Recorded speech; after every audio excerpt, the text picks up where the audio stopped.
Woo! Thank you. My name is Ann Jewell, and I am honored to be the president and CEO of the Governor's School for Entrepreneurs. And if I had to describe GSE in one word, my first full summer with GSE, my one word would be wow. Wow. What an experience, what a summer, what a group of students. Yes. Erica. Yeah, absolutely. Yeah, I'm Erica Russ Pennington. I am the program director for GSE, and if I had to describe GSE in one word, it would be future. One of my favorite songs to listen to during the summer is Greatest Love of All, The Children Are Our Future, and I really, truly am so excited for the future of Kentucky, especially your children have just been so wonderful this summer. So welcome to our second session of the 2023 Governor's School for Entrepreneurs Demo Day. What a show we have got for you today, everyone. We're so happy to have you here and can't wait for you to see what we have cooked up today. These students working so hard. Yes, absolutely. And, we're celebrating our 10th year this year, and that means now we've had over 900 young entrepreneurs go through the Governor's School for Entrepreneurs. And over 30 LLCs and several patents have been filed by our E's.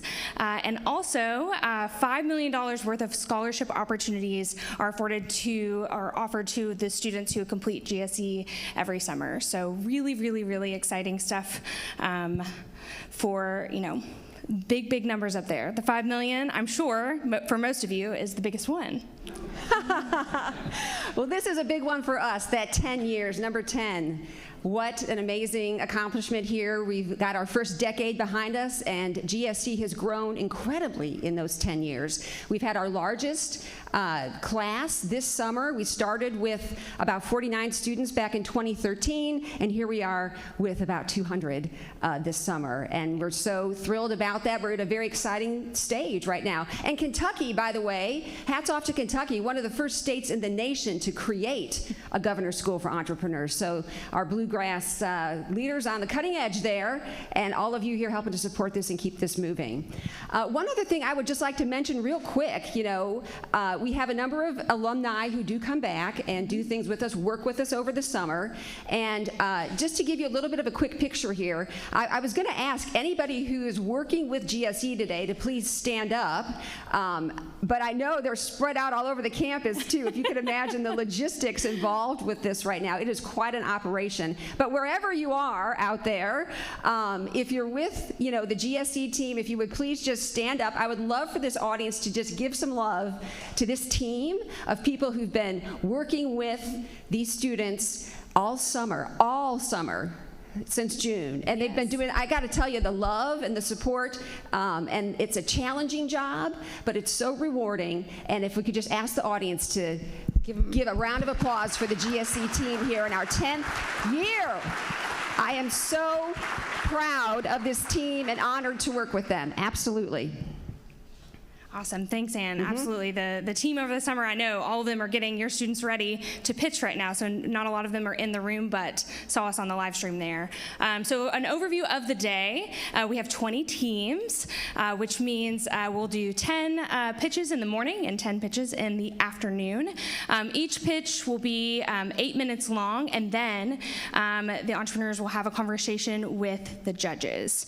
A couple other logistics for today. The restrooms are out these back doors, and to my left, your right. And then we also have an overflow viewing area where the live stream will be. So if you want to find a different seat or ever need to leave for any reason, there is a room back here called the governance room, and the live stream will be set up back there. And one other kind of thing for today, the doors, so we do want you to be able to come and go as you need, but if you could wait until before or after a pitch to do that. The doors are a little bit loud, and it can be a little bit startling to our students who, and I know you all know them, so some of them are a little bit nervous. So the clanging of the doors is hopefully just trying to do that before or after the pitches would be great today. So throw it over to Ann. All right, so yes, that little warm-up there for our team truly was just a warm-up. You have a very, very important role here in terms of enthusiasm and energy, compassion, engagement. We need you, the students need you to just be with them every step of the way here. As Erica mentioned, some might be a little nervous. If there's a little bit of a falter, stumble, whatever, we are right down there with that E, and we are gonna lift that E right back up. And you're just an important part of that. We're so happy to have you here. What'll happen, they will enter through this back door right back there to some really great music that they've all picked for their own teams. And then it could seem like 10 miles for them to get from back there up here and launch. We just did it, and it did feel like 10 miles. Yes, yeah, to get up here on stage. So if you could keep the applause and the enthusiasm going until they are actually up here on stage, you will officially be the greatest Demo Day audience ever. Absolutely. Yes, yes, yes, yes. Oh, I have the pleasure of introducing our wonderful panel of judges this morning. We have Dave Knox, who is a friend of GSE, author, entrepreneur, and also the executive director of Blue North. We also have another friend of GSE, Malcolm Mohammed. He is the Vice President of Engagement and Outcomes at the Russell Innovation Center for Entrepreneurs, the Rice Center in Atlanta. So we're so glad to have him here. He actually was an instructional coach with us last year, so we're really happy to have him back as a judge this year. And then we are also joined by Angela Crawford. She is the president of Crawford Partners, LLC. She is a mentor to small and medium-sized startups and has a plethora of experience, and we're just so excited to have her here to watch these pitches and maybe mentor them one day as well. So yes, round of applause for our judges. Thank you, judges. All right. Well, we're going to go ahead and get started and hand it over to team leader Andrew to introduce our first team. Come on, Andrew. Hello, everyone. Just like Erica and Ann just said, my name's Andrew Dunn. I'm one of the team leaders here. I've had the pleasure of working with 4 teams and with 5 students on each team, so 20 students in total. We've had a blast. And so, yeah, we're about to get ready here. I feel like Santa Claus giving the first gift of Christmas, but it's the first gift of Demo Day. It's going to be awesome. But before we get started, I need to make sure there's some energy, because I think they just went over that we need you guys to be energized and get ready. So before we start, can I just practice real quick of just like, can we get some energy? Just come on, let's get loud. There we go. Okay. I think we're ready. All right, now introducing Podos.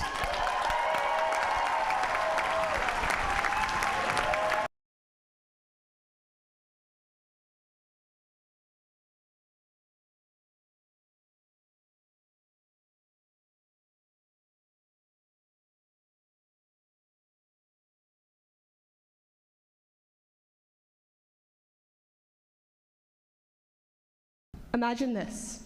You finally saved up and bought the best pair of outdoor soccer cleats for your upcoming season. And later that day, it begins to rain and practice is moved indoors. Now, the brand new cleats that you just spent $200 on are useless. You can't play in them without ruining both the shoe and the field. So now you sit on the sidelines, watching your friends play, all because you can't afford a good pair of indoor and outdoor soccer cleats. 800,000 high schoolers play soccer year-round, spending an average of $360 in 1 year. Now, for high schoolers wanting to pursue year-round sports, such as soccer, affording the shoes they need to play is very difficult. That's why we wanted to focus on improving the functionality of indoor and outdoor soccer cleats. And that's where we come in, Proteus. Proteus is the Greek god of shape-shifting, and we wanted to take that into mind with our company. This is our team of entrepreneurs. That's Banashka, Adam, Claudia, Mason, and I'm Alton. This is what we came up with. It's called the Podos. The Podos is a soccer cleat with interchangeable soles. It works in turn with our 2 soles, the Akita and the Laos. We try to keep the Greek theme. So Akita is Greek for spiked. That is our outdoor soccer cleat. Laos is Greek for flat. That is our indoor soccer cleat. How it works is pretty cool. As you can see, it has 11 pegs on top that connect securely to the Podos. That connection will not be broken very easily. It can withstand even the harshest gameplay. To release it is pretty simple as well. There's one button on either side for a quick release in case you need to go from indoor to outdoor on a minute's notice. The materials we made it out of were pretty cool, I think. The top is made of synthetic leather, which is what all the high-end cleats are made out of. So it retains all of their capabilities. And the bottom is what's really special. It's made of a 3D printable filament called TPU. TPU is sustainable and is both durable and flexible. Soccer is a rapidly growing sport in the United States. In fact, there's over 24.4 million players nationally. Of those 24 million, around 5.23 million play indoor and outdoor soccer. So we hope to capture around 25% of this market, which is 1.3 million players. If we could capture this, that would give us over 230 million in revenue. For marketing, we would like to use social media such as Instagram and TikTok to get our product out there to our customers. We would also like to do online ads and have sponsorships with influencers to model our product and to get it further out there in the market. And we would also like to do business to consumer to sell our product directly to our customers so that it would reduce the amount of competition in the market. For social media, we would mainly use Instagram and TikTok because this would better target our demographic of 16 to 25-year-olds who play soccer year-round. As you can see, we have two big competitors, such as Nike and Adidas. Now you may be wondering what makes our product more affordable than our competitors. Well, it would cost you a less amount of money to buy our product than it would to buy it from our competitors because they don't make their product like we make ours. And also, both of our competitors and us make long-term wear shoes. But what makes ours better is the fact that it lasts from 1 to 3 seasons, longer than our competitors typically would. And our product is versatile because it's made out of both indoor and out. You can change the bottom from indoor to outdoor. Our competitors only make either outdoor or indoor cleats. And also, our shoe would be more sustainable because we would use 3D printed machines to make the soles that would be interchangeable and use minimal factory labor to make our product. Our competitors only use factory labor to make theirs. So since we use 3D printers to make the soles, that would cut down our costs and improve sustainability because it uses less energy overall than conventional factory labor. Additionally, our soles are made of 100% recyclable TPU, which means it would further increase our sustainability. So for 1 year of soccer, you'd have to buy 2 different shoes. You'd have to buy an indoor and outdoor shoe. And typically that would cost around $360. Over a 4-year period like high school or college, that's over $1,400 just to play a sport. That's where our product comes in. It only costs $150 to buy the Podos base and your choice of either the Akita or Laos bottom. As you can see, the Akita is priced at $60 and the Laos is as well. This is because whenever the soles wear down, you can repurchase from us the soles for $60, which is significantly less than the competition. Additionally, we will offer a bundle that is $250 to start you off with the Podos base, the Akita bottom, and the Laos bottom. Our startup cost is pretty low, at only $92,000. That cost includes some people to help us out where we might not be very experienced yet, such as some very good 3D modelers and some advertisers. It also includes all the materials we need in bulk, as well as our machines such as industrial 3D printers and the machines to make the top part. That also includes our warehouse and utilities to store it all. So to make our product, it costs around $30 to make the Podos base, about a combined $5 to make the Akita and Laos bottom. The Podos costs $30 because it still uses minimal factory labor, and the synthetic leather is a bit more expensive than the TPU for the bottom. But the Akita and Laos bottom are significantly cheaper because it uses 3D printing, which can cost less over time, and also the material is less overall. Additionally, we can produce them at the same time since we are using industrial grade 3D printers. This would lead us with a comfortable 86% profit margin. Then since our profit margin is so high, our break-even point is fairly low. After selling only 370 pairs, we will start to turn a profit. 370 is a really low number, and that's only just over 2 pairs a day for 6 months. From our student survey, we found that if we did make these shoes, the most important part of them is if they were comfortable, high quality, and stable indoor and outdoor so they performed at the same level. This is Harper, an entrepreneur here at GSE, and a soccer player, and she expressed her concern and frustration about how stressful it can be financially buying and replacing new cleats over time. So once we have 2 successful years with our soccer cleats, we hope to move on to other markets such as basketball, baseball, and tennis, which have about a combined market size of $10 billion. We hope to do this by partnering with orthopedics and podiatrists to make sure not only our shoes perform well, but are also healthy and ergonomic for all feet types. We are going to market these at shoe innovation events, and then also we want to go directly to local leagues in our tri-state area and help sponsor high school tournaments to help get our brand name traction out there. So as I mentioned before, it can cost up to $1,400 over the 4-year period of high school or college. But with our product, you'd be saving on average $800 over that same 4-year period. So now, instead of sitting on the sideline watching your team practice, you'd be on your way to winning the next World Cup. Thank you.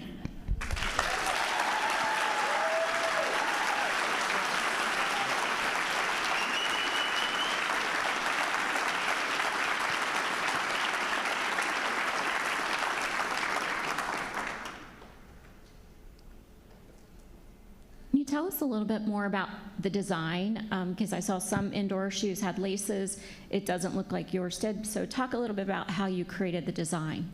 Yeah, sure. So we did some research on the different designs of soccer cleats, and we found that that design that we have here, I can actually go back to it really quick. Hold up. Give me 1 sec. Oh. That one right there.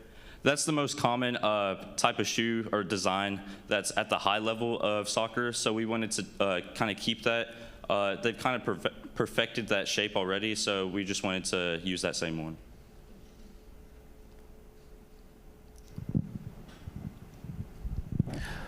Great job, guys. I really appreciate how you able to help me understand a problem that I don't really have a lot of experience with that, so I'll give you a lot of kudos for that.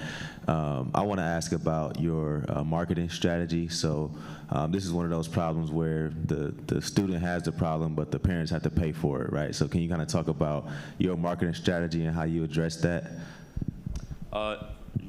Yeah, no, so the big idea is like, for high schoolers going into a sport, it's really hard to afford the equipment they need. And so not only is it saving them a lot, but for high schoolers who have like a really big, busy schedule, getting and having both shoes is really beneficial, but also it is helpful for the parents because they don't have to constantly go and buy it, because we also will offer a subscription service saying, I want the outdoor sole delivered this time and I want the indoor sole delivered this time, so you don't really have to worry about it. Cool. One further question kind of on that marketing. You ended with a picture of, the GOAT at the moment. A lot of money is spent on professional kits, endorsement deals, everything else, especially by your competition. How are you going to drive that awareness of performance without playing into the world of million-dollar deals? Sorry, could you say that question again? How are you going to do your marketing strategy when Nike and Adidas is spending $100 million to do a deal with Messi, basically? So we wanted to start out small, but on the sides, like we mentioned, we want to branch out and hopefully, like we said, we're going to start with local leagues and hopefully branch out from there and maybe even countrywide. And yeah, we're going to start with social media as well. Yeah, to add on to that, so like in-store places like Foot Locker is very competitive, especially with like Nike and Adidas kind of having a big control over that. So we plan to it's directly to the consumer, so they would be buying it online and it would show up at their doorstep. So we would not have Nike competing with us right in that store.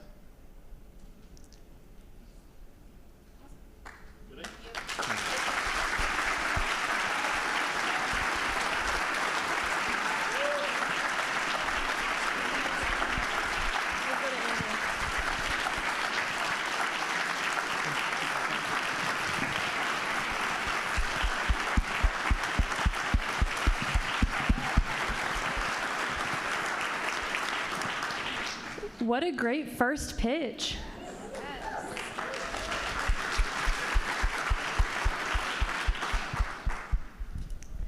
Alrighty, so our next team up will be, oh my gosh.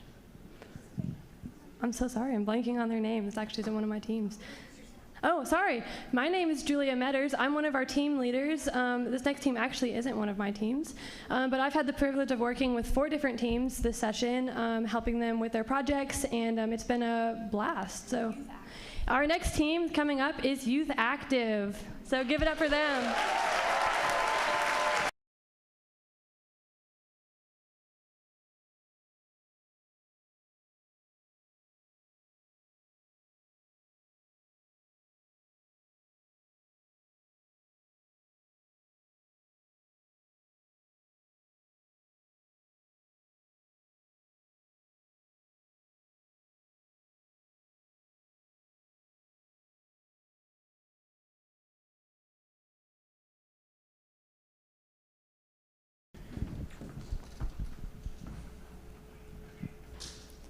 Imagine you were young and you were never taught the proper information on nutritional value or exactly how much daily activity you need. Due to these factors, you become obese. As you get older, you start to look around at your classmates and develop poor self-esteem and low confidence. This is the thing that many children in the United States face, including myself when I was younger. Louis Albin was a 13-year-old boy who was diagnosed with chronic obesity. When he was younger, he lived a pretty active lifestyle and participated in many sports like basketball and football. But as he got older, he became less active and developed several different medical conditions due to his increasing weight, including a blood clot disorder caused by poor blood circulation, which unfortunately led to his death at the age of only 13 years old. Lewis's story represents one of the many cases of how obesity affects children all across the world. Obesity can lead to early type 2 diabetes, high blood pressure, heart disease, arthritis due to added stress and pressure on the muscles and joints, low self-esteem, and depression. We care about the health of the next generation and many generations to come. We want people to be happy, confident, but most importantly, healthy. 14.7 million children in the United States alone are chronically obese. 40% of children ages 6 through 14 are obese just in Kentucky. The leading causes to childhood obesity is not enough daily activity and unhealthy eating habits. I'm Willow Pollard. I'm Hannah Youngkin. I'm Casey Padgett. I'm Grayson Yorba. And I'm Matthew Jones, and we're the co-founders of Youth Active. Our solution to childhood obesity is Youth Active. Youth Active is a multifunctional gym catered to childhood obesity. Here at Youth Active, we offer a multitude of activities in order to promote health, wellness, and happiness. We separate these children by age groups in order to ensure they are doing the exact exercises proven to work for their age. This is also a way age groups can communicate and form friendships. Lastly, our employees will be specifically certified for these specific age groups. Now, let me take you through our first age group. Our first age group is 6 to 8. For 6 to 8, we will offer fun interactive games, foam weights, and relay races. And if you take a look at our classroom, you can see a playground, hopscotch, small activities, and beanbags in the back. On to our next, we have 9 to 11. For 9 to 11, we will offer competitive games, light cardio, and yoga. And if you take a look at our classroom, we have a trampoline, running mat, small activities, and yoga mats in the back. On to our last age group, we have 12 to 14.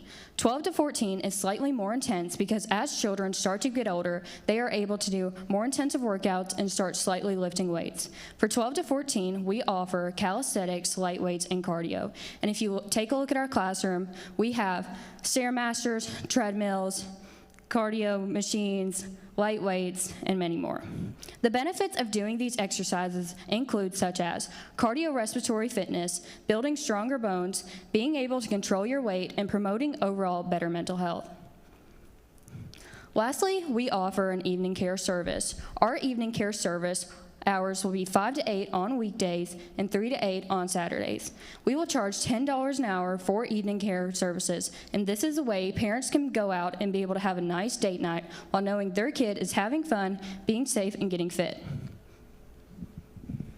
We will offer a nutritionist to teach classes to each age groups. For the 6 to 8 age group, we will focus more on fun and interactive nutritional learning.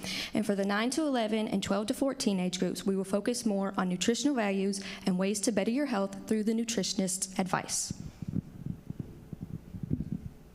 Here's a look at our running website. We have this website up in order for parents to be able to directly book classes and communicate with us via phone number or email. This is also a way for employees to apply for a job position. Ways we will market Youth Active is through pamphlets in pediatrician offices and also referrals from pediatricians. We will also go to schools and speak about what Youth Active is and what we offer, and through our social media platforms such as our website, Instagram, and Facebook groups. Because Youth Active caters to children, we need to make sure we have specific liability insurance. We will have a waiver that the parents will sign when they sign their children up, and we will also have basic liability insurance. Youth Active's customer base is made up of the 14.7 million American children that suffer from obesity. Of those 14.7 million American children, 7,220 live in the Louisville, Kentucky area, where we plan on building our gym. We want to reach 10% or 720 members by the end of 11 months, which is our break-even point.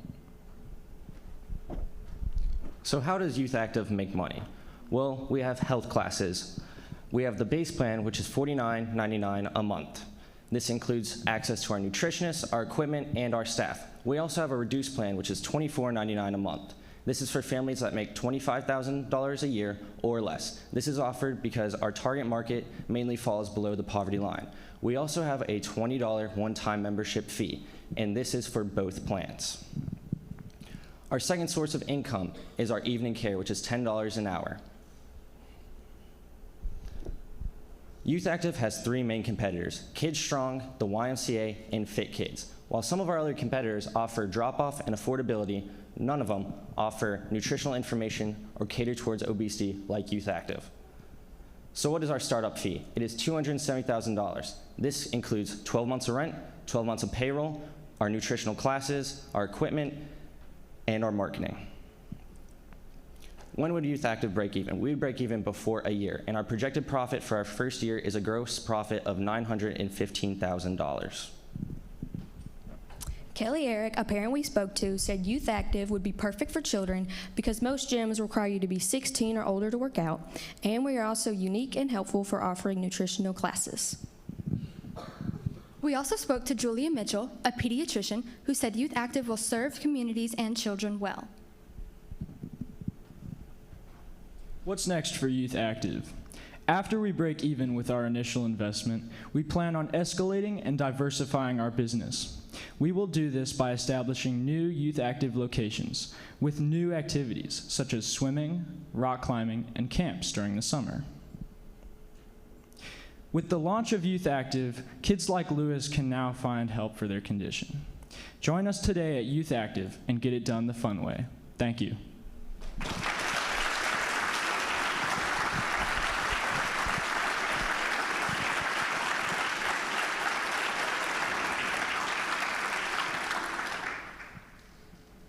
Great job with that. You mentioned the liability insurance and the other requirements.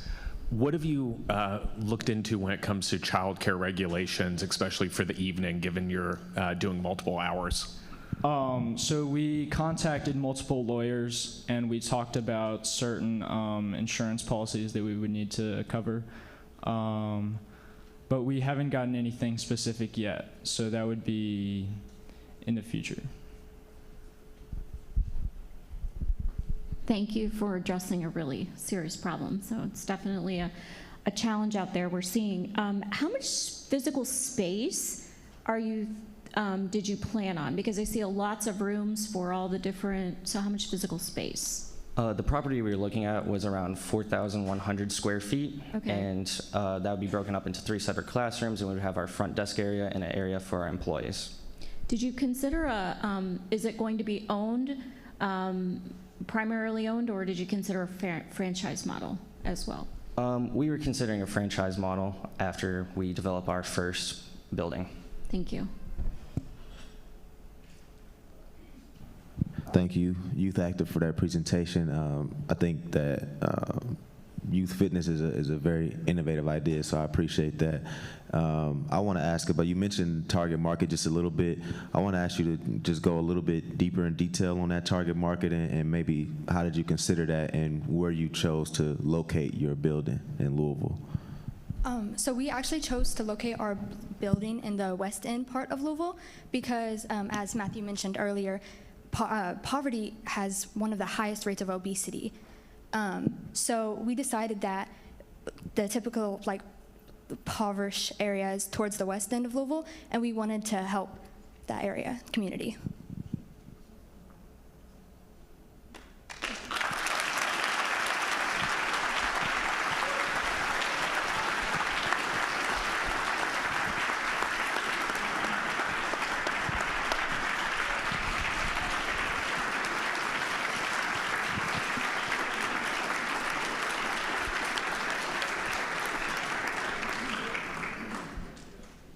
This team wanted to make sure that everyone was aware that they are cool as cucumbers.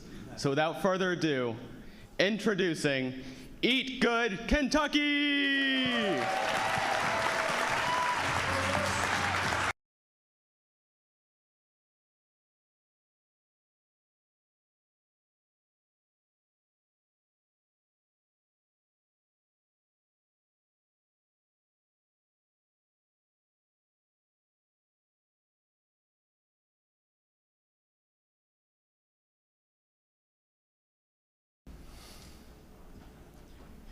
Imagine you live in the area pictured on the screen. Sounds pretty nice, right? It looks super serene and like the perfect location for your mountain dream home. But what if I told you this is nothing like a dream? This is US Highway 92 in Bell County, Kentucky, where I live. This road covers over 100 miles of beautiful Kentucky, but there's only one problem. There's very few stores, and all of them are convenience stores like Dollar General or gas stations. The nearest grocery store is over 40 minutes from my house. Food deserts are a serious problem in rural Kentucky. In fact, 34 out of the 120 counties in Kentucky have major portions of them covered with food deserts. That's over 28%. So what exactly is a food desert? A food desert is when an area or community does not have an adequate supply of fresh produce. This is typically when they do not live in the direct vicinity of a single grocery store. These stores can be hours away, even with the use of a personal vehicle. And we will be focusing on rural Kentucky, as the problem is not being taken near as seriously there. And to be even more specific, we will be focusing in on Bell and Whitley County, so we do not stretch ourselves too thin when we first start out. The major problem in these rural communities is that the produce there, if any, is not affordable, local, or deliverable. And that is also a direct link to the major obesity problem in our state, as Kentucky ranks nationally second at 40.3% in adults. Thank you for that, Sam. Now let's hear from another resident of Bell County. Shannon Collins says, Dollar General is approximately 3.5 miles away from my home, but they do not offer fresh fruits and vegetables. We have an overabundance of fast food restaurants in the area. Introducing Eat Good Kentucky, a mobile food produce delivery center, changing the way you see food for good. And before we get started into a solution, let's introduce the team. I'm Carlo Calippo, Caitlin Johnson, Holly Gambrill, Sam Hicks, and Henry Pennington. So, how does it work? It all starts with the local farmers, gardeners, and hobbyists contacting us in order to sell their excess produce. Once they contact us, we send one of our van drivers to inspect the food, buy it, and bring it back to our storage center. Here, the food is kept in a safe, refrigerated place while we work on cataloging and listing it on our website. That way, it is accurate and up to date for our customers to buy off of. Then we will deliver directly to our customers using a cost-effective system where we go to certain areas on certain days to avoid gas waste from going up and down the same street multiple times. Now that we've taken a look at the process, let's take a look at the product. On the left here, you can see all the product actually being delivered to a potential customer. And on the right, you can see the contents of our product, which have been picked by the customer, and a screenshot of our website showing a successful transaction has been completed. And diving a little bit deeper into our website, we have 3 main features that we think really sets us apart from our competitors, one of them being direct communication. So with direct communication, we will be communicating closely with anyone with extra produce. That could be like farmers, gardeners, hobbyists, just anyone with these extra produce, and that communication with them will help for more efficient transporting of all that produce to our distribution centers. And secondly, we have our customization of our ordering process. So any of our customers that come to our website and buy our boxes that we call our orders, they can choose their different types of vegetables, fruits, just any type of produce, and that just creates a more personalized experience for them. And then finally, we have a more optimized delivery service. So we have certain days when we go out on certain delivery runs in different regions, and with that information, we're able to communicate that to these customers and give them accurate representation when they get their boxes on time.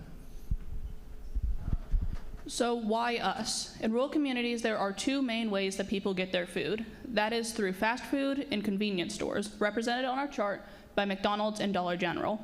Eat Good Kentucky is better than both of these options because we are affordable, healthy, local, and we offer delivery. McDonald's and Dollar General are both affordable, but neither are healthy or local. And McDonald's does offer delivery, but this is through a third-party program. This means it is considerably more expensive, and Dollar General doesn't offer it at all. So taking a look at our key partners, our 2 main key partners are Awesome Inc. and Boom Kentucky, as they have been providing us with web development skills, mentorship, and guidance along our journey. Our next key partner is Good Mountain Homestead in Frakes, Kentucky, where we will deliver our excess produce that otherwise would go to waste. They will be trading with us in exchange for compensation and marketing skills. Also, 2 main key partners are Bell Whitley Community Action Agency in Pineville, Kentucky, and Bell County Chamber of Commerce. They will be helping us with employer assistance and marketing assistance. So what channels will we use to make our business a success? We have chosen 3 main channels to target. The first being social media, because we believe it will be the most efficient way to reach the largest number of people possible. The second being word-of-mouth marketing, because oftentimes in these rural communities, they are very tight-knit. So if you can convince one community member that you have a good cause, they in turn will be more than happy to convince other community members of the same. The final would be community networking, which we will achieve by going to festivals such as the Kentucky Mountain Laurel Festival, where we can educate attendees about our cause and sell them merchandise like the T-shirts shown on the screen. This will in turn bring more attention to our business, and it will bring us extra revenue. And going more on the number side of things here, we have calculated that the market value of these fresh produce in these rural food deserts to be 161,000 people. And we've estimated about 60% of that, which would be 96,000 people, to be interested in our service. And within the next 3 years, we plan on capturing that 1%, which would give us a cost of $388,100. If we take a look at our estimated year 1 cost, of course the produce is going to be the highest one at just under 50%, followed by the cost for a driver's salary at just under 20%, and our startup cost at just over 16%. And to dive a little bit deeper into our estimated startup cost, which is $45,000, that would include the cost of 2 used produce vans and the cost for the refrigerators for those vans. We estimate our year 1 fixed cost to be just over $20,000, which would include things such as accounting, legal, and marketing costs. And all of our variable costs would be covered by the 35% markup we plan to charge on our produce. And that would cover things such as the cost of the produce itself, the gas for the van, and the driver's salary. And taking into account what Henry said, we plan to break even within the first 15 months of us initially starting up. And when we do break even and start to make profit finally, our plan to scale up and branch out is going to start small at first with just the neighboring counties with food deserts, but then we plan to stretch into all 34. And then we also plan on, we will do that by purchasing new vans and just overall upscaling our workforce. And we do also plan on creating an app to help complement our website to create the most user-friendly interface possible for our customers. Everyone deserves healthy food. It's our mission to make it accessible to all. With your help, myself and many others like me can get out of the food desert but still remain in beautiful Kentucky. Thank you.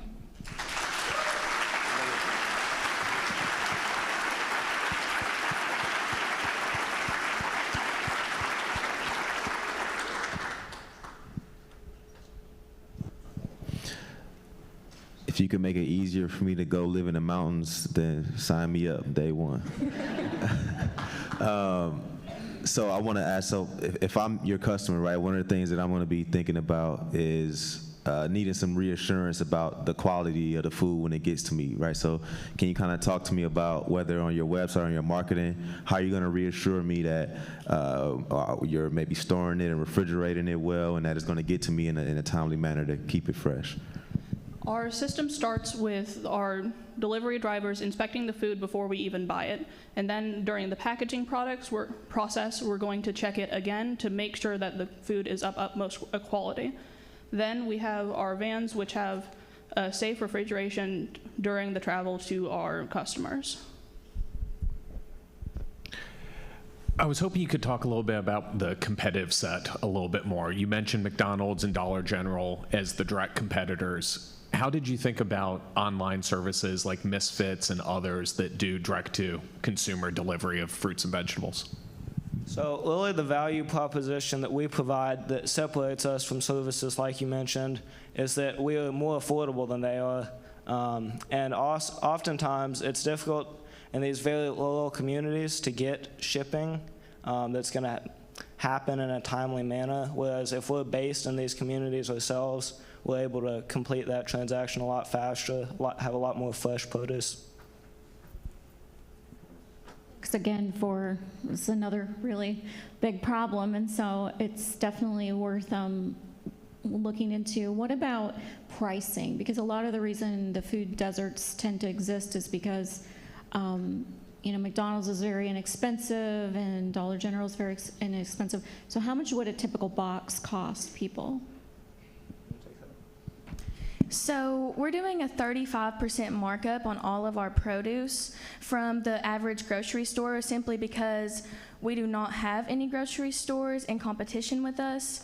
But there are very few Dollar Generals around that have produce, and all of the time they're monopolized because there's no other store like it, and the produce is really expensive. So we want to make sure that we're staying under, that mark of like monopolizing it, but we're staying over the average grocery store because there's nothing in competition with us.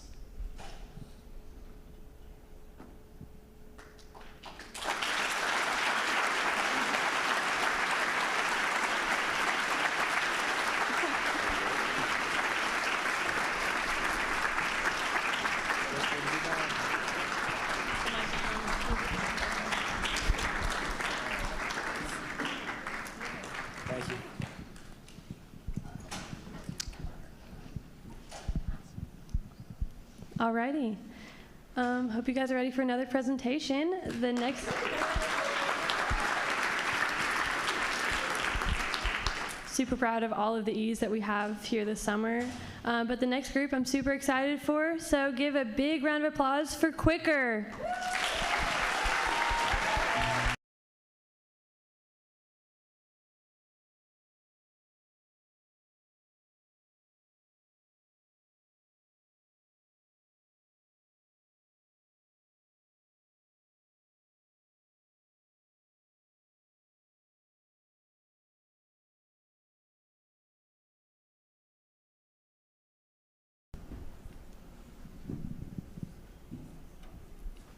All right. About 2 months ago, I was down in Tennessee riding my bike for a Downhill Southeast event. Downhill Southeast is a mountain bike series where amateurs can get their name out into the public, and at this particular event, I was going about 25 miles per hour when this happened.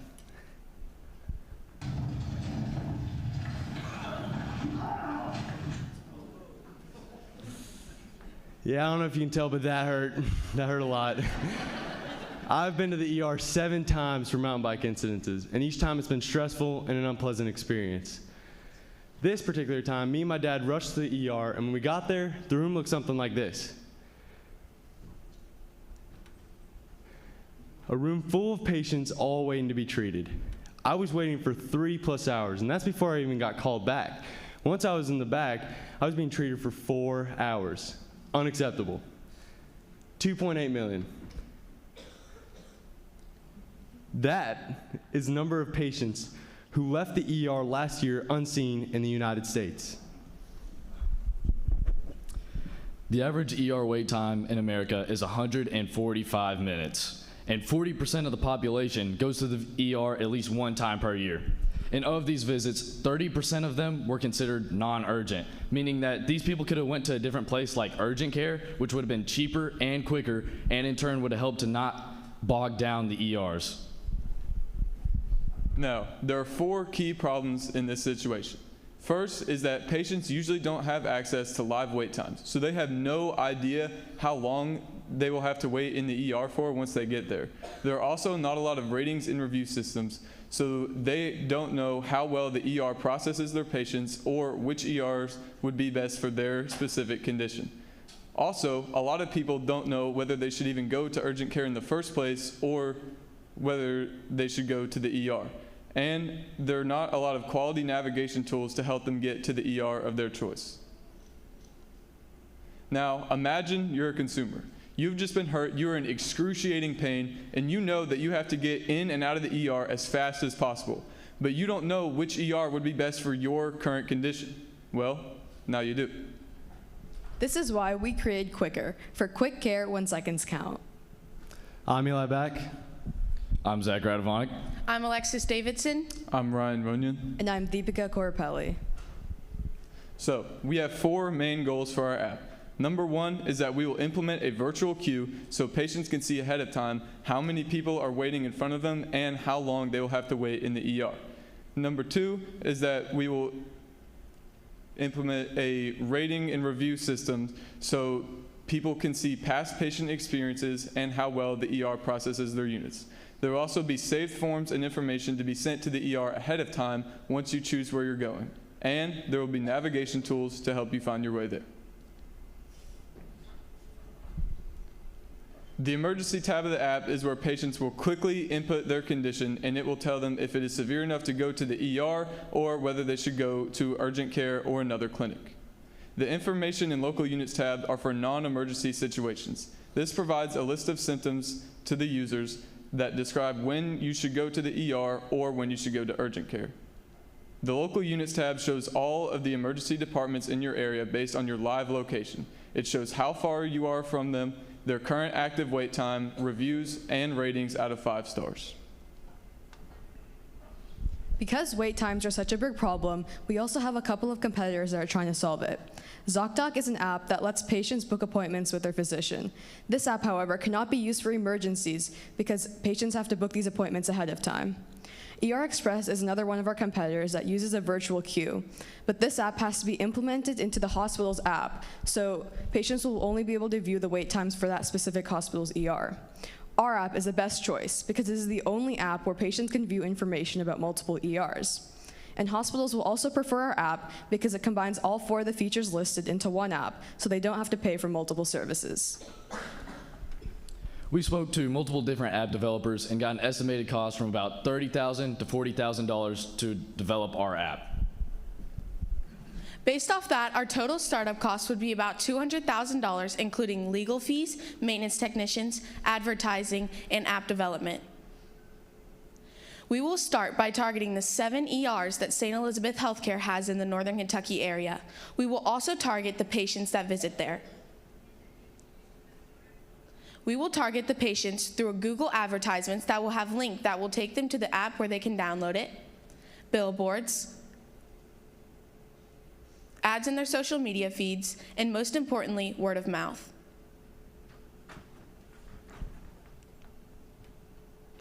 As we are targeting St. Elizabeth and organizations like them, we will be business-to-business advertising. This includes our customer referral system and a 30-day free trial for the hospitals.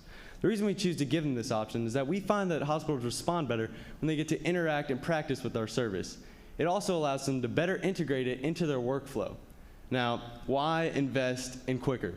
I'm glad you asked because we are going to be bringing more customers and improving the efficiency of the workflow, in turn, bringing in way more money and revenue. This is a quote from the Director of Emergency and Critical Care Services, Lisa Collins-Brown, from Venice Hospital. She says that ERs are highly overwhelmed and that our service will better benefit both patients and the organizations. Now, obviously, we plan on starting in the greater Cincinnati and northern Kentucky metropolitan area within the first 9 to 12 months of operation. After that, we plan on expanding to other metropolitan areas in the surroundings, such as Lexington, Louisville, Columbus, and Indianapolis. After that, we plan on expanding nationwide and eventually even going global. There are 6,093 emergency rooms in the United States, 39 of which are in the greater Cincinnati and northern Kentucky area, and 7 of which are St. Elizabeth's ERs, which we will be targeting first. St. Elizabeth ERs see about 200,000 patients each year. In our first year in business, we hope to reach 20% of them, which is 40,000 patients. And after that, when we expand to the Cincinnati area, we hope to reach the 2.2 million people that live there. After speaking to Lisa Collins Brown, the director of the emergency room at Venice Hospital in Florida, we've decided to charge each emergency room $3,000 per month. Because St. Elizabeth has 7 ERs, they'll be charged $21,000 a month. If you have 10 or more ERs, you'll be charged $2,500 a month, and if you have 20 or more ERs, you'll be charged $2,000 a month. With this information, we predicted that we will break even in just 9 months. After this, we plan on expanding to 32 more ERs, which will increase our monthly revenue to $117,000 a month.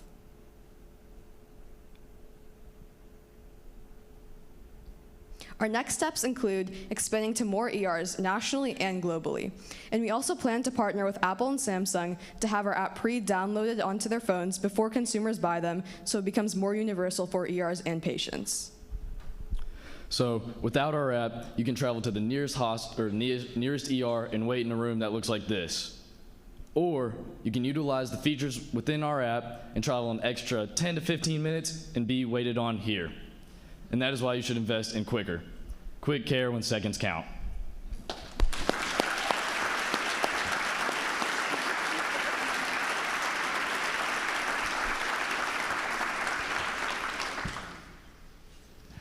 Great job with the personal story, tying in with stats and everything else.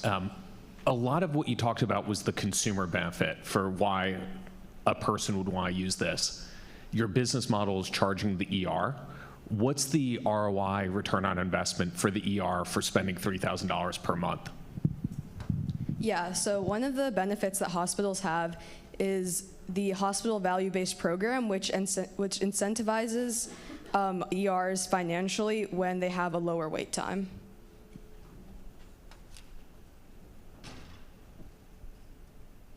A little bit more about how you will go to market with the consumers. Like, how will people know? Will they just keep the app on their phone? Like, talk a little bit more about how you will get out there from a consumer perspective with a marketing strategy.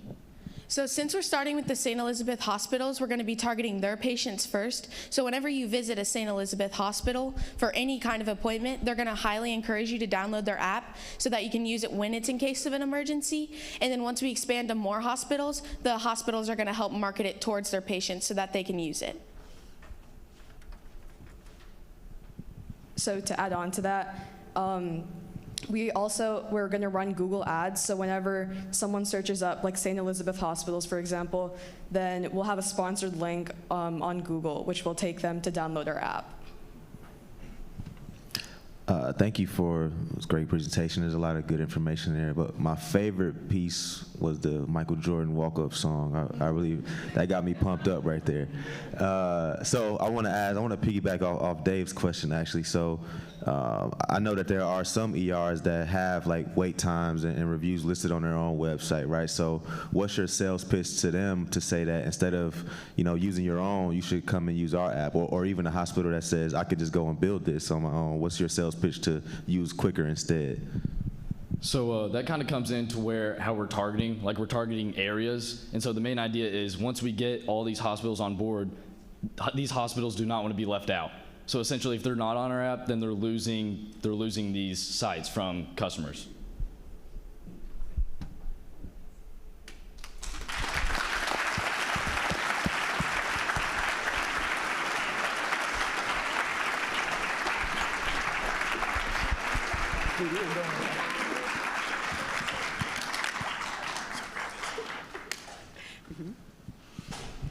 Oh my goodness, give them a round of applause. What an amazing presentation.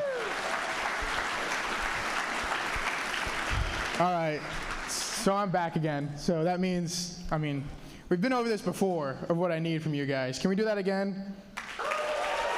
All right. We're gonna go into our next presentation now. Please give it up for Buddy Budget.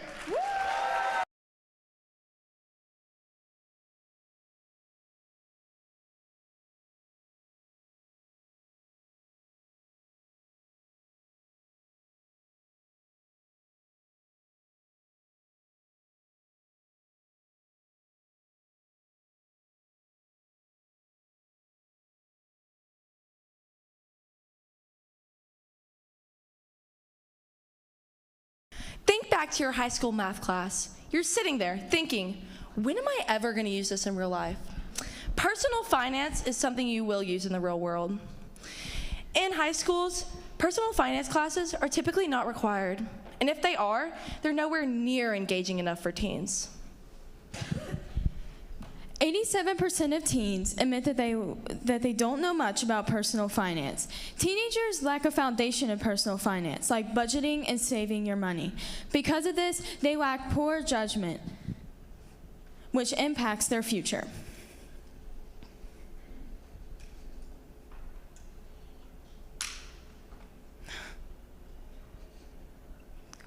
Go back.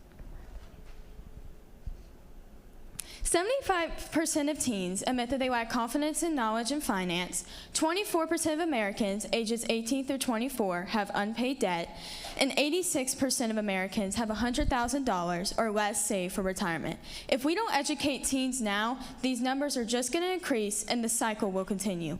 We strive to lower these numbers. Chris Barker, a serial entrepreneur, agrees that we should take a stand. He states that if you don't budget, you will have a financial crisis, and it is very important for teenagers to learn how to manage their money.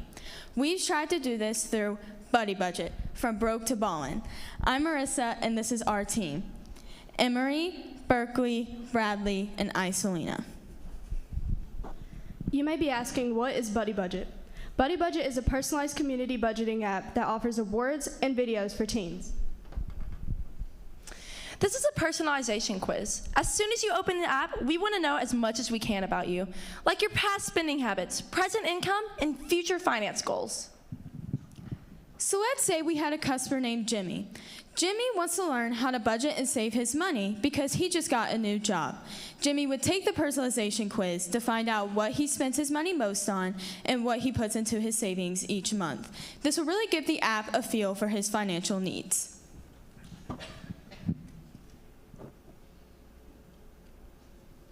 This is Finance TV. It'll be a TikTok form of educational videos. It'll have personal finance lessons from entrepreneurs and financial advisors such as Kyle Wilson. Once you watch these videos, you'll have a money mastery quiz, which will teach you or figure out how much you've got from the video. After you come back each day to do these, you'll gain streaks, as well as keeping your budget each day. And streaks equals points. Points equals money.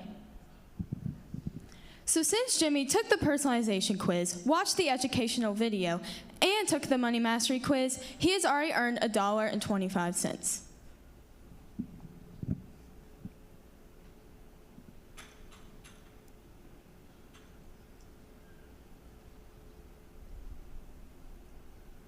Here's a picture of our homepage. As you can see, it gives you a good visualization of how much money you've spent and how much money you have left to spend. We also on this page have our AI chatbot called Benji, where you can ask all your basic financial questions to. We also have a budget calendar where you can plan your expenses and plan your income. Also plan for miscellaneous costs and expenses that may be coming up through the month. And we have buddy chats, an easy way to send encouraging messages and videos from Finance TV. And we have a level system for premium customers where the people will compete to get prizes of $1,500 or $250. So since Jimmy's been working so hard all month by gaining his streak every single day and gaining points, he is #1 on the leaderboard and has won $1,000. So far, the features you've been shown are part of our free version. With our premium version, when you pay a monthly fee of $5, your teens can experience our app without ads, have access to our level system and competition, and also have access to our XP boosters. As you can see here, Buddy Budget significantly stands out from its competition. With our educational lessons and our AI chatbot, Benji, our competition does not have the resources that we have. There are 43 million teens in the USA. There's 20 million teens that are concerned about their finance, and we are hoping to obtain and market towards 300,000 of those teens through Buddy Budget. The ways that we make money is through sponsorships, through our ads, through our free version, and our premium subscription, which is $5 a month. Here's our marketing and sales plan. We hope to acquire customers through the appeal of the Buddy system and the possibility of making money. We hope to grow our customer base through the money incentives and benefits for inviting friends. And we hope to keep our customer base because they see they've invested time and they want to keep growing their earnings. Some of the ways we plan to reach our customers is push notifications, emails, and text messages from the Buddy Budget app. We also plan to run ads through Facebook, TikTok, and Instagram. Our startup cost will be about $167,000. This includes paying video creators, app developers, marketing and advertising throughout the year, and app maintenance. Our yearly cost will be about $92,000, but this includes paying video creators from their ad money, marketing and advertising to keep growing the customer base, app maintenance throughout the year, and competition prizes. We hope to have about 7,600 premium customers by the end of our third year, 15,000 free customers by the end of our third year. Given those numbers, that should let us break even at about the 2-year mark. We conducted a survey to learn more about our customer base and the needs and wants that they have. We learned that 70% did not budget, but they wanted to be involved, and 74% were willing to use our budgeting app. We also received positive feedback regarding the visual aspects of our app.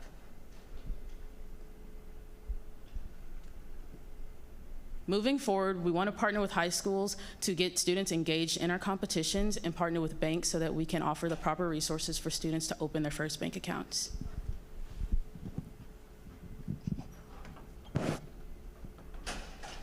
This is Kyle Wilson. Kyle Wilson is an entrepreneur who has successfully launched 8 startups. He said one of the most important things for our students to learn is finance. Understanding what resources are available to them and how to use them, how to manage cash is of the utmost importance. This is Paula Huggins. She's a treasurer of Caldwell Banker Legacy Group. She says, Buddy Budget is such a great resource for young adults.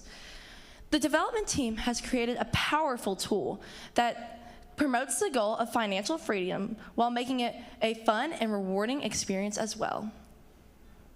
On behalf of Benji and our Buddy Budget team, thank you.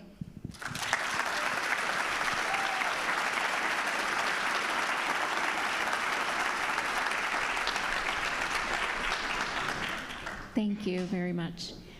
Can you talk a little bit about any integrations you or your team might have considered, like with Venmo or banking or whatever? Did you think about any potential integrations?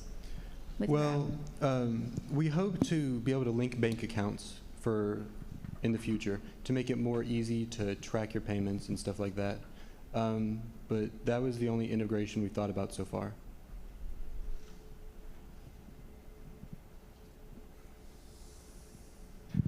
You mentioned that 74% of your consumers would want to use a budgeting app. You quickly talk that there's 3 other competitors. Why aren't those consumers right now using those other budgeting apps? So a lot of the budgeting apps that we looked into and a lot of our competition, they're not targeted towards teens, or they're not fun budgeting apps that teens are interested in using, and they're more geared towards just putting your money there and knowing what to do, or even just making lists. And to add on to that, we target towards teens specifically because we use the money incentives and we really try to emphasize the competition and making it fun.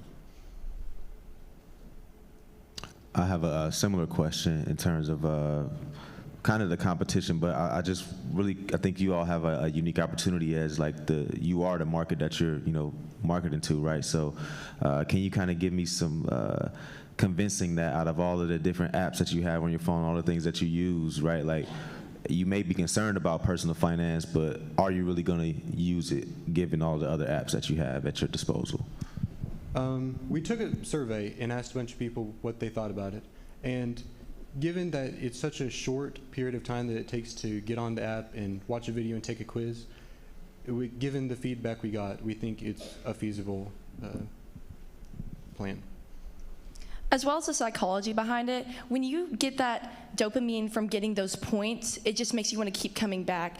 So we were trying to, I looked up through psychology with Duolingo, for example. I was trying to see, I'm trying to learn German right now, so I am so invested in this app, and I'm tried other language apps, and I don't know what it is about Duolingo. So I was looking behind the psychology, and it was something about earning the points and coming back for those streaks every day that keeps you invested.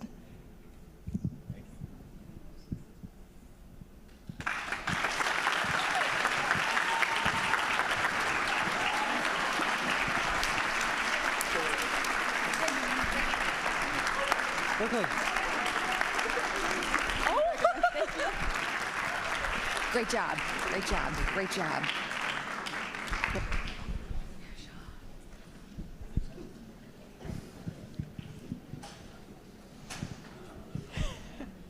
Hi everyone, my name is Shab and I'm a team leader. So this next group has poured their hearts and souls into their pitch, aiming to spark your imagination. Please give it up for Flash Communications. Woo!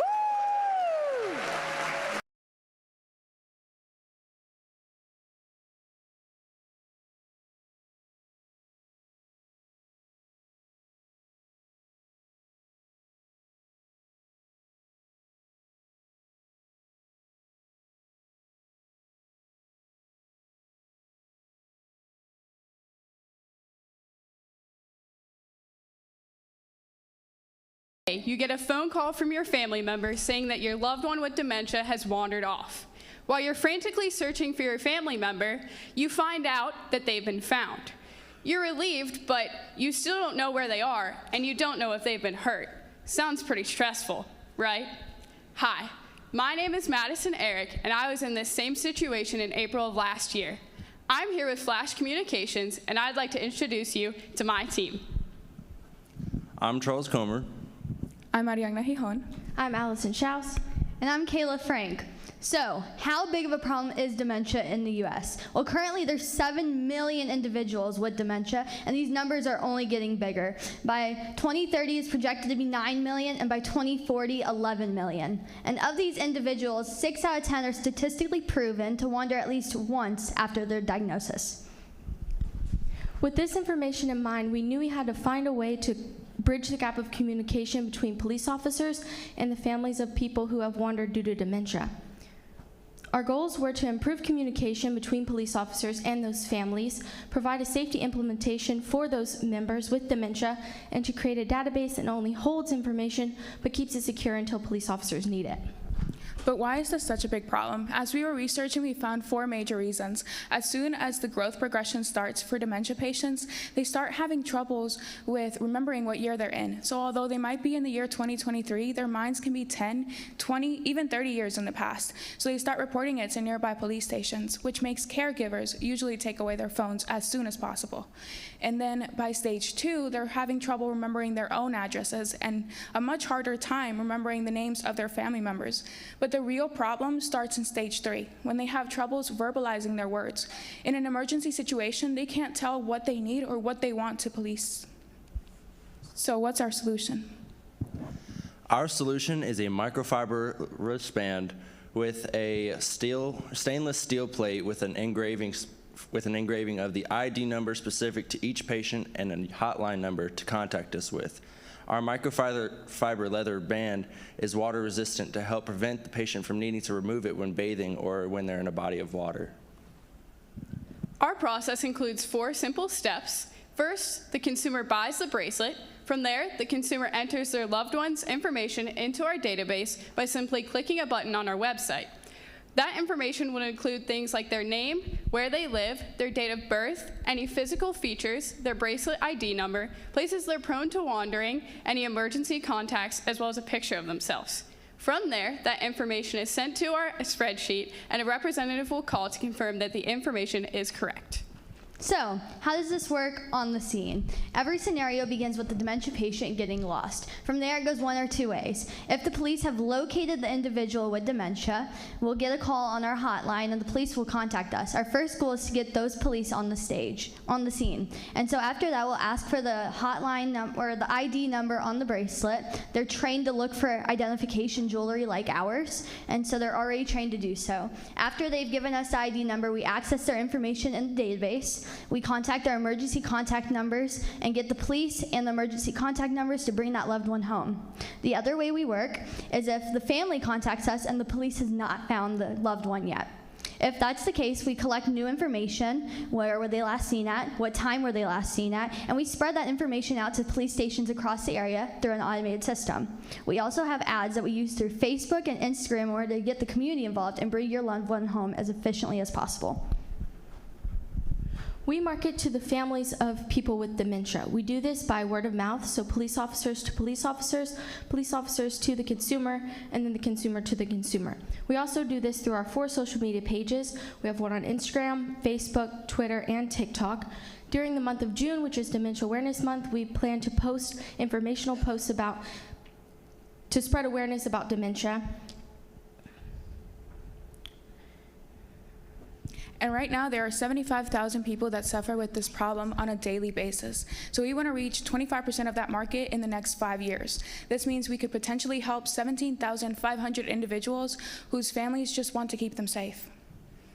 We're also going to price this bracelet at $45. It's economical enough for them to be able to afford it if they're in middle income, and we also plan to give back to the communities as a social entrepreneur later down on our roads. But we also are going to have a second revenue stream through a subscription plan that they additionally are able to have for $9.99 a month. This way, we're not just creating a second revenue stream, but we're also creating a long-term relationship with our consumers.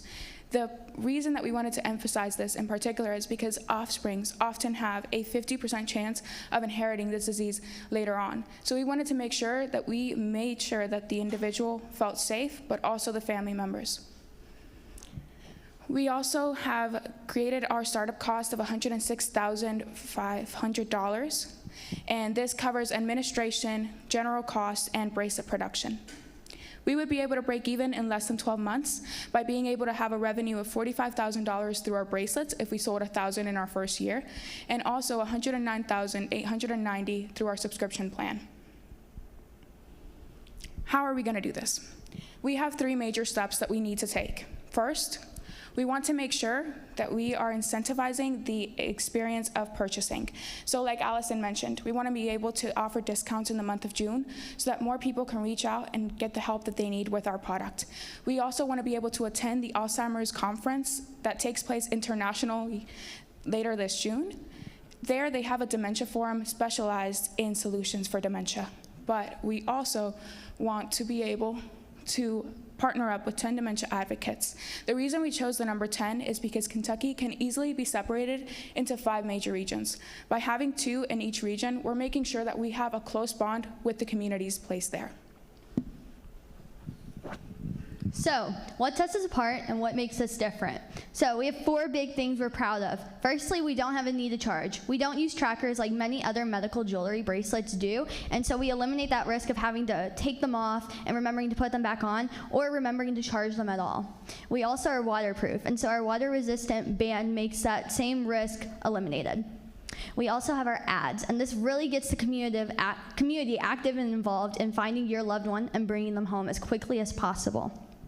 And we're very proud of our hotline. Our hotline offers you 24/7 access to a real-life, real-time person whose only goal is to bring your loved one home as safe as possible. This makes the process more efficient between the police and the family members.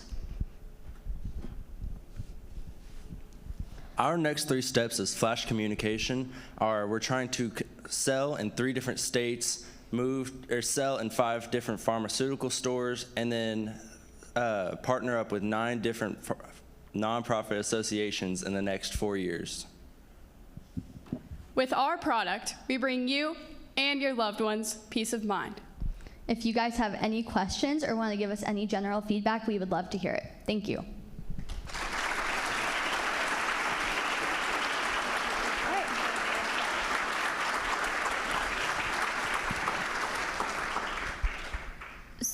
just so I understand, so your product doesn't have a tracking device? Yes. It does not have a tracking. It does not have a tracking device. Okay, and just talk a little bit more about that design decision that you made to not have a tracking piece. Yeah, so we didn't want it to have to be charged, and so we wanted to eliminate that risk of the caregiver having to take it off or that dementia patient, and so we just have our hotline and ID number. The ID number gives the police officer, after it's been confirmed that they're a police officer, that they have access to the database and those emergency contacts, those physical features, how to get them back home, and our hotline gives you the communication line with another person.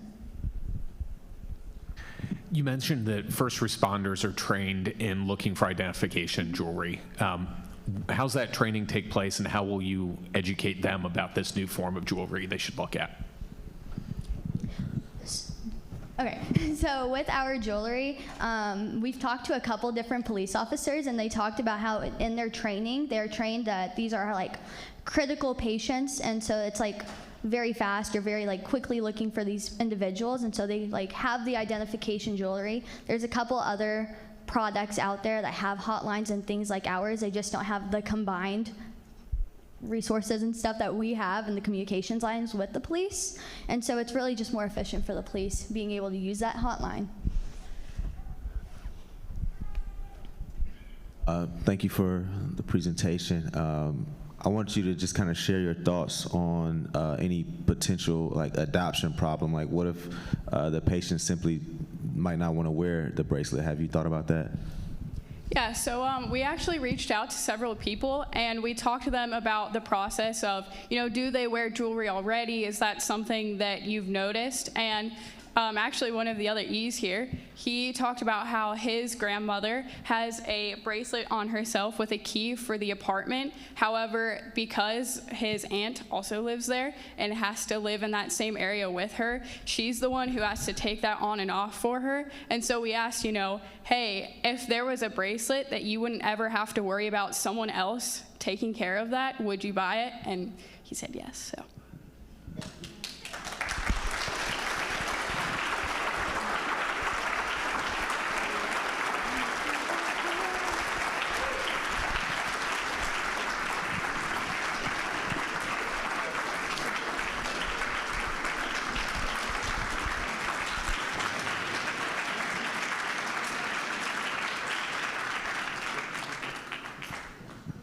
Hello, everyone. My name is Will Burrows, and I've been fortunate enough to be a TL for this last session. And I'm about to introduce a group I'm very fond of, a group that I think is going to do a lot of good over time, and I think they're really going to change the world.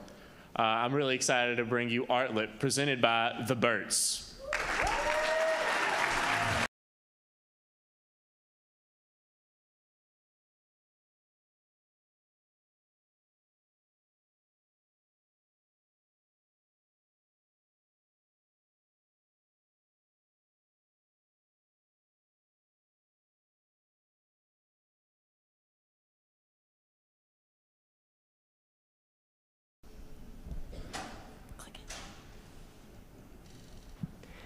I will never be good enough, and I can't accept it. I push myself day in and day out to be great, to be better than most, and yet everyone only sees my mistakes. I feel like I'm drowning under the pressure, slowly losing my breath. A student from Northern Kentucky. It is exhausting to put on a tough front all the time. It affects my self-confidence and my outgoing personality. I look to others for meaning and purpose because I have completely lost myself. A student from Hazard, Kentucky. I can't live up to the standards of my community. No matter how hard I try, I fall short every single time. And I can't achieve the goals they've set in place for me because there's no one here to help me, says a student from Louisville, Kentucky. 50% of students from the ages 13 to 18 struggle with mental illness during their adolescence. But we know that mental health is a problem throughout your lifetime. But often during those transitional teenage years is when it emerges. A constant pressure to do better, be better, a stigma around the idea of self-expression. No matter who you are or where you are, you have eyes on you, constantly judging you. We aren't doing enough as a society. Current mental health solutions aren't working. Therapy is hundreds of dollars per hour, and that doesn't work for families. Teens are uncomfortable going to therapists because it's a sit-down environment. It feels forced. It feels like their emotions are being put on display. Families often invalidate teens' emotions and struggles. They tell them to just get over it. They don't want them to seek professional help. So how can we benefit teens' mental health? We present to you Artlit. Artlit provides a creative space for teens to express themselves through various art forms, all the while directly benefiting their mental health. Through creative outlets, it will activate reward pathways, reduce stress, lower anxiety, and improve mood. Art therapy has known to improve a student's mental health by 73%. We will provide weekly workshops with 2 sessions with local artists and therapists to help the students and combine 5 art forms. The 5 art forms that we'll be focusing on are dancing, painting, singing, writing, as well as drawing. Each week, we hope to focus on a different art form so that we provide our students with some sort of variety. Alongside each of the featured art forms of the week, we will have a basic list of activities such as finger painting, just dance, friendship bracelet making, and many more. So students who don't quite feel comfortable participating in the featured art form still have something to do at our workshops. For those students who will not be able to be in person with us during our workshops, we do provide a virtual option. This will be found on our TikTok page, and we will be showing you a clip right now.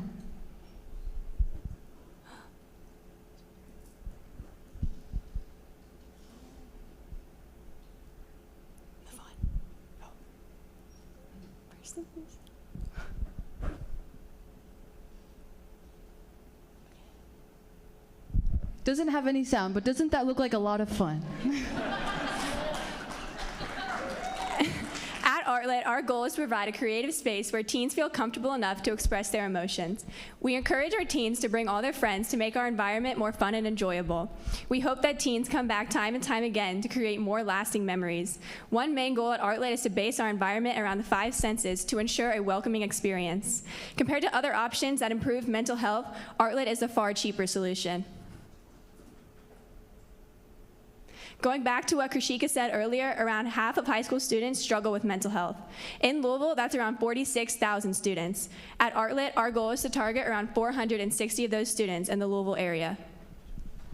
We are unique because of our atmosphere and how we collaborate with local artists and mental health experts. Artlit is the only viable solution. Let's take a look at our competition. Our top 3 competitors are the Big 4 Arts Festival, the Louisville Expressive Therapies, and Grace Psychological Services. The Big 4 Arts Festival has only 2 out of the 6 categories. Neither of the therapies are affordable. Neither appeal to the 5 senses in the way that we do, and they don't bring artists and therapists together in one place to help teens. They also don't include a variety of art forms. We are the only social venture in our industry to be consistent across these 6 key categories. Artlit will charge a $23 entrance fee per session. If students and parents choose to save money, it will be a $75 subscription fee for 4 sessions a month. In 1 year, Artlit, we are estimated to make around $507 in revenue. Our yearly expenses are a little over $40,000 and include all of our art supplies, rent for the University of Louisville's Founders Union Ballroom, and hiring 2 part-time therapists. Given these numbers, we are projected to break even within the very first month of business as long as we reach full occupancy. Now, with regards to our marketing plan, we here at Artlit prioritize staying in close contact with our sponsors, partners, teens, and their parents. We will be doing so by being highly active on all of our social media platforms, such as Facebook, TikTok, our Instagram page, as well as Gmail. On the left-hand side, you can see a brief example of one of the many flyers that we will be distributing throughout the community, as well as schools. Hello, I'm Ruby Robinson. This is Gabriella Ostrander, Allison Lopez, Krishika Lugani, and Jordan Putz, and we are Artlit.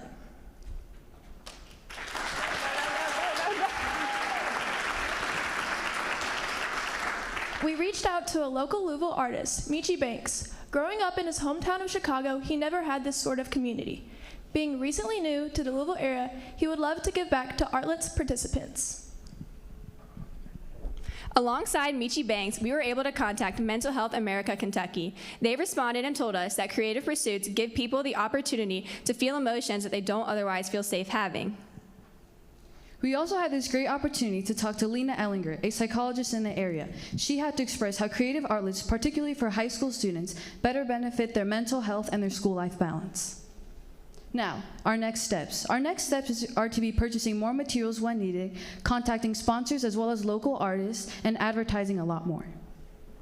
We have really big plans here at Artlit, starting off with Artlit merchandise, where we will have our logo on t-shirts as another form of revenue. One of our biggest goals at Artlit is to be able to provide a podcast for students to talk about their mental health, their art form, or anything else going on in their life so that they can build an online community. Another one of our really big goals at Artlit is to be able to create scholarship opportunities for students who are from low-income households and don't have that extra $23 to be spending so that they can still be a part of our program. We plan to start in Louisville, Kentucky, then expand to bigger cities around the Commonwealth, like Lexington, Northern Kentucky, Owensboro, and Bowling Green. After that, we want to go to more rural areas like Berea, Hyden, and Russellville. The testimonials that we shared with you all in the beginning only represent a small amount of the mental health issue in Kentucky. There are so many students around Kentucky that feel mentally unstable or feel like they have no support. But mental health, there's actually a mental health crisis across the globe, not just in Kentucky, but we want to be the first ones to take that step in Kentucky to help teenage students feel supported. So teenagers of Kentucky, come join us at our workshops where we value your mental health and your right to self-expression. At Artlit, where creative outlets equal positive outcomes. Thank you so much for having us today. I'm so proud of you.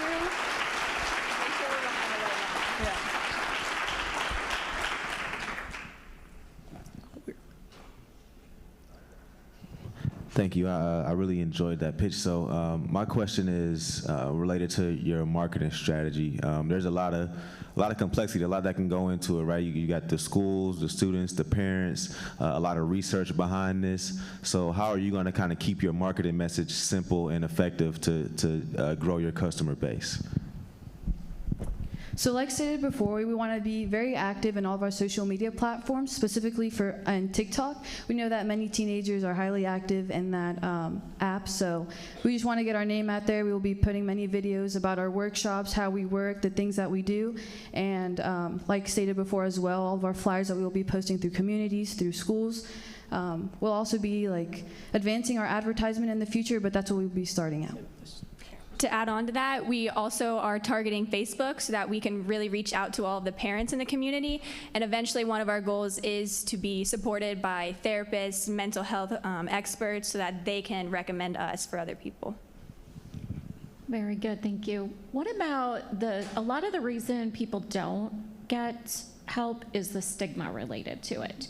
So how did your group talk about, how much did you talk about that stigma and being able to draw people in and helping them overcome that stigma, right, to come to your locations?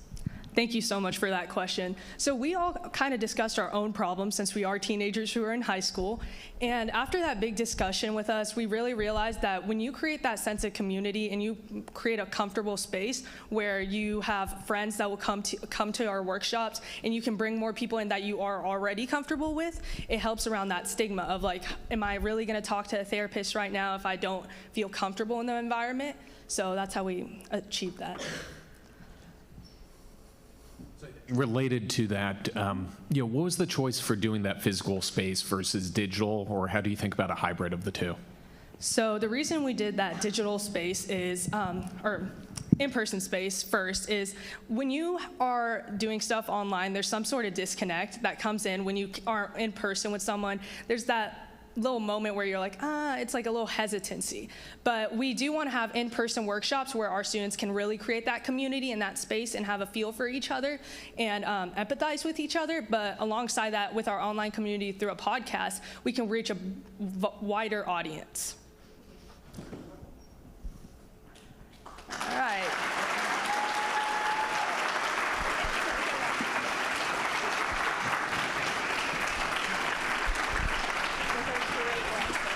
I'm so proud of us.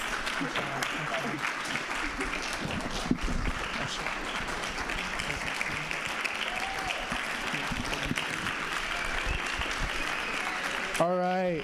Yeah, keep giving them a round of applause. Come on, give them another round of applause. They did a fantastic job. What an amazing job.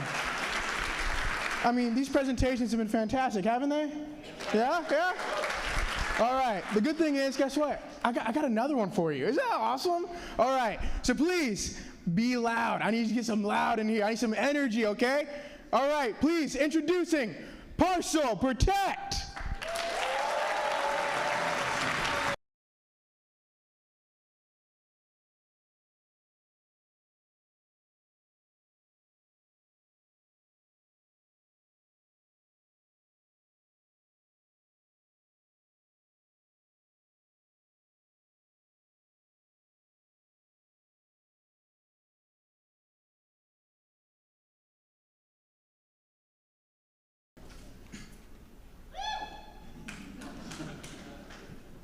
March 20th, 2021. A seemingly innocuous package is taken off a doorstep in Jersey City. This package actually contained critical medication for a man named Justin Fairhurst, who was suffering from leukemia. When they realized his dose was missing, Justin was quickly rushed to the hospital, where he received a life-saving emergency dose. Situations like these are all too common, but what could he have done? Just in the past year, there have been more than 260 million packages stolen off of porches. That's approximately $19.5 billion in lost property. Additionally, around 49 million Americans have fallen victim to porch piracy. And on top of all that, less than 10% of porch pirates get caught, meaning they're free to go through the streets and continue to steal your packages. These jarring statistics show how big of a problem porch piracy is, but what exactly are the adverse effects? Well, first of all, when your package gets stolen, it's the responsibility of the individual owners of the delivery trucks to reimburse the customer for their lost property. That means they are the ones paying for the billions in dollars of stolen property. Secondly, when your package gets stolen, it can take anywhere from a couple of days to a month to receive it. And if you need your package urgently, then you don't have any time to spare. Finally, if a sentimental item gets stolen, then there's no waiting for a replacement. It's gone forever. Introducing Parcel Protect. Our team, Ben Baker, Lucas Strunk, Ella Lauer, Samuel Morgan, and Drew Porter. Our solution, secure home decor that doubles as package protection. So, some delivery drivers deliver over 200 packages per day, so we wanted our product to be easy and accessible. So you might be wondering how it works. Well, picture yourself as a delivery driver. You walk up to the porch, see this conspicuous product, you open it, and then you place the package on the bottom, which has a pressure pad connected to a lock. Then, after 30 seconds, the couch will lock and a notification will be sent to the homeowner's phone. To speak a little bit more on this notification, as you can see on the screen, we have one of these sample notifications that will be sent to your phone. And if you click on this notification, you'll be sent directly to our app. So what are the app features? Well, some of the app features are the Couch Connect button. This Couch Connect button will help you connect your phone to your couch so you can wirelessly control it from anywhere as long as you are connected. Also, we have the package status feature. Now this feature will help you see the status of your package, so whether it has arrived and if it is secure or not on your porch. We also have the schedule delivery button. Now, this schedule delivery button will help you find different times to schedule your Parcel Smart Couch to open. So let's say you're getting a package at maybe 11 a.m. So at 10:55, your Smart Couch will unlock, so that way the delivery driver can easily put your package in and you don't have to do anything from your phone. And we also have the remote locking system. So what if maybe your grandma was gonna drop you off some cookies or a neighbor was gonna drop you off some casserole? You can't plan for these times, but with the remote locking features, you'll be able to remotely lock and unlock your Parcel Smart Couch from anywhere as long as you are connected. So why choose Parcel Protect? Well, we are very secure and fashionable. We are secure because we have designed the lock to be specific for this Parcel Smart Couch. So this lock is it uses proprietary technology to make sure that all your packages are very secure on your porch. We also made sure to keep design in the back of our heads as we were designing the couch, so it is not only functional, but very design friendly. So what exactly is our competition? Well, some of our competition is the Keter chair and the Lox box. To explain the Lox box a little bit more, the Lox box is a very large, weirdly colored, very high-tech package, or very high-tech box that sits on your front porch and delivers a one-time code for delivery drivers to insert your packages into. Now, this can take a long time, and as Ella mentioned earlier, delivery drivers don't have this time as they're delivering over 200 packages a day. Also, it is not multifunctional, as you can't sit on it, or at least I hope you don't. We have the Keter chair also, which is just your standard cheaply made plastic patio furniture. So this doesn't have any fancy technology. All it has is the storage underneath, and it doesn't have any online locking features, and it doesn't send you a notification to your phone. The Parcel Smart Couch definitely blows all the competition out of the water and is the best in package security. So initially, we're going to start by targeting middle-class homeowners in Kentucky, as we believe that not only would they benefit the most from our product, but also they would be able to afford our product. Now, we calculate that market size to be around $40 million, and we'd like to take 10% of this market within the next 12 months, so roughly $4 million. Now, the actual pricing of our units, it'll be $125 to manufacture one, and we'll be selling it for $250, while for an additional upcharge of $30, you're also able to customize the colors of the couch in addition to putting photos on the actual pillows to make it feel more at home and make it blend in seamlessly with your patio. Now, our actual startup cost will be $265,000, and this will be to cover the manufacturing of 1,000 of our smart couches, our first initial marketing campaign, and a storage facility for all of our smart couches. And we'll break even after we sell 2,137 of our units, and we expect to do that within 6 months. Now, the actual ways that we're going to get the word out about our product is we're going to be using a mail campaign, television ads, and social media. With our mailing campaign, we plan on sending out pamphlets to suburban areas all around Kentucky, as we believe that anyone who actually goes in those suburban areas and checks their mail would be a perfect candidate for our product, as they would most likely also care about their packages. Now, for television, we're going to target specifically cable news networks, as we believe that people who tend to watch news are in that older demographic that we're specifically targeting of homeowners, compared to other different media on television.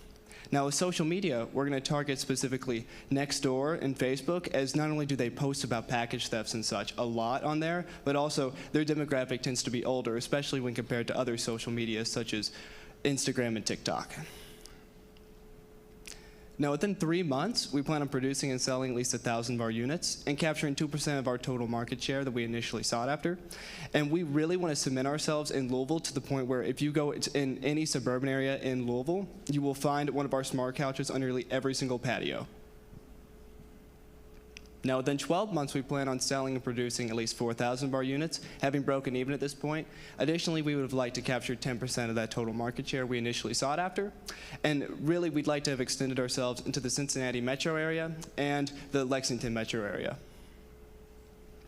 Now, to ensure that over time our growth doesn't stagnate and plateau, we will be releasing 2 new models within the next 12 months, specifically a chair and a flower planter, as not only would these products be more accessible for people with smaller porches, but also they cost less and be much more accessible for different demographics that we'd like to reach out to. Additionally, we'd like to have a key partnership with Ring, as we think if we can combine our package protection technology with their security, we can create a truly revolutionary home security experience. What happened to Justin Fairhurst was nearly fatal, and situations like these are all too common today. But we here at Parcel are committed to preventing these occurrences before they happen. We want to keep your deliveries secure 24/7. Thank you.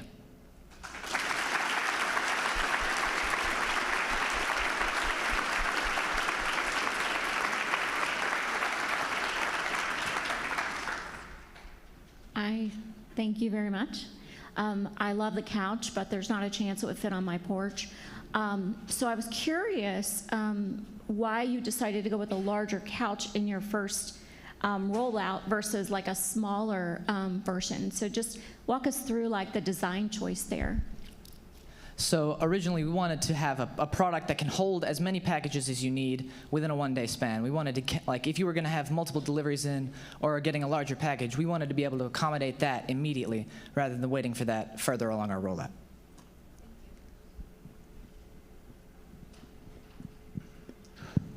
So as far as the delivery drivers, with the furniture being so inconspicuous, right? So how do they know that they need to leave the packages in the couch? So we have a couple different methods of actually doing that. Most delivery services allow you to leave notes for your driver, and you can leave to lift up the lid of the couch and place the package inside. But for services that don't have that, on the underside of the lid of the couch will be a large yellow sticker that says place package here. And we admit that this is a little inconvenient currently, but we're working towards a better solution in the future. And hopefully, eventually, our couches will be so well known that every driver will know what they are and know how to use them. So you mentioned your go-to-market strategy is really starting with Louisville, then expanding across the state. How are you thinking about the retail elements? Is this going to be direct-to-consumer? Is it going to be geographic retailers? How are you approaching that? So originally we want to sell our products online on retailers like Amazon and Walmart, but we're going to move towards a brick and mortar store, originally starting in Louisville and then expanding to greater areas as we progress economically.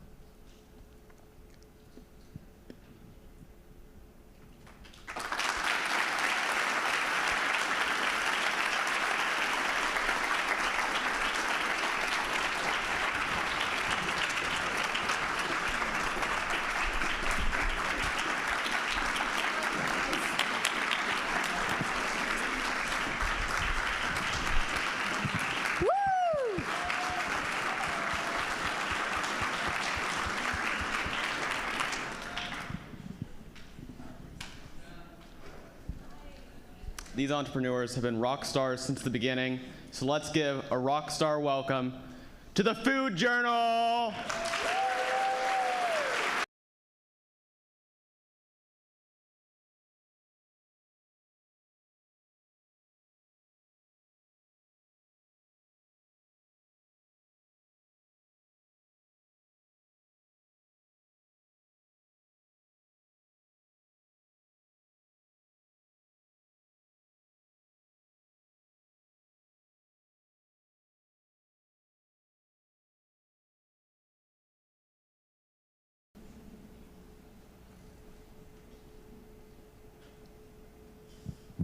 Like gas to a car, food is what fuels our body. For people with food sensitivities, filling your body with certain foods is like filling your car with the wrong gas. It won't work properly. Our project is important to me personally.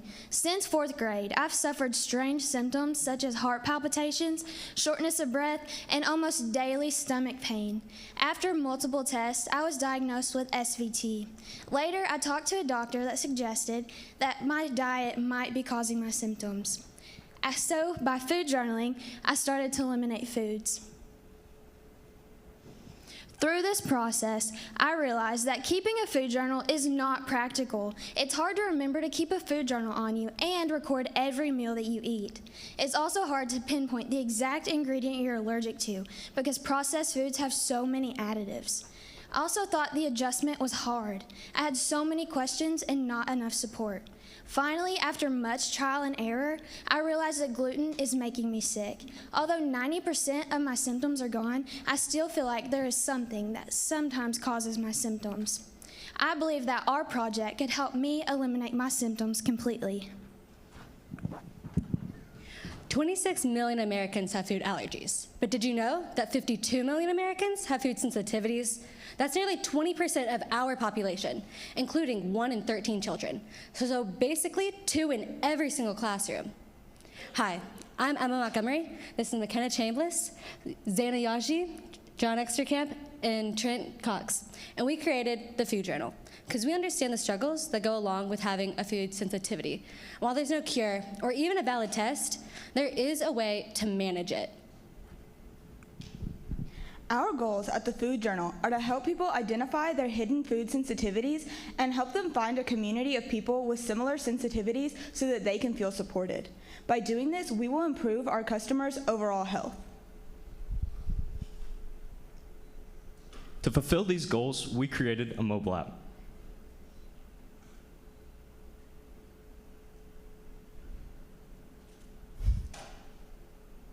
The first feature in the mobile app is the food search feature. The food search feature searches the entire USDA database of sealed and packaged foods. This provides detailed ingredient information on the food. We also have a UPC or barcode scanner tool and a speech-to-text tool to help. Once you found the food you searched, you can add it to your journal where you can log symptoms. Our second feature is the commonality algorithm. The commonality algorithm takes the symptoms you logged in the journal and establishes patterns between the ingredients and the symptoms you logged. This will then flag future foods you logged based on the ingredients in the food. The third feature is the social network. The social network connects users with similar symptoms and helps them share and collaborate on recipes and their stories. This will create a collaborative and connected community. This will also improve our commonality algorithm by comparing their symptoms and their ingredients. Compared to our competitors like AliApp and CareCare, our app offers many features such as a food tracker, symptom log, food scanner, ingredient flagging system, and a community. So let's talk market size. The food allergy and sensitivity market size in 2021 was set to be at just about $35 billion.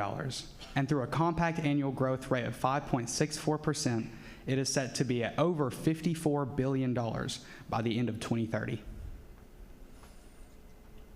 Our startup costs will be about $97,200. And we hope to get 7,000 new subscribers by the end of our first business year. That'll set us at a break-even point of just about 6 months. We have allocated 72% of our budget to go to our app development costs, a little over 25% to go to our advertising campaigns, and 2.2 and 0.1% respectively going to our database management and publishing fees. Now, yet again, 52 million people in the United States suffer from food sensitivities, and I'm one of them. So I would hate being one of the 32 million that have hidden sensitivities, because I could go to the ER or even die. So therefore, we want to target 1% of that market, or 320,000 people. When you download our app, you get a 7-day free trial. When the trial is over, you have 2 tiers of subscription to choose from. Our Tier 1 subscription contains food logging and symptom logging, as well as the ability to compare ingredients. The cost for our Tier 1 subscription is $9.99.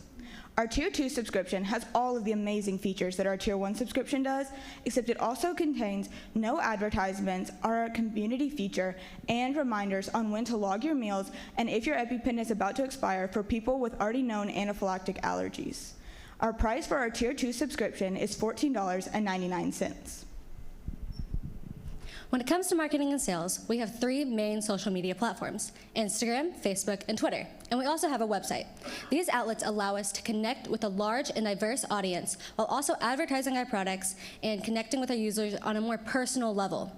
Second, doctor recommendations. Now, we understand that our app is not going to give you a direct diagnosis. However, it is a tool that doctors will be more inclined to recommend rather than the traditional pen and paper method of food journaling.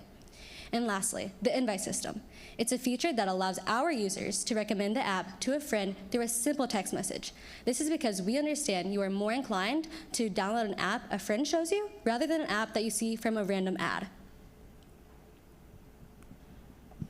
When it gets to revenue, like Zaina said, we have 2 subscription tiers, and those would be our main streams of revenue.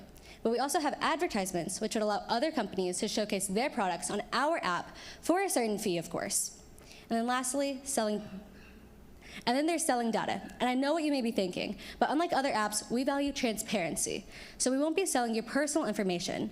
Instead, we would be selling the trends of what is scanned and searched into our food database to other food companies so that they know what is popular and what they should pursue. Our future plans are to increase our target market, as well as partner with insurance companies. By partnering with us, insurance companies will save money on unnecessary testing that will not identify their customers' true food sensitivity. We also want to partner with doctors. This is because at the Food Journal, we know that food sensitivities impact all aspects of a person's health. We will partner with doctors from all areas of the healthcare field. We talked to some doctors to see what they had to say about our app. Dr. Christopher Bailey from Appalachian Regional Health said that because of our user-friendliness and the convenience of our app, it is an amazing tool that can help anyone either living with a food allergy or who is trying to identify a hidden food sensitivity so that they can go on and lead a happier and healthier lifestyle. We understand that we're not going to be able to eliminate the trial and error that goes along with having a food sensitivity, but we are able to make it more efficient for you. So please, join us on our journey to finding food that will fuel your body the right way. Thank you.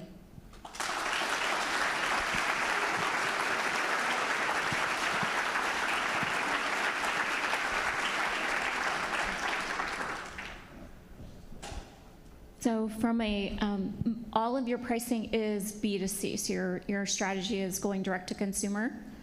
Did you consider selling to the healthcare providers, allergists, and physicians like that as well?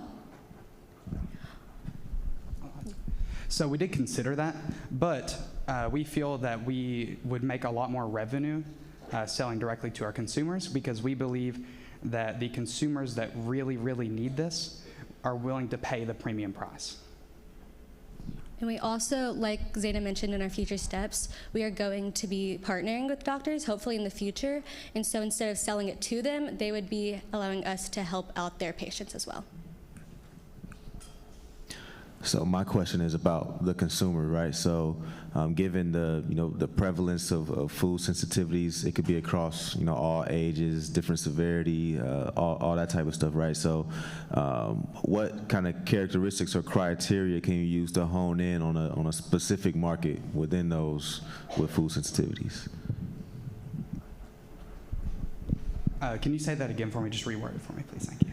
Yeah, so it'd be tough to market to everyone with food sensitivities, right? So what are some characteristics of the specific people with food sensitivities that allow you to have a specific market? Okay, so what we have done is we have thought that originally we want to market to a large range of adults. So there are a lot of adults that have hidden food sensitivities. For example, we talked to Mike Halloran, who is one of our leaders here. He's anaphylactic to something that he does not actually know about. So he has to carry an EpiPen everywhere with him. And so we've talked to him about that. And so we haven't really considered the point that you're talking about, but we will definitely get into that. So. You guys did a really good job with your visual branding. Who did all the deck and design work? That was Zeta and then also John as well. Nice work. It's beautiful.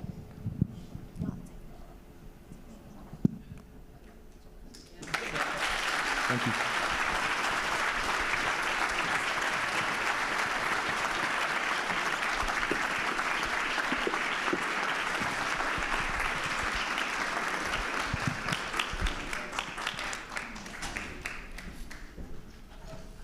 Hey guys, T.O. Will here again. I'm here to introduce a team that I think is going to do a really, really great job in a second.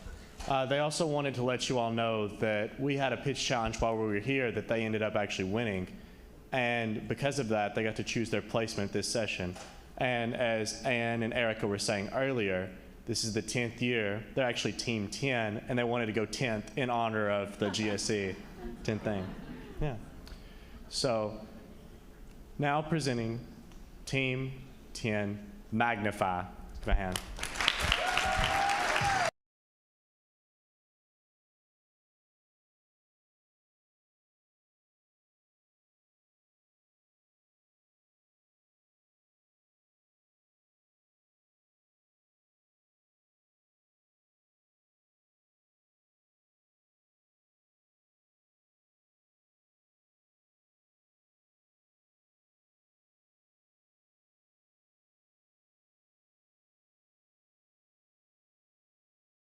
You need to get a job. Okay, fine. I'll use one of those dumb job websites. Okay, let's see. Teenage jobs near me. Okay, let's see what we got here. Oh, cardiovascular surgeon. That sounds fun and easy. $200K a year? Okay, let's see what's next. Horseshoe repairman and they make $18.80 an hour?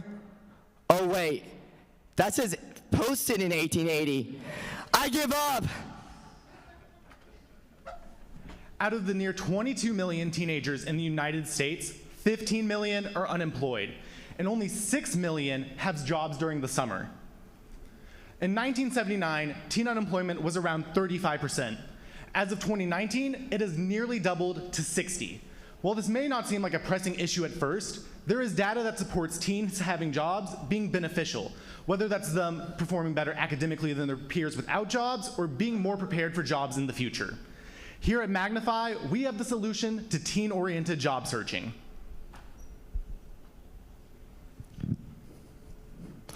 My name is Ezra Foote. I'm Shivy Koya. I'm Kinley Rhodes. I'm Jack Scanlon. And I'm Danny Smith.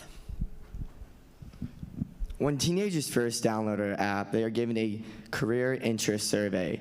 Now this survey is about 20 questions, and we find out about their skills, interests, and passions. Once we get these 3 things, we have an algorithm which caters job opportunities unique to that specific person. Now, with the swipe on interactive job offers, it gives them a techie feel. Now, see, this quickens the process of applying, so our teenagers aren't spending all that time trying to find jobs near them, the pay, trying to figure out all these variables. Now, when you add in our algorithm that every week checks with the businesses and makes sure these opportunities are still up for grabs, you get the best interactive job searching app on the market. But how does this work? Our app allows you to swipe right on the jobs you're interested in and swipe left on the ones that you dislike. Now, I know what you're thinking. Oh, this sounds awesome for teenagers, right? But what about the business side? Well, here at Magnify, we are a business-to-consumer company, but we are also business-to-business. Now, we have our business-friendly pricing options. We are ATS compatible. And we have our annual purchases, which is really fun because you guys don't have to worry about that pesky monthly payment creeping up on you. Now, we maintain teen interest with our interactive swiping. And the best part about hiring teens, we are malleable. A lot of times, this is the first time a teenager is getting a job, so they are willing and eager to put the best work forward. Our marketing strategy is to partner with school counselors to help get the word out about our app. We will also contact businesses' HR department and encourage the businesses to sign up. We will also have social media campaigns on TikTok, Instagram, and YouTube.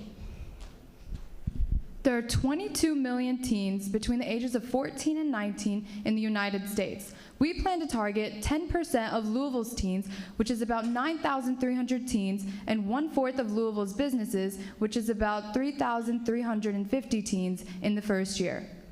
We plan to market on the 3 most teen-oriented job apps: TikTok, Instagram, and YouTube. We plan to spend $5,000 per month on TikTok ads, $500 per month on Instagram ads, and $500 per month on YouTube ads. All of this adds up to be an investment of $6,000 per month strictly on marketing. Our biggest cost in the first year will be app development. It will cost roughly $64,000 due to our 16 hours of coding and roughly $40 per hour cost. Year 1 will be quite expensive at roughly $136,000, but our average year will only cost around $72,000. We plan to break even in our first year because of this. We plan on offering 3 business subscriptions. The first is the pay-as-you-go method. This is only $50 per job listing, and this pricing is very small business friendly since it doesn't require them to make a big commitment. The next option is the silver subscription. This is $1,000 per year for unlimited job listings, and it also comes with profile cosmetics. These are just animations in the profile. The third option is the gold subscription. This is $2,000 per year for unlimited job listings and profile cosmetics, but this also has a boosted algorithm. This means that teens who may match lower on the interest quiz, they will also have these jobs pop up on their feed.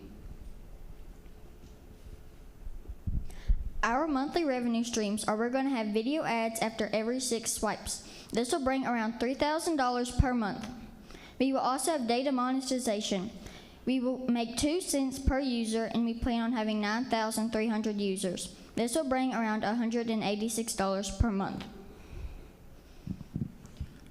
we have three main competitors, Handshake, Indeed, and LinkedIn. Now, they are all lacking in our interactive software features of the swiping. Next, none of them are teen-oriented. Handshake is made for college students. LinkedIn is made for professionals. Indeed also caters towards professionals. We are a company by teenagers for teenagers. Next, they are lacking thorough filters. With our detailed interest quiz, we find out what you care about, and we care towards that. Next, we have read through hundreds of reviews on all our competitors, and they are all lacking in up-to-date information. In our skit, we mentioned how some of these posts are like 200 years old and they haven't been taken off, right? On Indeed, they don't even tell you if it's like 30 days, right? So they just say 30 days plus. So it could be a year. They just don't take the postings off. With our algorithm, we make sure every week we are connecting with these businesses to see if these opportunities are still up for grabs. Now, pricing. We believe in no hidden fees. Okay, we are you pay and you go, or you pay yearly. Part of our research included surveying teenagers who are employed. One of the numerous responses we received is from Amelia Garibay Romero, who has the unique experience of having worked in Kentucky, Washington, and Pennsylvania. In her response, she described a tricky application process for teenagers, and she believes an app like ours would make that process easier. We also reached out to HR professionals, such as Aaron Bacon, who used to work for Indeed. He said he could see our app being successful due to the interactivity and ease of understanding that comes with the swiping method. In the first 6 months, we plan to expand to 20% of teens and to 40% of businesses in the Louisville area. In just 1 year, we plan on adding informational videos that can teach teens about soft skills to help them in their future careers. In the next year and a half, we plan on expanding to other major population centers of Kentucky, such as Lexington, Owensboro, and Bowling Green. In the next 3 years, we plan on expanding to bordering states. In just 5 years, we plan to reach over 500,000 users and over 20,000 businesses. We at Magnify are here to create a clear path to your future. As we're scrolling on his phone. Here comes the money.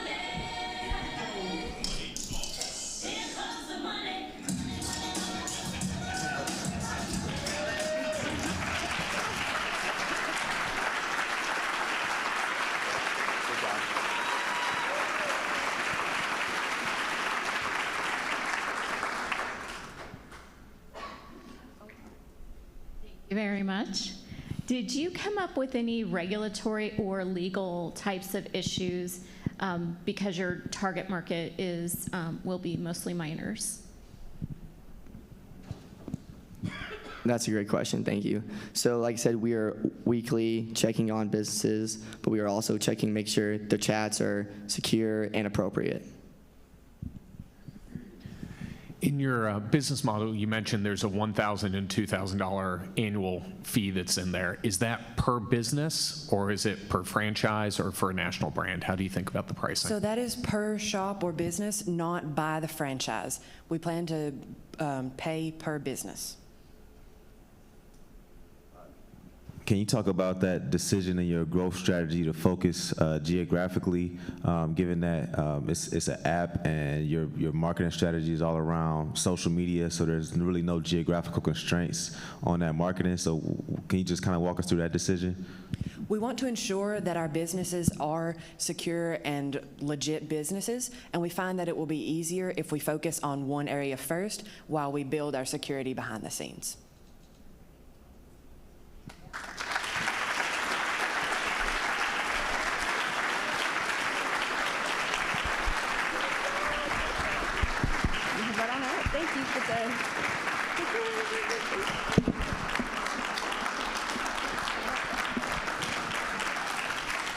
You want me to do it for lunch, or you got it? Oh, is there certain special announcements? Okay, all right. Well, that is our first half of the day. How about it, huh?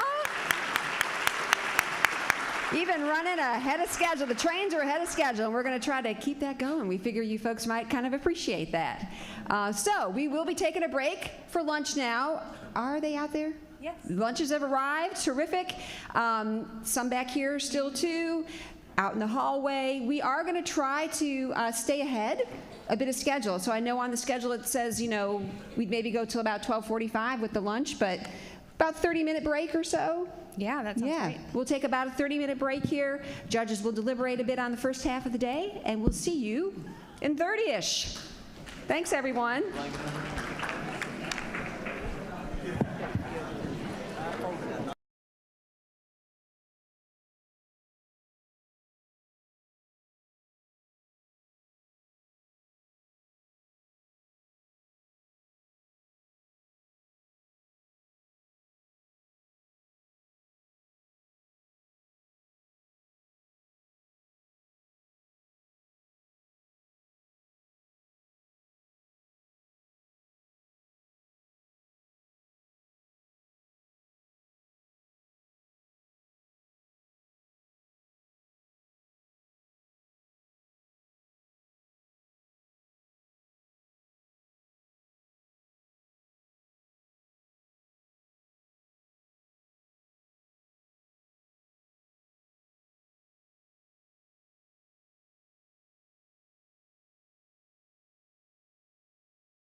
back after lunch. Welcome back to part 2, the afternoon session of session 2. 2023 Demo Day. All right, everyone. So you've been hearing, from us up on the stage and all, and we just wanted to share with you a quick little bit directly from the students.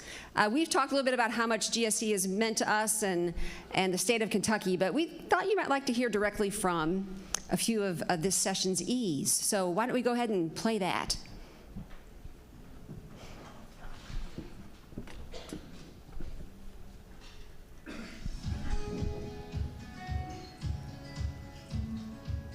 Entrepreneurship is definitely a mindset. I think it's created for people who have a passion for changing the world. We always start with a problem, and we kind of key into that main problem and create a solution for it.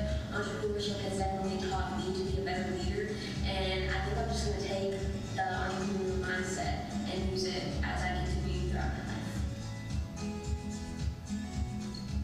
I would say it's been for me as an entrepreneur because it helps me made a lot of connections just in the past few weeks. I've met people, I've talked to different people about what I might try to do after this is all over and just what I might do from there.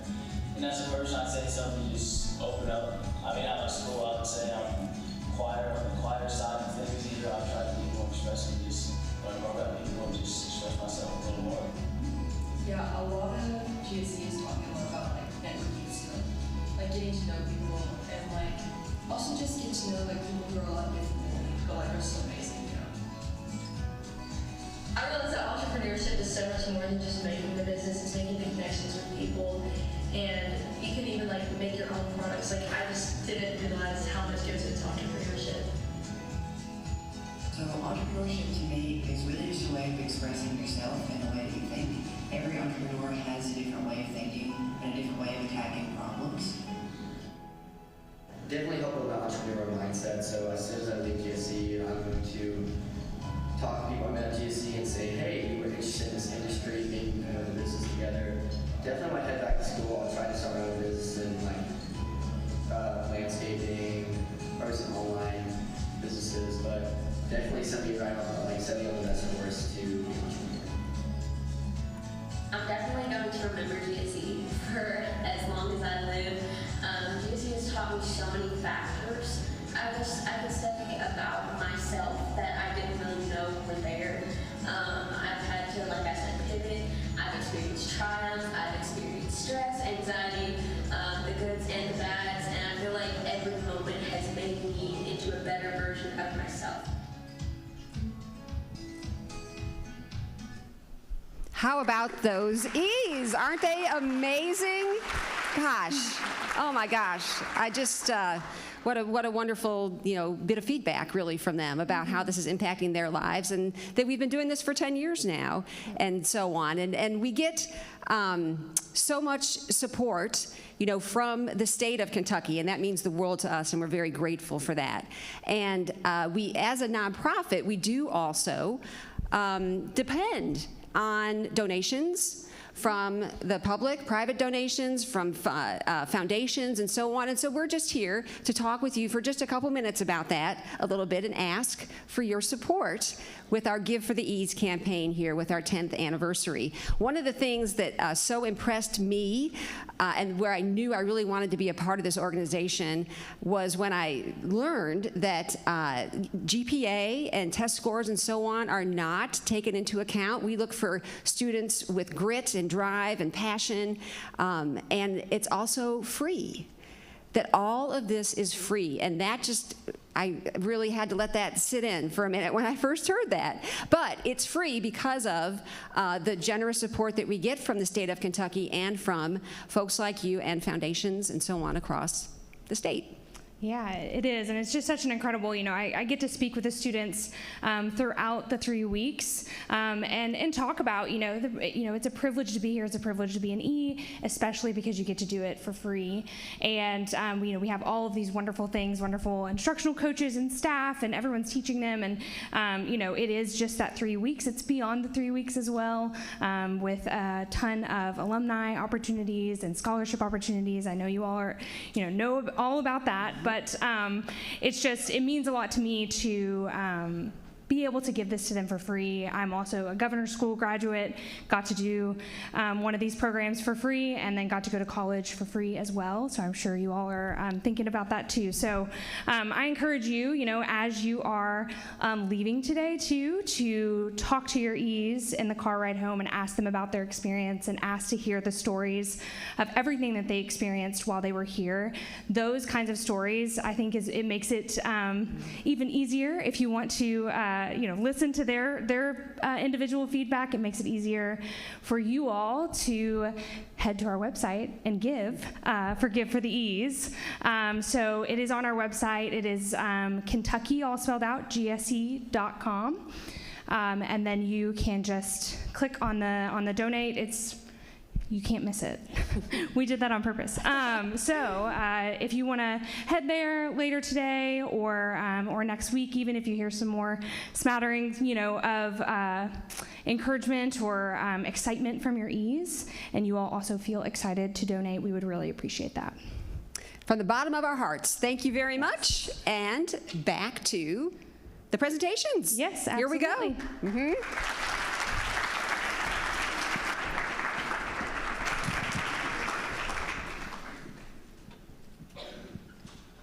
This team has grown so much over the past 3 weeks, and I know they will grow on you now.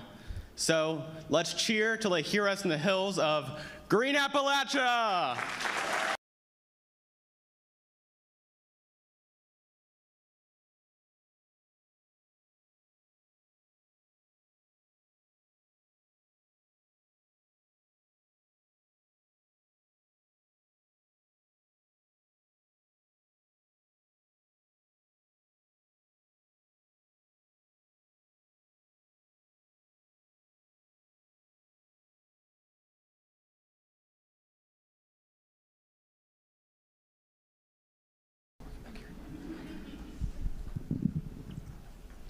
This is my hometown of Hyman, Kentucky.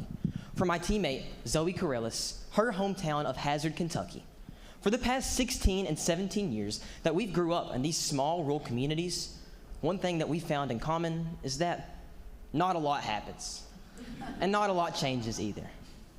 But on July 28, 2022, a devastating flood affected not only our small communities, but also 13 other counties in eastern Kentucky.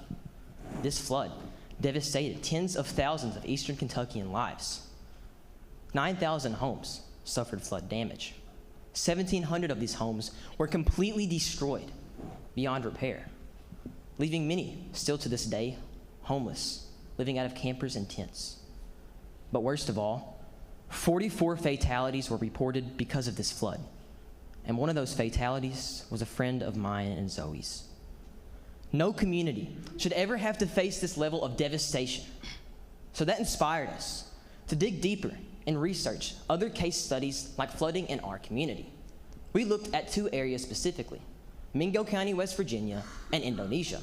These areas have one commonality with eastern Kentucky, and that is coal mining. To be more specific, surface coal mining. Surface coal mining, for those of you who are unfamiliar, is when you, instead of going in the ground and getting the coal settlements, you mine the mountaintops. And once the coal companies mine the mountaintops, they don't restore the land from where it was naturally, leaving many of the mountaintops bare with no trees. Researchers have found that treeless land that is left behind can increase the speed and volume of rain runoff, worsening floods in the mountains. Not only can we see the geographical scars that coal mining has left behind, but we see the lingering impact it causes on flooding. But before we start, hi, we're Green Appalachia, and this is our team. Luke Seeley, Samara Higgins, Patel, I'm Zoe Corellis, and Wyatt Bailey. Our focus is how do we reintroduce forestry to prevent flooding in Appalachia. We have found through countless research studies that there's over reportedly 2,800 abandoned mines throughout all of Kentucky. 500 of all of those abandoned mines are surface mines, and 3/5 of all surface mines are in eastern Kentucky. This further proves that the correlation between surface mining and flooding devastates areas like ours because we have a large majority of all of these surface mines. So how can we fix this? Due to the bare mountaintops, there's no kinds of vegetation to soak up all of the water that we get during these flash floods. So water is running off of the mountain at a rapid pace, causing homes to wash away, causing landslides, mudslides. So we want to bring specifically red maple trees to the tops of these mountains because they have strong roots and they grow very fast. We also want to bring weeping willow trees right down into the floodplains and on the creek beds because they soak up so much water. The United States flood damage market is $177.9 billion. If you ask me, that's a lot of money. And the Kentucky flood damage market is $950 million. And we're hoping to acquire $9.5 million or 0.01% of the market by the year 2026. Now, how do we plan to sustain ourselves from the beginning?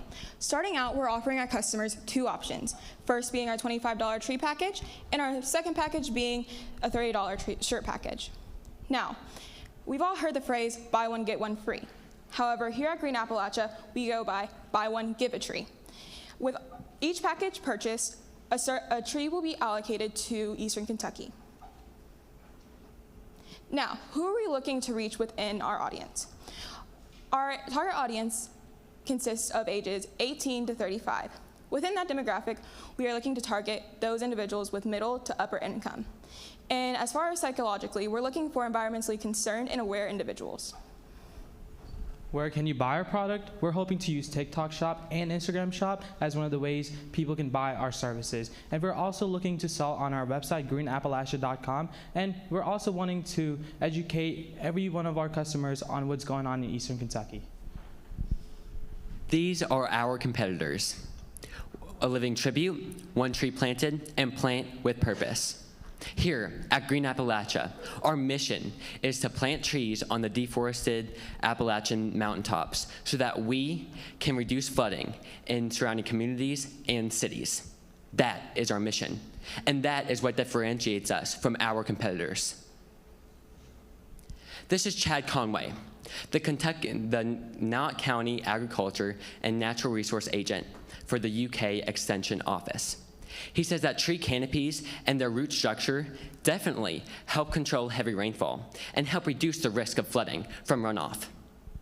Chad says, with the statement this quote makes is that Green Appalachia gets down to the root of the problem with providing a sustainable yet realistic solution.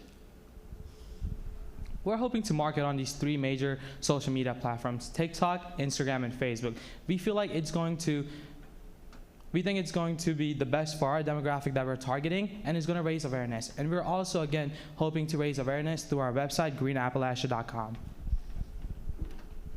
Our projected startup cost for Green Appalachia is $20,261.35. So now let's break up our finances with a finance pie chart. We can see that the large majority of what we're going to be selling is the tree saplings and also our shirts. That's what initially is going to take up most of our funding in the beginning phases of our business. Following that is our payroll and also our marketing. We plan for each month to hire about 10 employees and also to market about $3,200 worth of marketing. And the smallest part of our finance chart is our resources for our volunteers and also our workers. This includes things like shovels and also buckets to help speed up the efficiency of planting these tree saplings on the bare mountains. Now, we plan to break even in our first 3,000 sales, or projectively 3 to 4 months. For every 1,000 sales that we sell, we gross profit $15,000. And after expenses, including shipping, handling, storage, and also taxes, we net profit $9,000. Now, where do we see our company going in the next 5 to 10 years? Starting out, we want to expand to subscriptions. Now, seeing that our customers have an attachment to this issue, we want them to see where their contribution is going and let them see the growth that they're making. Further on down the line, we want to expand out of the states. As we all know, Appalachia expands across several different states, and commonly we see this same problem in many of their barren mountaintops. And last but not least, as we expand out of state, we're going to have to expand to more biodiverse options, seeing that we're going to have to adapt to the geography of those locations. Now, who are our key partners in this process? Starting off, we have Kentucky River Properties. We need to partner with them given that they will help us gain access to these properties in barren coal mines in Eastern Kentucky, seeing as they are the key owners of these mines. Secondly, we have Kentucky Division of Forestry. Seeing as we are planting trees, we want to keep them safe at all costs as they prevent this solution. And last but not least, we have Arbor Day Foundation. Seeing as they are our wholesale suppliers, we are using them to harbor our saplings until we need them. We see that this issue is not just a one-time occurrence in communities like ours. The July 28th flood that we see right here on the left is downtown in my city of Hyman, and on the right was just last week. These flooding events are common, and they need to be prevented. So in conclusion, today we've pitched our idea of Green Appalachia. And although we can't control Mother Nature, one thing that we plan to do is help restore it. We plan to prevent communities like ours from ever having to face this level of devastation on a mass scale. So my question to you is, will you help us grow to stop the flow? Thank you.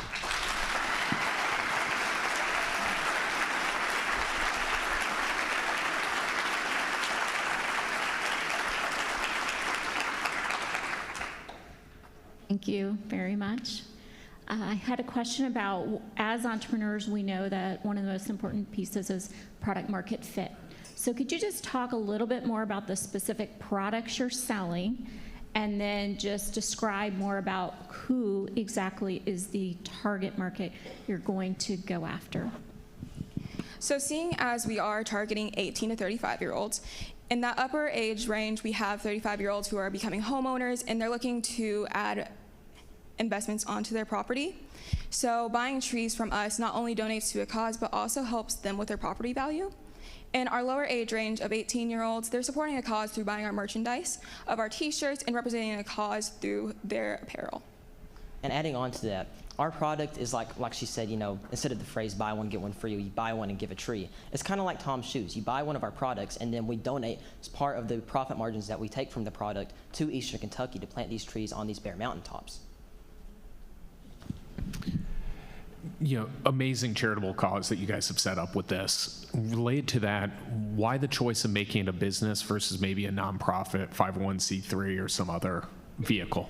That's a good question, and we are in the social entrepreneurship version of our business, and this is still a startup business, but we are still profitable as a business. Like I mentioned in our finance slide, we net profit around $9,000 for every 1,000 sales, but a large contribution of what we make as a company goes back into reinvesting to donate these trees. So can you kind of talk about what are some of the other methods for reducing or preventing floods, and what made you make the choice to go with your method, and in terms of how effective that might be? So generally, the only kind of flooding technology that people use is infrastructure, and that is just super, super expensive. And so we did a lot of research, and these bare mountaintops is really causing a lot of our floods. And so we thought that this would be the most cost-efficient and best way to help. Now, also adding on to that, seeing as we are going for a more eco-friendly approach, we don't want to damage what's naturally there. Going back to our original statement of grow to stop the flow. We want to build the agriculture of that area instead of taking away from it and adding infrastructure to that problem.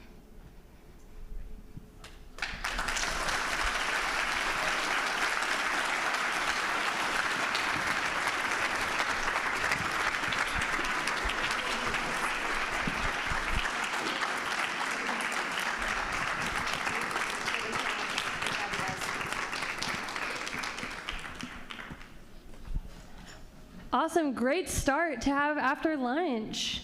Thank you, guys. We have a ton more great pitches for you guys coming up now, and one of those is going to be now. They've been hyping themselves up, so give them some more hype. A big round of applause, Streamline Care.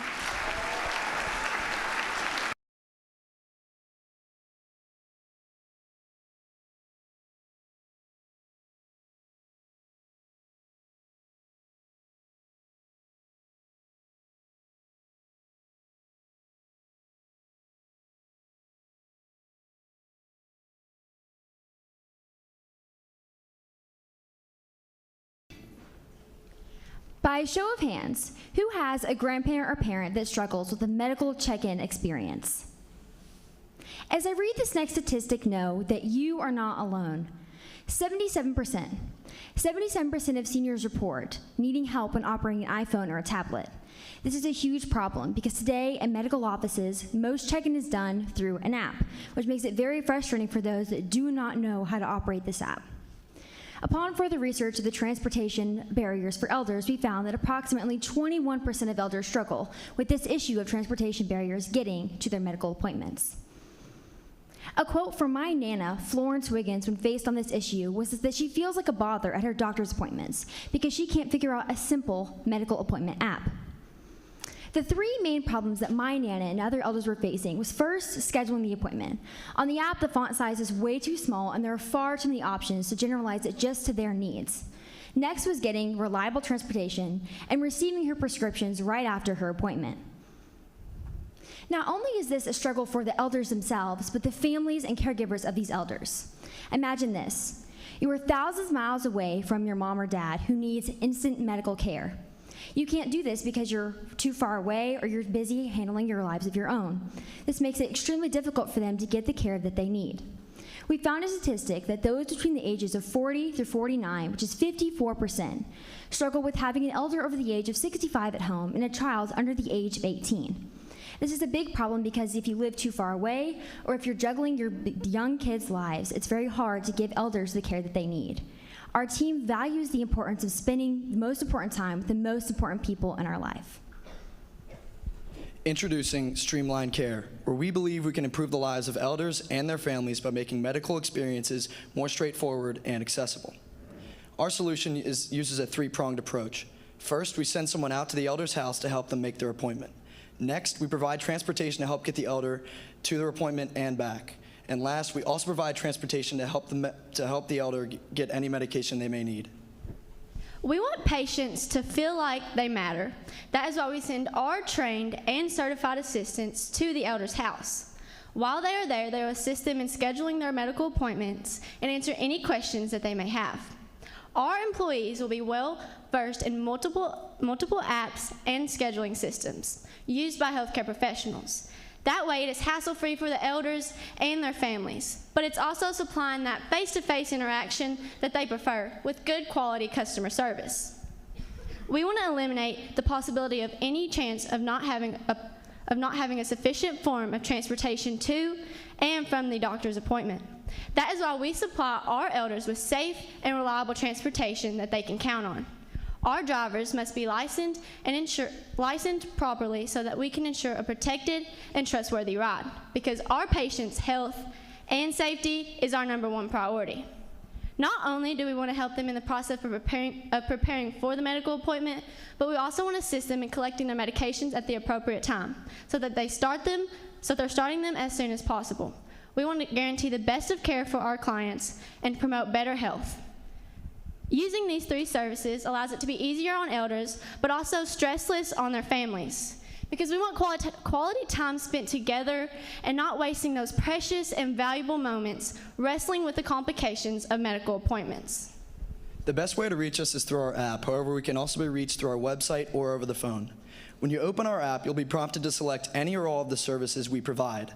Next, you can schedule when and where you'd like our assistants to meet you, and after payment, you'll be met with an order confirmation.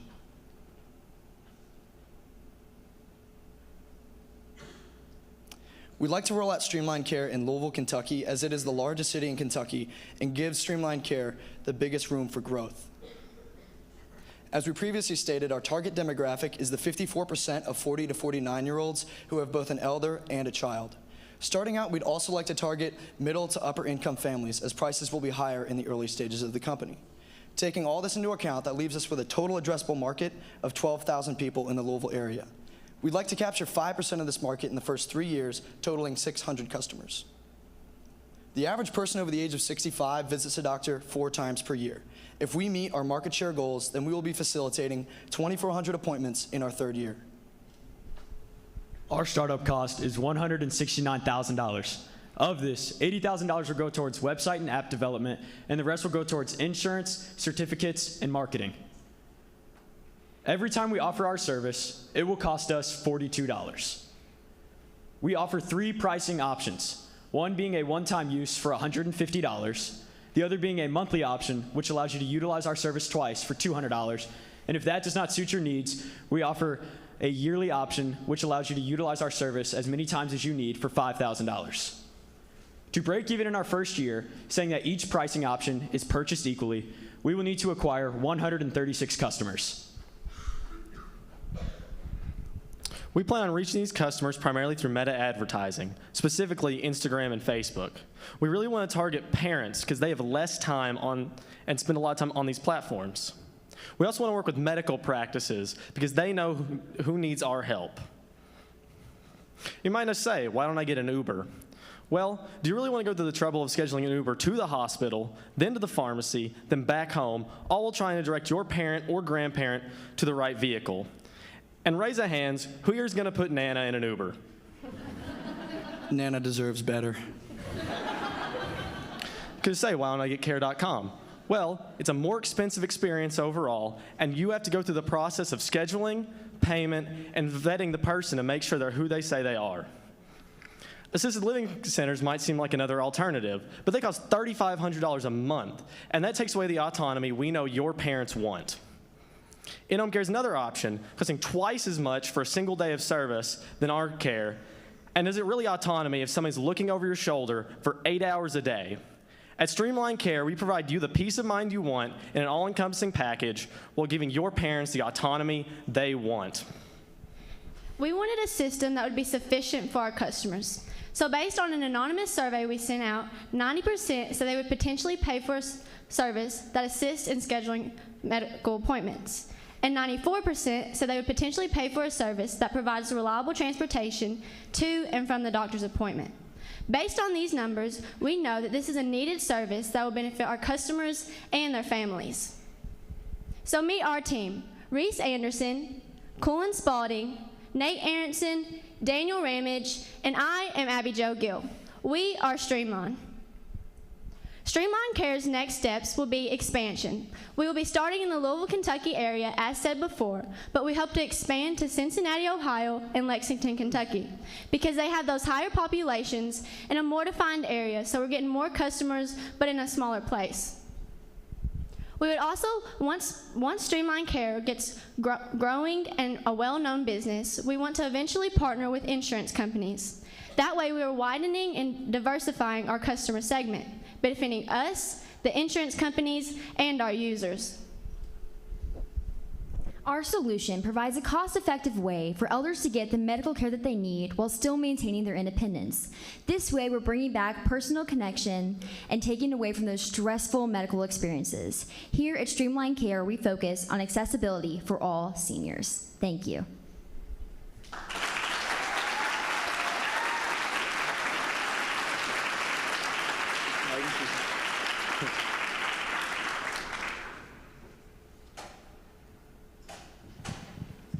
Thank you for that presentation.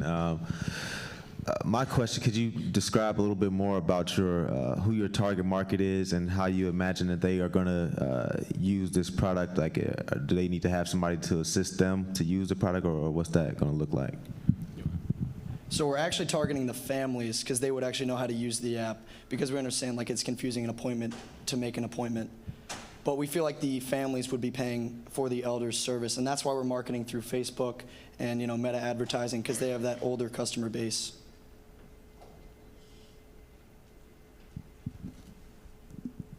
Can you talk a little more about the pricing strategy? So they're going to the doctor, they're going to set up the appointment, and they're going to get their medication. So talk a little bit more about the pricing for each of those and how that all kind of comes together. So it may not be on the same day, right? They could all be different days. Yes, ma'am. So you're saying like if you use the one-time service, like you just rebuy, like you buy it before you go, if that answers your question. Right. I saw the 150, but one time, is that just, but are they going through all three during? Yes, ma'am. Just like, yes, what ma'am. is the activity for that $150? So for the $150, you get all three things that we offer. So we offer to take you to your medical appointment and check you into your medical appointment. And if you need prescription, we also will take you to pick up your prescription and then take you back home. Okay, thank you. Thank you.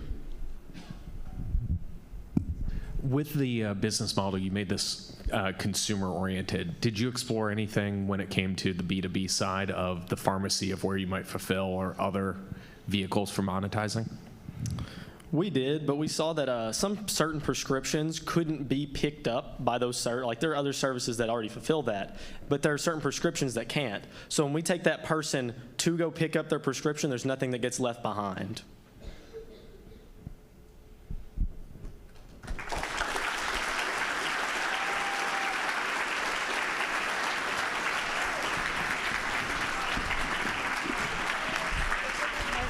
Take her to Erica. Good job. Sure.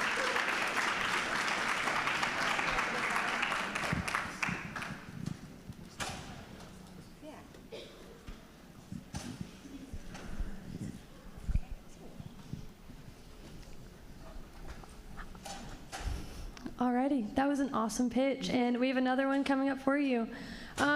I did not get to hype up my next group because I was watching my last group, so I need your guys' help to cheer as loud as you can. I want the loudest cheer you guys have done all day for my next group, Blue Flare.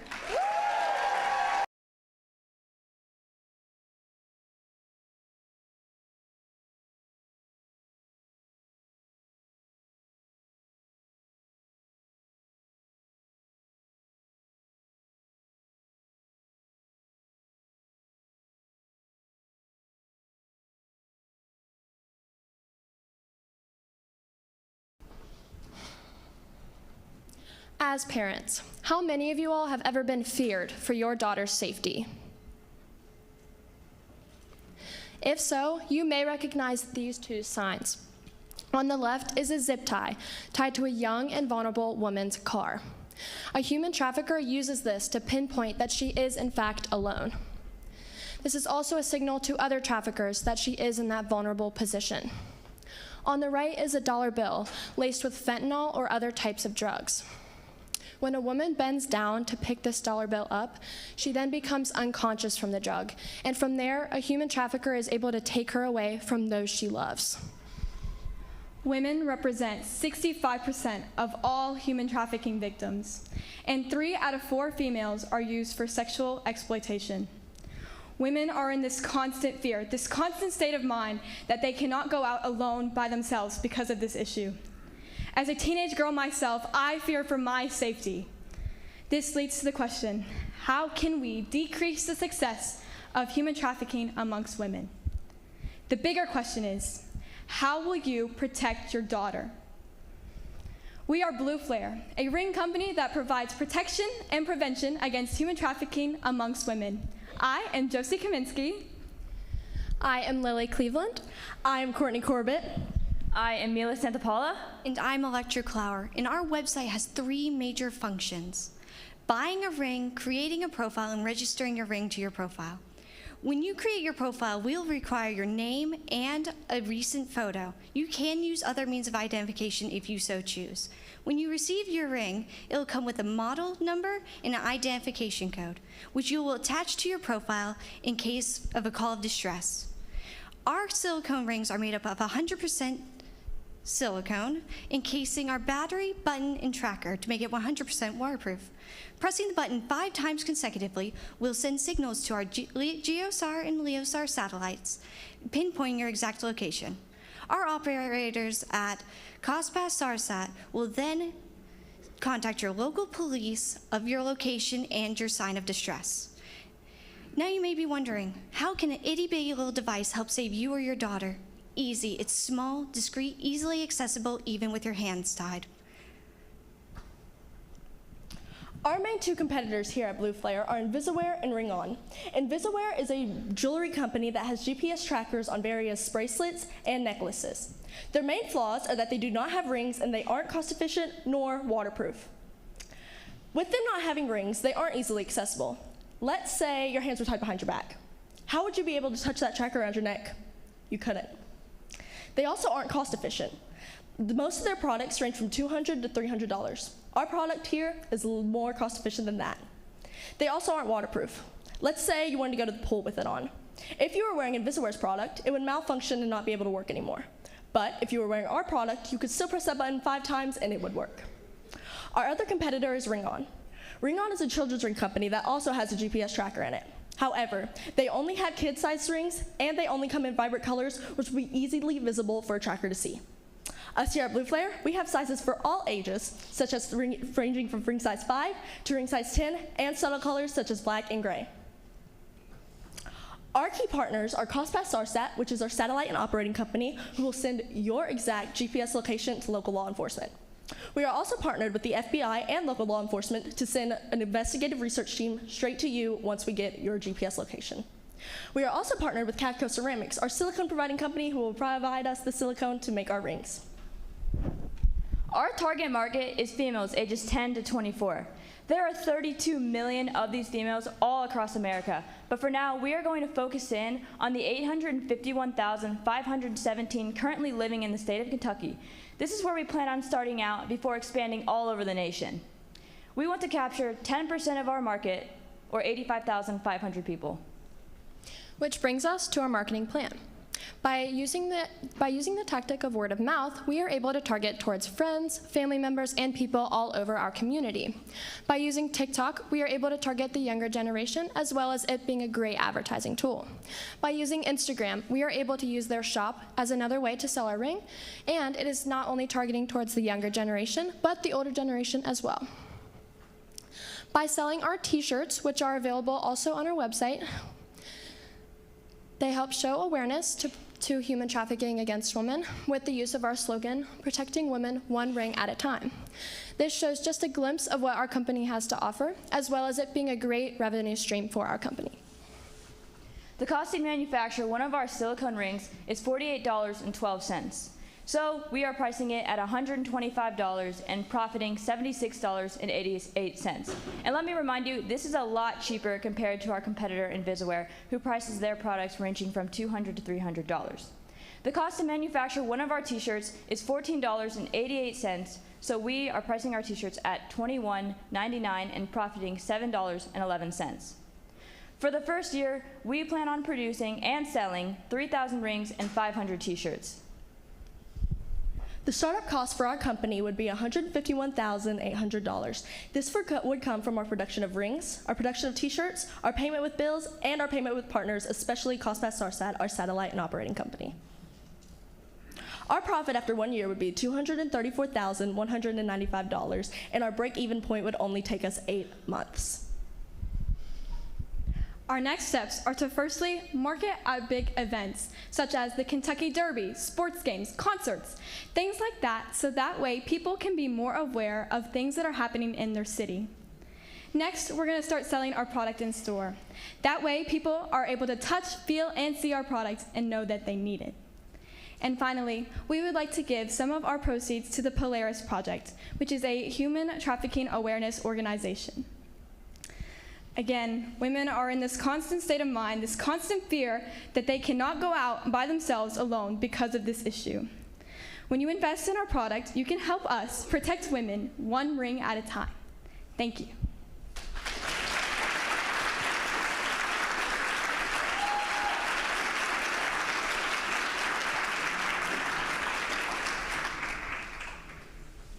You for addressing a really serious problem out there, so thank you for that. One question, actually kind of two, is the tracker on all the time? No, ma'am. It's dormant until pressed 5 times consecutively. This is to preserve the battery as well. Okay, so they'll and provide only... privacy. Yes, ma'am. Okay, and privacy, okay. And how are you going to make it cool and kind of exciting for people to want to wear it? Have you thought about that from a marketing strategy perspective? Because a lot of people in your demographic follow others, right? So what have you thought about with that? So because our ring is small and discreet, we decided to do silicone because it's not as flashy as gold and silver jewelry. Since we offer those discreet colors as well, they are able to give the customer more peace of mind when going out in public. So if a human trafficker were to come up to them, they would just tap that ring 5 times consecutively without having to worry about the human trafficker seeing them do that motion. So when you look at this overall problem, there's a lot of parts of it you could tackle. Why did you decide to really focus on the alert system versus some of the other problems you addressed of, fentanyl laced, et cetera? This is a post-event behavior. Mostly to help, stop it. So if we can get more police arresting human traffickers, it will hopefully help reduce the amount of victims.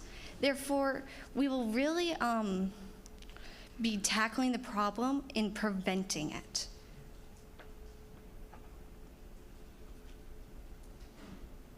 Can you talk about the design of the ring in terms of how fashionable you may or may not have wanted it to be, based on the obvious tie between the fashion and the focus on women?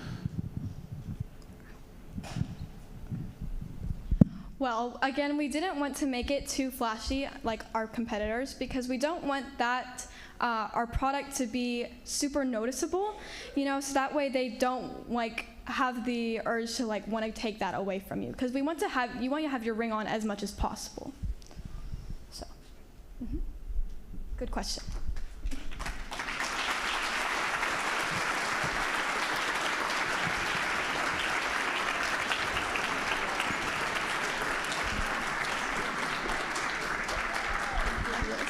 Fabulous. Congratulations. Thank you. Way to go.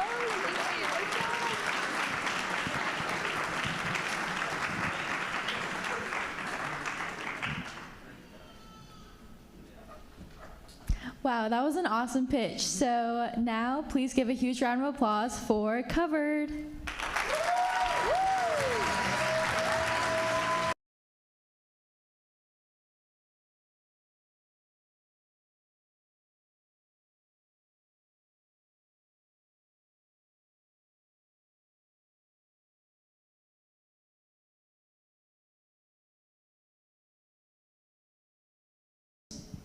You're driving home from your friend's house. It's early in the morning, and you had been there for 2 days. You're exhausted because you had stayed up late every night. You're starting to see this exhaustion take a toll. Your eyes are getting heavy. You're zoning out. You're losing focus. So you turn on an audiobook. It's worked before, so why wouldn't it work again? As you continue driving, you're still seeing that you're getting more and more tired. But you're only 30 minutes from home, so you keep going. Next thing you know, you wake up on the side of the road. Your car is damaged, and you're in a lot of pain. This is not just a story. This is what happened to my big brother, my best friend, seconds away from death. And he's not the only one. 3 days before I left for GSE, after a long week at the lake, I was driving to work. I noticed I started to feel drowsy, so I rolled down my window, thinking that was going to keep me awake. Next thing I know, I'm going 75 miles per hour, drifting off the road into the median of the Western Kentucky Parkway. Thankfully, I walked out without any injuries, but for many others, that's not the case. Just this past year, 1.15 million car crashes have involved a drowsy driver. 6,800 of these crashes were fatal, and $4.37 billion have been lost in these accidents. Hi, my name's Lily. This is Joseph, Lucy, Bo, and Sam. And together, we formed Covered. Our product is a steering wheel cover with 4 sensors. These sensors monitor both your heart rate and your body temperature. It is scientifically proven that as you fall asleep, both your heart rate and body temperature start to fall. Our steering wheel cover is Bluetooth to the customer's phone. As they fall asleep, a loud alarm plays through their phone. But the only way to turn this alarm off, because it's constant, is by holding down a red button on the back of the steering wheel cover for 2 seconds.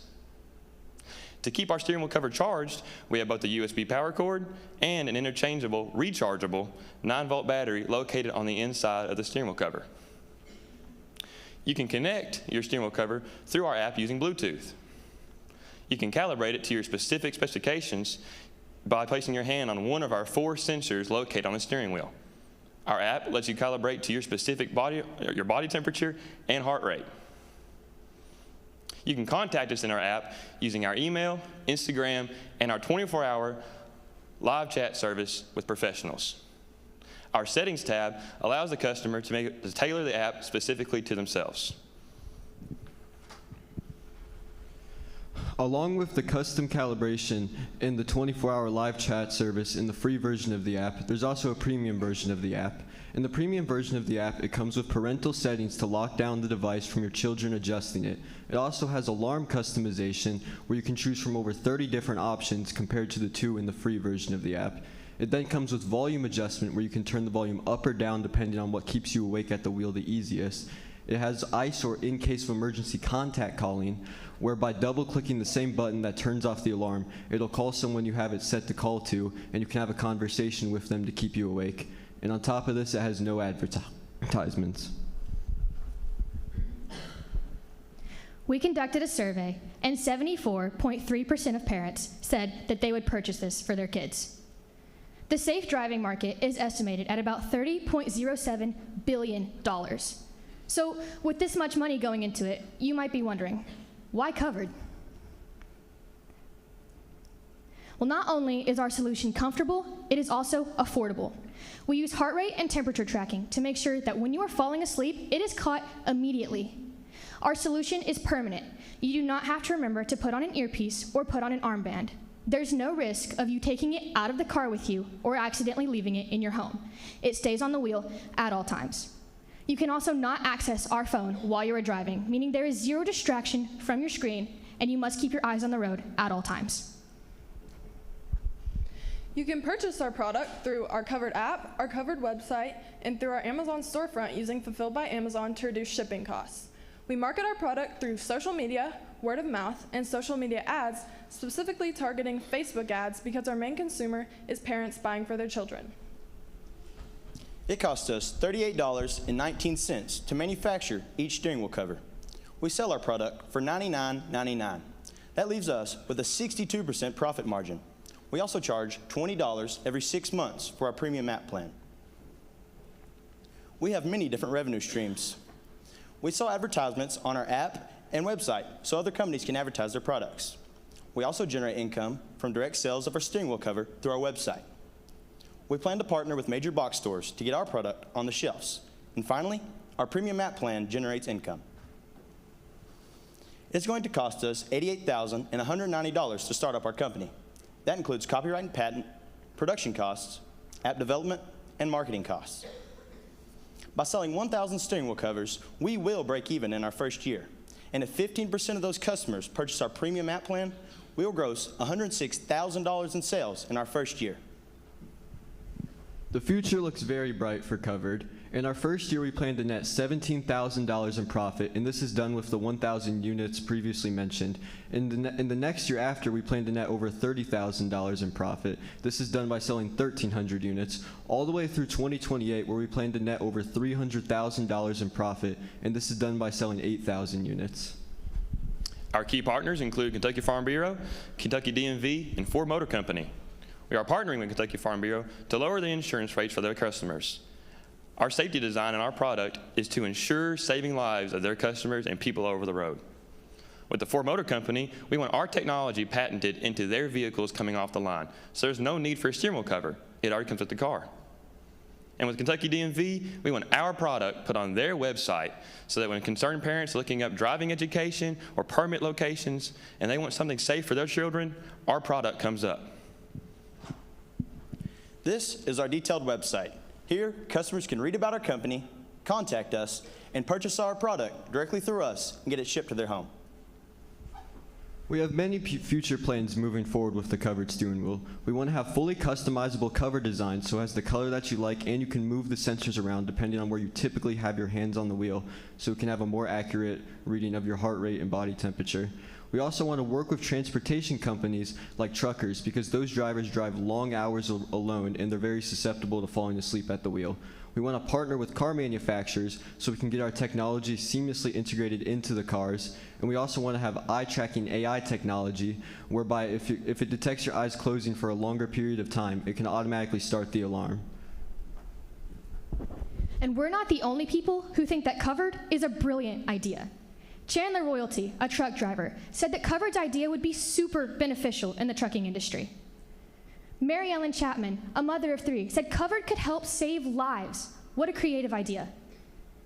And Jonathan Slayton, a senior project manager at Gonzalez & Sons Equipment, said Covered's sleep-preventing steering wheel cover is a great concept that will help reduce accidents due to people prone to fall asleep while driving. With our product, you no longer have to worry about you, your family, or anybody else falling asleep at the wheel. Drive safe, Kentucky, and don't worry, we've got you covered.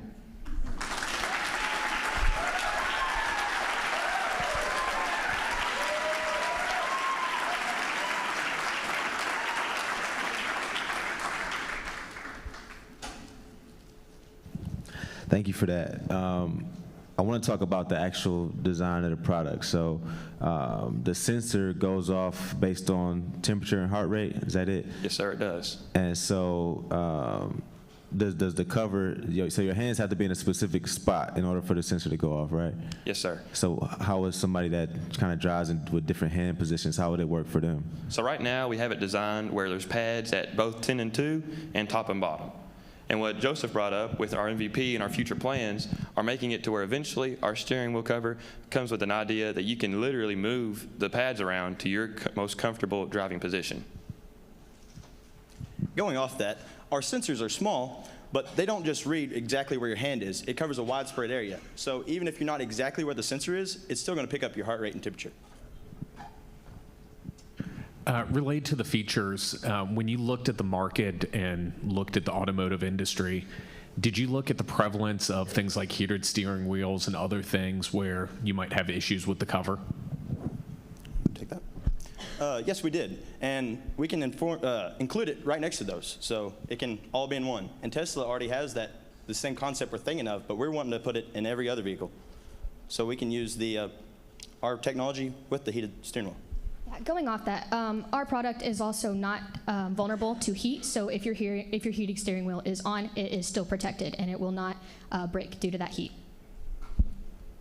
Can you talk a little bit more about your initial marketing strategy? Like, would you sell through Amazon? I mean, just talk a little bit more about brand awareness, because I think that's going to be one of the key pieces, brand awareness.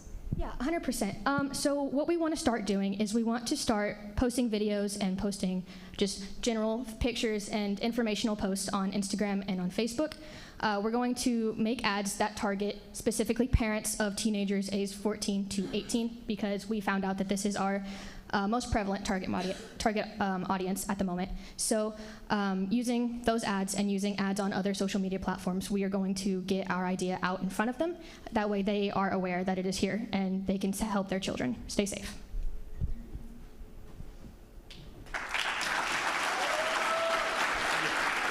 Thank you all.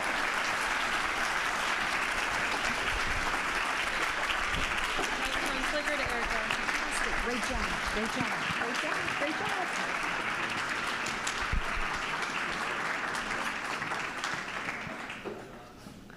Alrighty, these fantastic pitches just keep coming.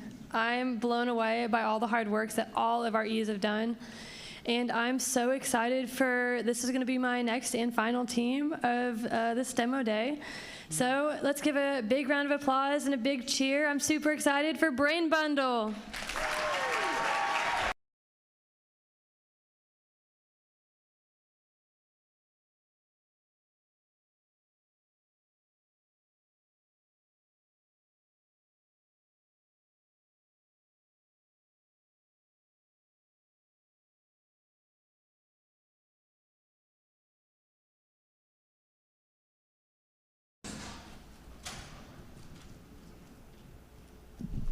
Every year, hundreds of thousands of dementia patients go missing.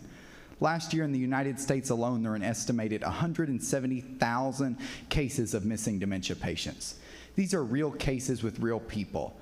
Cases like Adela Mendez, who went missing from her Northfield, New Jersey home on July 5th of this year and remains missing. Her family wonders every night if she's okay, if she'll ever come back, if they'll ever get to see her again. But sadly, they don't know. And there are so many other cases like this. Cases like Charles Pierre, or cases like Paul Patterson. All of these people remain missing. Their families remain in doubt.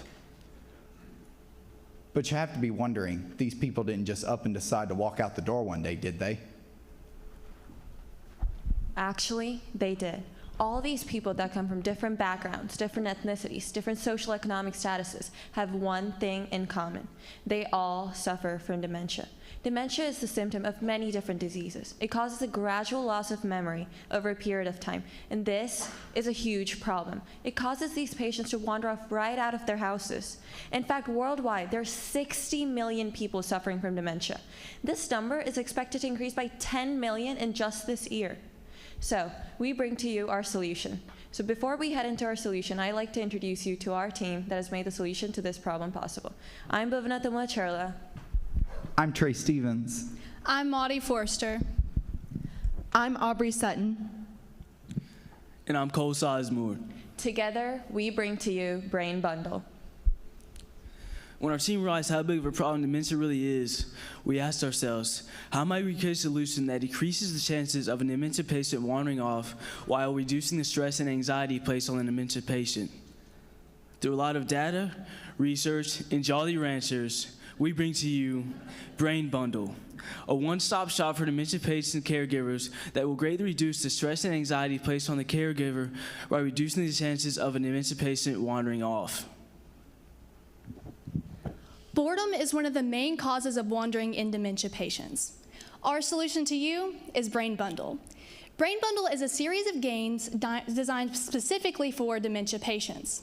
Science actually proves that game stimulation is more beneficial than things such as prescription drugs. The patients enjoy the games and the caregivers enjoy the break. Brain Bundle is a rental service. We come in two plans, standard and premium. Our premium plan allows users to access the app with no ads, allows them to pick 3 out of the 6 categories from the slide before to make their patient's Brain Bundle. It also has access to premium-only categories, which are video games and life skills kits. Our plan, basically, Brain Bundle is delivered directly to the patient's houses, and we pick it back up at the end of the 30 days. Our plan standard comes at $20 and premium comes at $30. The next key part of our app interface is our partnership with Melanin Minded Nav, a dementia car service company that was founded by our friend Dr. Bashir Easter. Dr. Easter started the company after his mother's own struggle with dementia. Melanin is for people like Anne. Anne wants to go visit her sister Susan, but is unable because she had her license revoked due to her dementia. Through Melanin Minded, Anne's caregiver can book her a departure time, a return time, to and from her sister's house, and she can travel to go see her sister in the comfort and security of a car that is driven by someone that is specially trained to deal with dementia patients. It's crucial for dementia patients to follow a consistent daily schedule. Therefore, we have a feature on our app where the caregiver can create a schedule for themselves and notifications so that their patient's day stays consistent. We will also provide a local events page where both the patient and the caregiver can stay connected throughout their community. Here at Brain Bundle, we realize how important it is to support the caregiver as well as the patient, which is why we will have a networking feature where caregivers can reach out to one another, share experiences, and know they're not alone in their journey. We will also have an FAQ page where caregivers can find vital information easily. We will be partnering with Hasbro and Mattel to supply our games. And, as we've touched on earlier, Melanin Minded Nav, which will supply the ride-sharing service. Our 3 main competitors are the Alzheimer's Store, Facebook groups such as the Dementia Caregiver Support Group, and Mental Up, which is a digital platform providing games for dementia patients. We are a rental service that supplies physical games shipped straight to your door so it's easy to access, and the subscription keeps things interesting. Here at Brain Bundle, it's important to us that we get feedback to our company, so we reach out to healthcare professionals and people who have family members struggling with dementia themselves. Our first being Brenda Williams, the general manager at a nursing home. She sadly had a father struggling with dementia. She stated that our solution will greatly increase awareness of the struggles that caregivers face, as well as providing some alternate solutions for what dementia patients could have. Our second person was Landon, a fellow GSE representative and friend of ours. He sadly had a grandmother struggling with dementia. He stated that our solution will make it way easier to take care of the patient struggling with dementia and make that process a little more bearable. So our total market, once we're fully expanded and viable, are caregivers for dementia patients coast to coast. So currently in the United States, that's 5.8 million, with that number going up year over year. As a small startup, though, we're going to begin in the greater Baltimore, Maryland area, which is known to have some of the highest rates of dementia patients in the entire country. So that's going to be Baltimore County and 4 other surrounding counties. In those 5 counties, there's just over 85,000 dementia patients. We're trying to start out with 10% with the caregivers for 10% of that on our app. So starting out at just over 8,500 users. And if you need to see it on a map, it's the 5 counties that we're targeting are the 5 counties highlighted in red there in Maryland. Our revenue streams mainly include our subscription plan for Brain Bundle, ad revenue, and royalty fees from Melanin Minded, our ride-sharing service. Our marketing strategies include social media, specifically targeting Facebook, because that's where our target market, the caregivers, will be. We will also be spreading through word of mouth, which can spread into communities and families. Finally, we'll be placing ads in the Alzheimer's magazine. Year one cost putting together app development and stocking our games and all of our other costs is just over $277,000. Break-even point is going to be at 21 months or about 12,000 users. So after 2 years with a small amount of growth from year 1 to year 2, we should have a decent amount of cash on hand. Our year 5 goals include getting 35% of the users from the 5 counties we mentioned earlier onto our apps, 5.5% of them being Brain Bundle subscribers. We would also like to further our reach into surrounding areas of the Baltimore City towards Washington, D.C. and Northern Virginia to places such as Alexandria. In the future, we would also like to include a caregiver support helpline on our app, as well as a page that features local adult daycares and the Purple Alert, where missing dementia patients can be reported. So join us at Brain Bundle, where we stimulate minds and support hearts.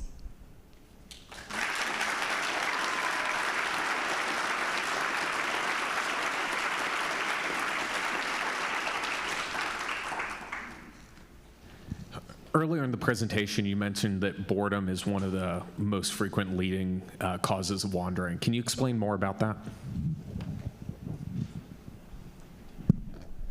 So obviously patients are looking for something to do. They're not, so obviously if you keep them busy, keep them playing cards, keep them playing a board game, something like that, that will reduce their urge to wander.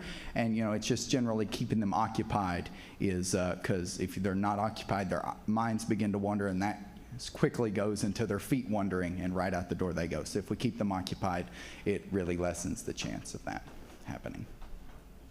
Talk a little bit about the customer experience. So what exactly would they get when the package arrives? How would they send it back? Like, what are some logistics related to the membership?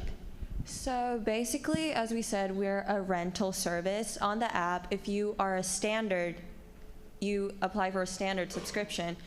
On the app, can we flip to the app page? So basically, out of the 6 categories, they get to pick, if you're a standard, you get to pick 2 out of the categories to make up your Brain Bundle. But if you are a standard user, you won't get to pick the specific game out of the categories. It's a surprise. Basically, it's delivered to your house as a surprise. You only get to pick 2 out of the 6 categories, and it's delivered to your house. At the end of the 30 days, we will come to your house and pick it back up. But if you're a premium subscriber, we give access to all 6 categories.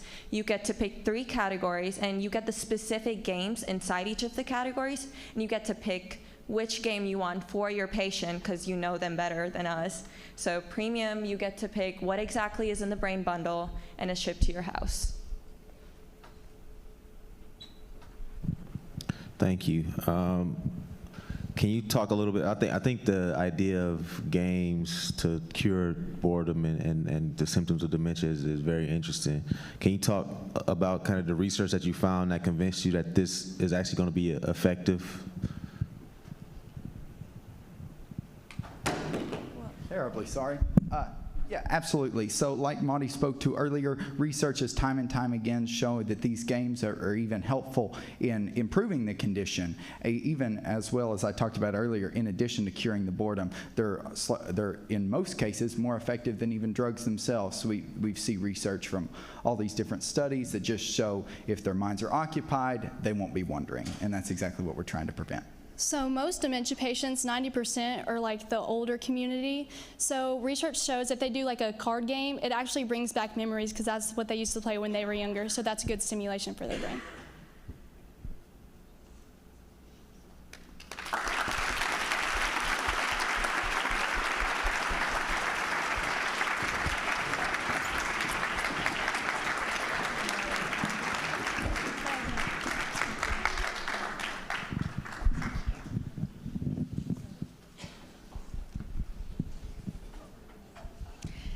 It is with great anticipation and excitement that I present to you an extremely innovative team.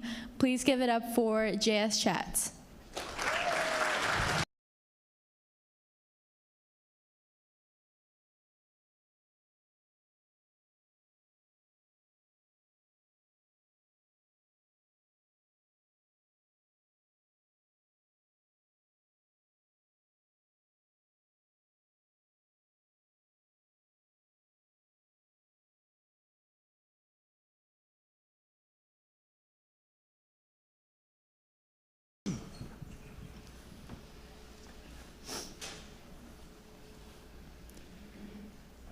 With a show of hands, how many of you have had a genuine conversation today?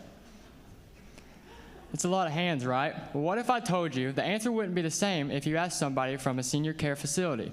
In fact, 3 out of 4 senior care residents frequently experience loneliness on a daily basis.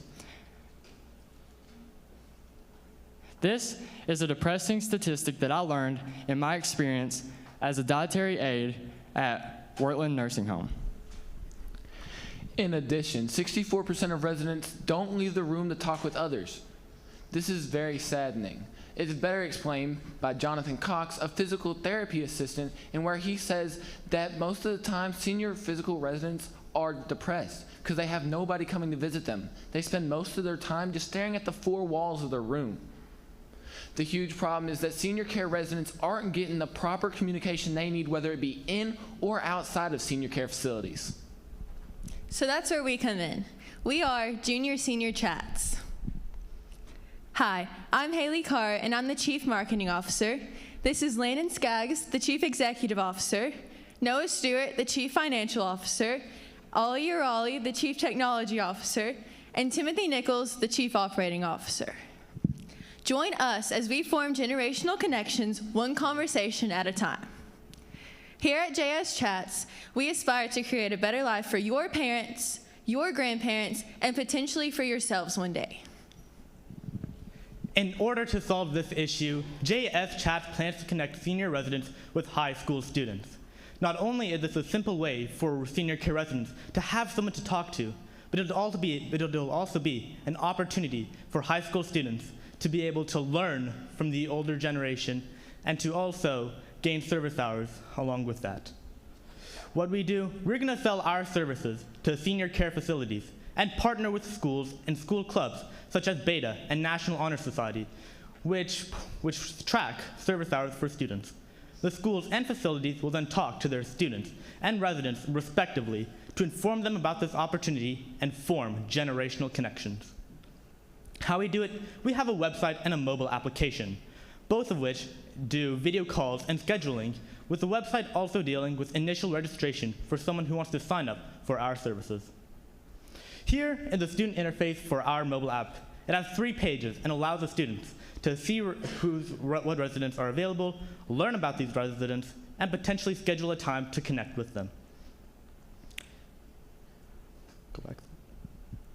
Well, here is the Here is the residents. We want to make sure at JS Chats that our features are accessible to residents as much as we can.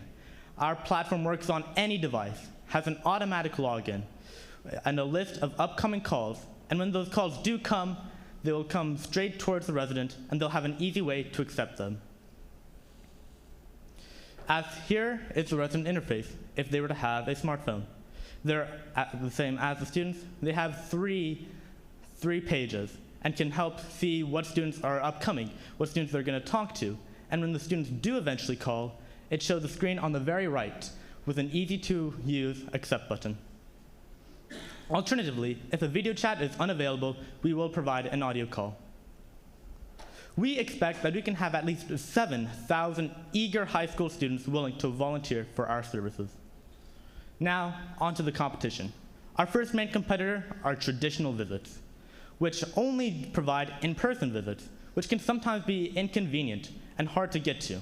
So, is there a platform that offers online connections? There is. A platform called Tandem, which is online. However, after talking to its co-founder, Lorenzo Martinelli, he says that Tandem is only limited to religious institutions and private schools, and unfortunately lacks an app. That's where JS Chats comes in. We are online. We will work with any schools or facility regardless of its affiliation, and we have a mobile application for more efficient and simple communication and scheduling. Our system makes it much easier for the residents and the students to have genuine conversations. This is mainly because the school clubs that we're targeting are school clubs such as Beta and NHS, which usually have the best and brightest students in their classes. These students are volunteering their own time, and they are willing to make these deep connections with the residents. We also provide our students with a list of starter questions, so in case the conversation were to stall, or maybe they're not for sure where to even start, then they have a list of questions that they can discuss with the residents. We've reached out to some professionals on this subject, such as Deidre Higgins, who is the Beta Club advisor at Corbin High School. She loved our idea. She said it addresses a need on both the patients' and the students' parts, goes towards a worthy cause, and aims to make everything more efficient. We also talked to David Kitchen, who is the president and CEO of the DMK Development Group, which builds senior housing facilities. He also loved our idea, and he talked about how socialization is something that's really important to these residents, and it's one of the main reasons that they move into these facilities. But when they get there, they're usually shocked to see that there's not as much socialization and communication as they desire or require. So he said that our product is a good stepping stone to make things more accessible and frequent for the residents. As far as our advertising goes, we'll advertise through our website, word of mouth by calling different resident centers, and hopefully our customers will also discuss different school clubs, as we've mentioned, such as NHS and Beta, and social media through our marketing campaign on Instagram and Facebook, and you can see our Instagram account up here. Now let's get into the exciting stuff, our finances, how much we're going to spend, and how we're going to make even more than that. To get started, we estimate our first year of costs to come out to $50,500. Most of this lies in app and website development. However, it also covers things such as legal fees and app store fees to get our software on the Google and Apple Play Store. Alongside this, we're going to have yearly expenses of $7,500. This covers app and website maintenance, as long as the recurring yearly Apple App Store fee. And when we look at the market, we're eager to take advantage of it, and there's a large market that with many opportunities. There are 30,000 senior care facilities in the United States, and in Kentucky alone, there are 212 for-profit facilities we hope to market our software to one day. And we're confident that in our first year of business, we can get at least 5% of these facilities, which comes out to about 10. But what about pricing? Well, we plan on charging each facility $100 a year for each resident they have actively using our software. Alongside this, we're going to have a $5,000 flat initial fee to help us streamline the process and combat the new influx of users we'll have every time we partner with a new facility. And using this, we can estimate our revenue based on the number of facilities. And we're excited to say that we're going to break even at only 8 facilities. Not only this, when we reach 10 facilities and beyond, we're going to start generating a gross profit. And with these numbers, we estimate our first year revenue to come out to $75,000. And after we account for our initial expenses and our first year of maintenance costs, this comes out to a gross profit of $17,000. But what about the future? Well, we're confident that 3 years from now, we're going to have at least 90 facilities, and this will generate us $800,000 in revenue in that year alone. And when we account for expansion costs, such as new employees and further app and website development, we're confident that we can bring home at least $325,000 in gross profit. Now, looking into the future of this market, it's outstanding. By the year 2050, almost 30 million people are going to need assisted care facilities. That's 2.25 times more than there is now. From 2023 to 2030, each year the market's going to compound by 5.5%, which is great. It shows that the market is always expanding and always needing new ideas like ours, which shows also that companies, if taken the right steps, can thrive in this market. On the screen is our QR code, where you can find our Facebook, Instagram, and website. We are JS Chats. Thank you.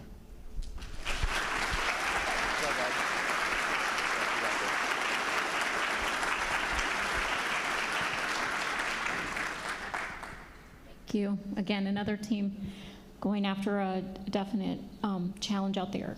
Can you talk a little bit about any HIPAA regulations or anything like that that you may have found, legal, regulatory issues for these places to connect their residents with folks outside?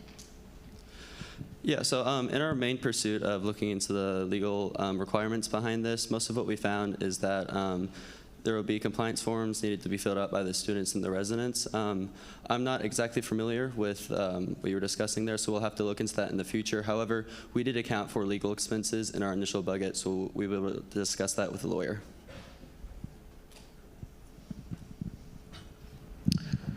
I appreciate that you all recognize the importance of getting students on this app, right? That it kind of won't work without them. So, and you said that the goal is to get 7,000 students onto the app. So, given that, you know, this is kind of an outside of the box way for a student to spend their time, right? So, how do you expect to kind of make that pitch to the students to volunteer to do this, right? And you know, what are the, you know, kind of the proof that you have that that's going to, you know, be effective? Well, I've talked with many people, and with this digital age, students want to get their service hours online, and they want to get a lot of them. With our platforms, we offer a quick and easy way to get them, also digitally. This way, students can grind more service hours, and at the end, as an externality, potentially learn a bit more. So overall, the students will be able to have an easier way, which will appeal to them very much. And also the fact, a lot of these students that are in the NHS and beta clubs looking for as many service hours as possible so they can go on their college resume. Because colleges love when students are involved with their community and when they're involved with others that they're not affiliated with all the time. I was hoping you could talk a little bit more about the market size and potential. You mentioned 30,000 facilities, but then you double-clicked and said only the for-profit facilities of Kentucky. Why are you looking at for-profit versus all of them? Yeah, so the main reason we're initially targeting for-profit facilities is because the amount of revenue generated actually varies dramatically based on the facilities, and a lot of the facilities, say on Medicaid, for example, actually aren't able to make a profit. So initially, we're going to target those for-profit facilities because they can afford it. And in the future, we're looking into potential grants from the government that would help us get the software for those facilities as well.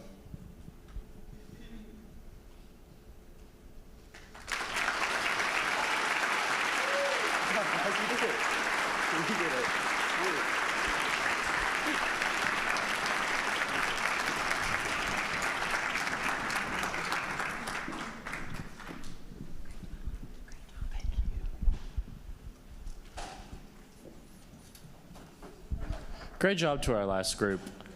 Coming up, I have a group that I worked with that I really enjoyed. We had a lot of fun with them. And I'm just going to let you get straight to it. And right here we have CC Secure.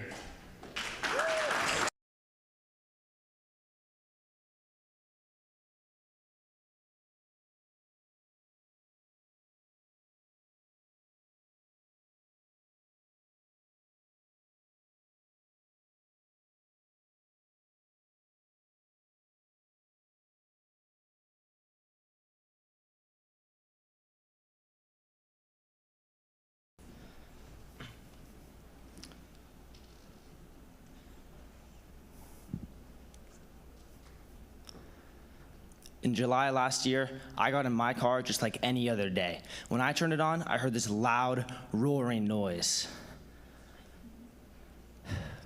I didn't know what was happening. And when I did further research, I found out my catalytic converter was stolen. I'm not alone in this issue, as 153,000 other Americans suffered through the same issue in 2022. Thieves target catalytic converters due to the ease of stealing them and that there's low risk of getting caught. Thieves target catalytic converters due to the precious metals inside, such as rhodium, platinum, and palladium. These metals filter all the toxins out of the car's exhaust system so they don't pollute the air. Out of all the catalytic converters stolen, Toyota and Honda take over half of the market due to their eco-friendly catalytic converters being worth a lot more money and easier to steal. If your catalytic converter gets stolen, it'll charge you $1,700 on average to replace. And if you have a common car like a Toyota Prius or a Honda Accord, that number jumps up to $2,600 instead. To help you visualize our products, our TL will now bring you a scaled down model of our products. We are CC Secure, and we have the cost-efficient, secure, and effective solution to catalytic converter theft. It's called the CC Cover. There are 4 main components. The first, there are 5 half-inch steel cables that run along your catalytic converter to protect it. The second, there's an alarm system connected that will sound if it's being cut or tampered with. The third, it is brightly colored and will deter some thieves. Lastly, it will send you a notification if it is being tampered with or cut. Now, when you get your CC Cover, it'll come with this code. When you get this code, you want to go into our website and register it. Some of the information you'll need to put on there is the car model, the code, and your phone number. This is so we can send you a customized notification that your car catalytic converter is being stolen.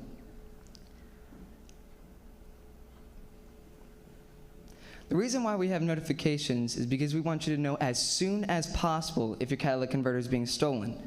Then we want you to be able to act, whether that's contacting the authorities or going and checking yourself. Finally, we want you to be able to do this wherever you are, whether you're in the city, walking around, or in the office working, or at your house. This is how it works. Your CC cover connects to your battery through a wire that runs up through your engine. The battery powers the whole alarm system. In this alarm system, there's a low Pi 4, which is able to connect to the internet. From there, actually connects to the internet through cellular towers nearby. From there, it'll go onto our website and into our database. It'll look at all the corresponding phone numbers with your CC cover, and then go contact those phone numbers if your CC catalytic converter is being stolen. We are targeting owners of gas vehicles who live in large cities, which is around 47 million gas cars. Our focus will be on Louisville, since it's known for its high catalytic converter theft rates. And our goal is to obtain 10% of the market, which is around 50,000 gas cars. To grow our business, we will online advertise our flyers and partner with companies such as AutoZone. Do you remember how we mentioned that Honda and Toyota made up over half the market of catalytic converter theft claims? Well, that's why we're partnering with Toyota. In fact, the largest Toyota manufacturing facility in the world is located in Kentucky, and that's what makes it a great place to start our business. We hope to build a long-term relationship with our customers so they can feel secure. And we hope to grow our customer base through social media platforms such as Instagram and Facebook. And customers can also discover us through our website. When it comes to competition, our main competitors include Cat Strap, Cat Shield, and Cat Clamp. While they are all current solutions on the market, they each have some major flaws. Cat Strap is mainly focused on security, but this makes their product very expensive, and along with this, they only offer a limited warranty. Cat Shield has some more affordable options, but they are not very secure, and along with this, you have to pay for a warranty plan. Cat Clamp has a lifetime warranty, but they are not very secure, and along with this, are still very expensive. Here at CC Secure, we are focused on our customers' wants and needs. This is why we have looked at the reviews on these other products and created a product that has a lifetime warranty, is highly secure using high-level technology, and along with this is still very affordable. One quality that we have over all of our competitors is our unique and state-of-the-art notification system. One more quality that we like to mention is that unlike our competitors, we are not cat-themed. We will sell our CC covers for $199. In addition to one-time purchases, we will charge up to $85 for any replacements or repairs. It costs us $94 to manufacture the CC cover, most of which is spent on the half-inch steel cable, the low pi 4, and the alarm system speaker. It will cost $48,000 to start our business. This includes marketing and manufacturing. We will break even within 11 months, and to do this, we will sell 458 catalytic CC covers. While our product is not currently on the market, so we do not have direct customer feedback, we have contacted locals in the Louisville area and gotten their opinion. David Griggs, who is an expert mechanic with over 20 years of experience, tells us that he believes we have a smart and simple solution that would greatly benefit Louisville, since he knows that catalytic converter theft rates are a huge issue. We also got a quote from the Louisville City Police telling us that catalytic converter theft rates are on the rise, and along with this, lead to a chain of other criminal activity. Our team here at CC Secure that are bringing this solution to you include myself, Harper Ritchie, Joseph Carroll, Roshni Ramesh, Eric Pfeiffer, and Deacon Carter. In the future, we will expand our product to bigger cities like New York City or Chicago, where the catalytic converter theft rate is much higher and there's a huge market for us to obtain. We also hope to improve our product and expand it to other parts of the car, not just the catalytic converter. If I had a product like this last July, I never would have had to gone through the time and money spent into fixing my catalytic converter. Thank you.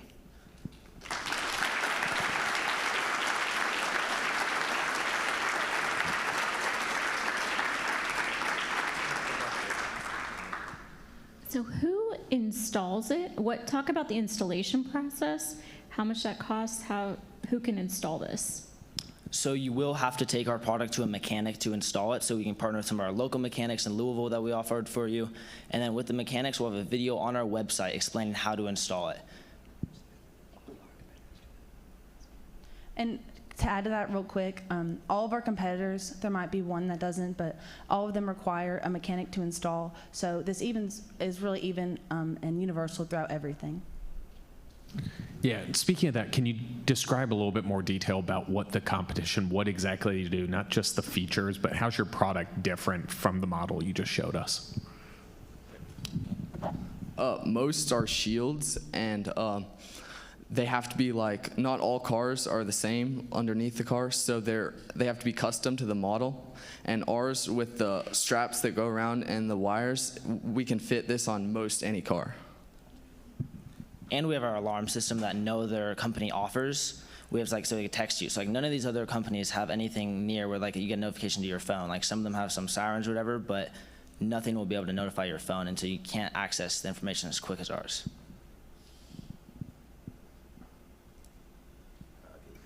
Can you tell us some of the alternative marketing and sales outlets that you considered before you settled on AutoZone and some of the other strategies that you chose?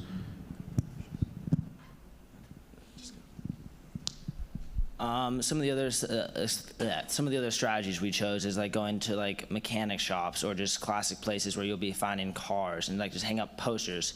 But then a lot of it can be word of mouth too, along with people that have their catalytic converters stolen, and so then you go talk to people, you talk to your neighbors, and you're oh no, mine was stolen as well. And so then one person that has our product can then just give word of mouth to the rest of the neighborhood and spread it that way.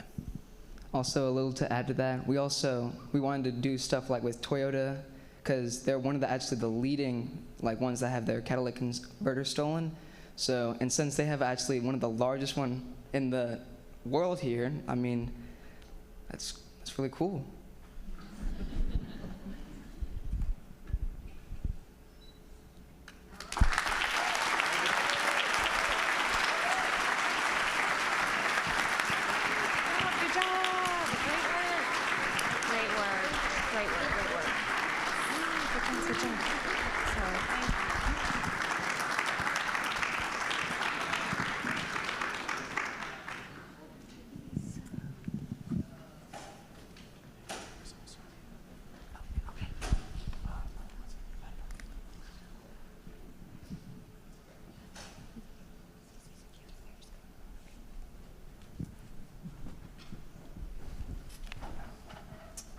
Hey everybody. The next group coming up, I think they're going to impress y'all. I know they're going to do some great things here today.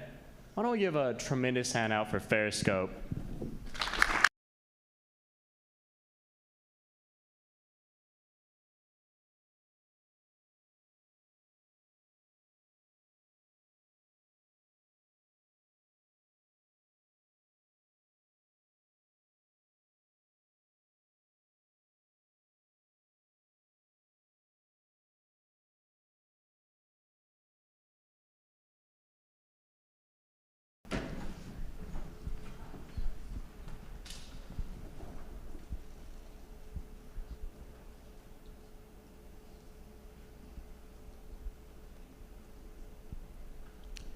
Picture this. You're at the doctor's office and your doctor has some news for you. This news is going to completely change your lifestyle. You now have high cholesterol and you're at a very high risk of some serious health problems. You ask your doctor, why is this happening to me? What did I do to cause this for my body? And he says it's your low quality diet. I'm sure in that moment we are all thinking the same exact thing. All the foods that we grew up loving, all the foods that we love now, all the foods that made our mouth absolutely water every single time we think about them. That's what's causing our body's decline, and that is what has to change. Well, the truth is, 117 million US adults have preventable chronic condition due to dieting. Triglycerides alone make up 59 million of that number. Unhealthy diet causes 678,000 deaths a year. And you'd think with these huge numbers that this would be more relevant, a bigger problem in our society. Yet only 41% of US adults even claim to know common dietary guidelines. This is a huge problem that needs to be addressed in our society. Now, let's meet our wonderful team of entrepreneurs. Hi, I'm Jose, and to my right is Jasmine, Perani, Madison, and Isaac. And we are Ferriscope. Our mission at Ferriscope is to provide convenience in the life of these people who suffer from these chronic conditions. This is in hopes to better their lifestyles and improve their health. Our app has 2 tiers, a free and a premium version. The free version can be summed up in 3 simple steps. First, the user enters their information. Secondly, they search up an item of food in our database. Lastly, our app gives personalized health advice tailored to your needs. So here's a diagnostic survey you would take when you first create your account. You would check off the box that corresponds with your health needs. With just a few short clicks, Ferriscope automatically configures a set of dietary suggestions perfectly attuned to your body, helping you avoid the foods that could be detrimental to your health.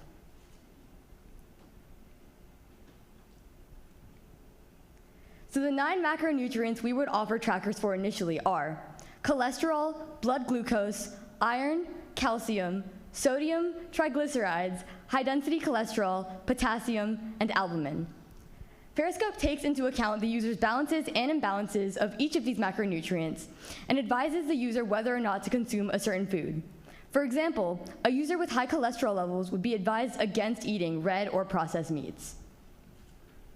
So here's the home screen that would pop up after you input your information.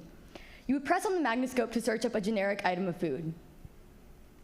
In our example, we use cheddar cheese. So the first thing that would pop up are alternative foods that do fit with the user's diet. These would be in the form of affiliate links, one of our revenue sources. Below that is a slider that shows overall, on a scale of 1 to 100, how well this food fits with the user's diet. In this example, it does not fit very well because the number is only 38 out of 100.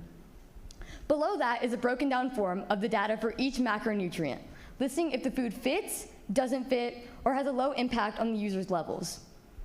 With this extremely personalized interface, the user can pinpoint exactly where their dietary inconsistencies lie and fix them in an accessible and streamlined manner, paving their way into a healthier lifestyle.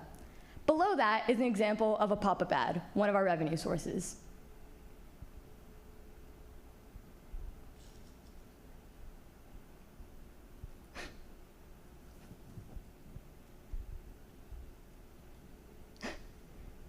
Give us a second. Okay, so One of the features that is applicable for our premium service is our premium scanner, along with a lack of pop-up advertisements. The user would simply scan the barcode of a product at the store, and our app would pull up the same nutritional information as shown before. The benefit with this, however, is that you can scan a product rather than a generic food, making it a quick and easy on-the-go option. We have 3 different revenue sources at Ferriscope. First, our subscription services that we retrieve from our premium users.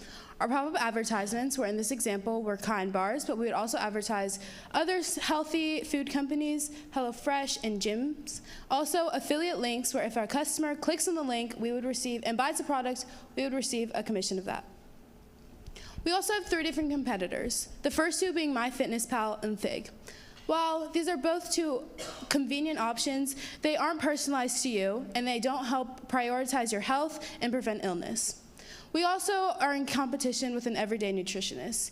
This would be personalized to your health. However, a nutritionist isn't readily available at the drop of a coin. Ferriscope combines both of these, making it convenient for the user whenever and wherever they need, and making it extremely personalized to you. Our company plans to market through Instagram, Facebook, and YouTube, the 3 most popular social media platforms for adults in the United States aged 35 to 65. We also plan to advertise through in-person advertising, partnering and marketing with grocery stores, pharmacies, doctors' offices, and hospitals. Our target market are adults with chronic conditions involving their diet, specifically the patients who want to better and improve their health and ensure their well-being. Of the 117 million Americans suffering from chronic conditions due to or relating to their diet, we plan to get 24,000 of these people to download and join Ferriscope in the first year. For the low price of $475 monthly, we're gonna be taking those pesky, annoying pop-up ads and adding a convenient scanning feature to make it easier for you to see what nutrients your food has. Our startup cost was a little over $65,000. This includes app development, marketing such as doctors, hospitals, advertisements, and pharmacies.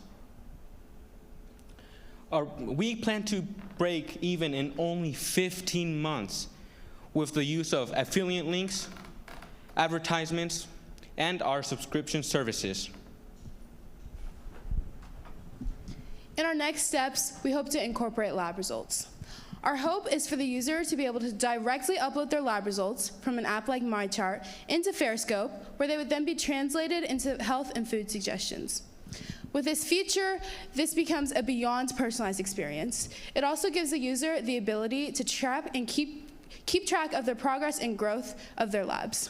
This incredible feature will be revolutionary to the health and food industry, making it the first of its kind on the market. Here at Ferriscope, we prioritize the simplicity of our app for our users so they can easily achieve their health goals.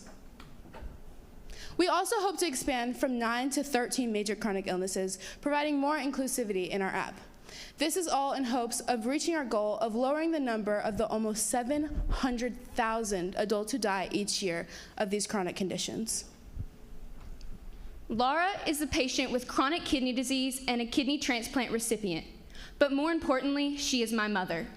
When you have a kidney transplant, there are certain dietary restrictions and health needs that you must follow for the rest of your life. But there's virtually no apps or anything to help with identifying this.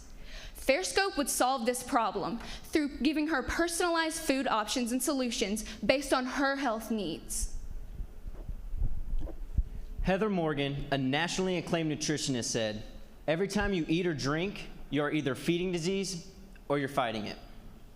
Well, if you ever find yourself in the situation where you are having your doctor giving you that devastating news, don't feed it, but fight it with Ferriscope. Thank you.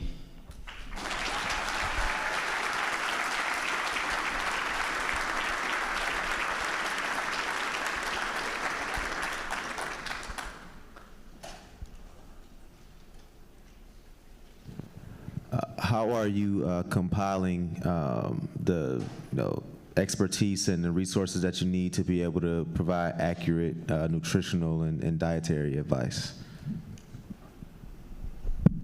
We plan to partner with hospitals like Vanderbilt and Norton and kind of like work together to get this information.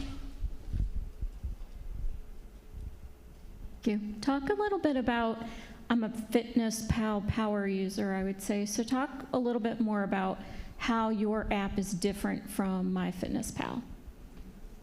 I think that mostly we're able to provide more accurate suggestions, and also our app has the ability to break down which macronutrients it's affecting. So it'll tell you, oh, this is great for your sodium levels, but it's probably not amazing for your iron levels. I would also like to add to that a big difference is with MyFitnessPal, it's more of a generalized thing. With Ferriscope, it's very personalized to you and your body type specifically, because not all bodies are the exact same, so it's important to make sure that you are getting the suggestions that you need, not what everyone kind of needs. Throughout the presentation, you mentioned chronic conditions, et cetera, as some of your targets. How do you think about targeting chronic versus general to help somebody not get to that point where they have a chronic condition? I think at the beginning, we're planning to start with the people that already kind of have identified their conditions and know what goals they need to reach. But I definitely think it's a great idea to help prevent these conditions. We'll definitely have to look into that more.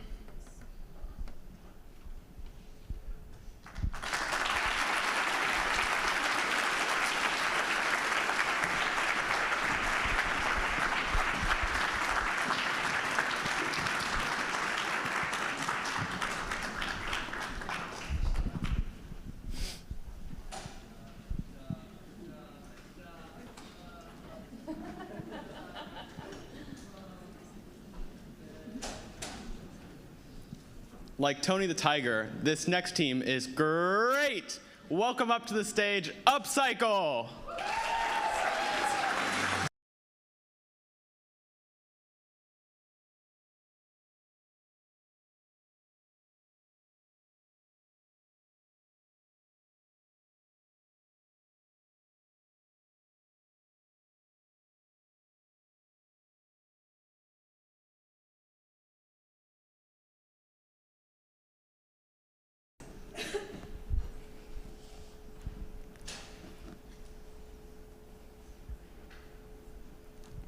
Whether you believe it or not, we have all fallen victim to fast fashion.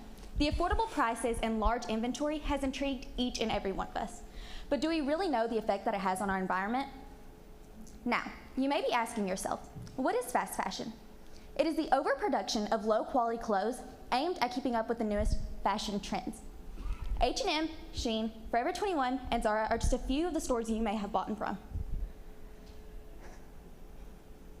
Fast fashion contributes to 10% of global carbon emissions.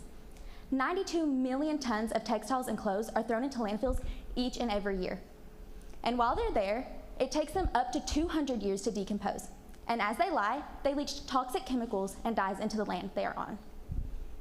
This quote from earthday.org states, "Harmful chemicals can be found within our wardrobes and throughout the fast fashion industry." Hi, I'm Mia. This is Annabelle, India, and Ryan, and we are Upcycle, reducing textile waste one stitch at a time. Now, I know that might sound like a pretty daunting problem. However, here at Upcycle, we have came up with a solution. Using our simple 3-step process, we are going to help eliminate our nation's textile waste.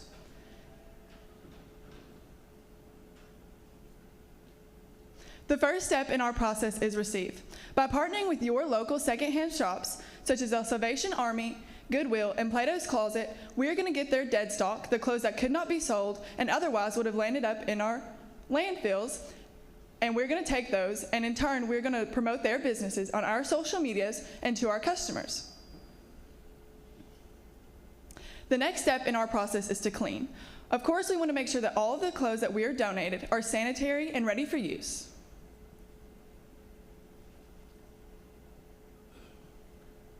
The last step in our process is to produce.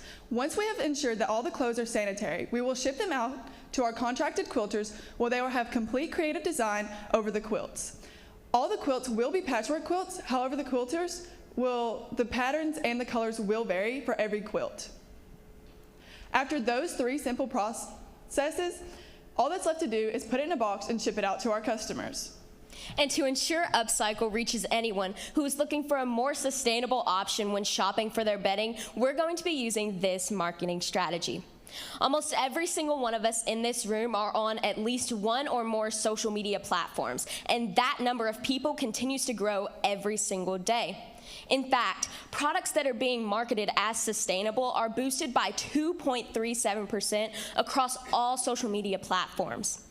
Here, you can see a few of the influencers who have already joined the sustainability trend, such as Oprah and Brad Pitt. Many companies market their products as sustainable to ensure that they reach their target audience. However, here at Upcycle, we're not just marketing our product, but spreading awareness about the textile waste. The first social media platform that we're on is TikTok. TikTok is bringing in the majority of our engagement right now. We've reached not 1, not 2, but over 2,000 users in the past week on TikTok. The second social media bringing in the majority of our engagement is Instagram. Here we show the more business professional side of Upcycle as well as our products and launch our organic campaigns that spread awareness about our problem. For example, our 30-day No New Clothes campaign. This advises many people to not buy new clothes for the next 30 days to ensure that they are re-wearing and reusing what's already in their wardrobe to its last use. Before we send out any of our quilts, we wanted to get some feedback from some longtime quilters and quilt buyers to see what they thought of our company. The first person we talked to was Teresa Estes, a quilting consultant. She said that this was a great idea and sustainability in the quilting industry should be brought to the market.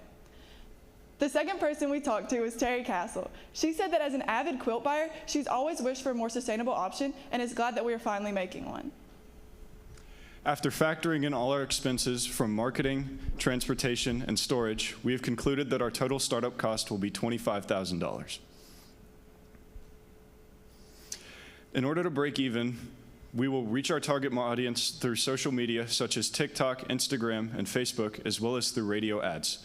We will travel to festivals and conventions all across the state of Kentucky in order to promote our brand and create a more face-to-face connection with our customers. We will also sell 28 of each size quilt, and we are confident that we can do all of this within the first 6 months.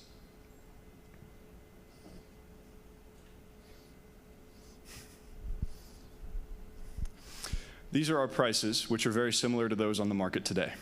We will buy our baby quilts from our quilters for $200 and sell them on the market for $300. They are a perfect gift for your children, and not only are they sustainable and handcrafted, but they are also very durable and comfortable. On the other end of things, we have our king-sized quilts, which we will buy for $1,000 and sell on the market for $1,200. They are a great heirloom piece that you can keep in your family for generations.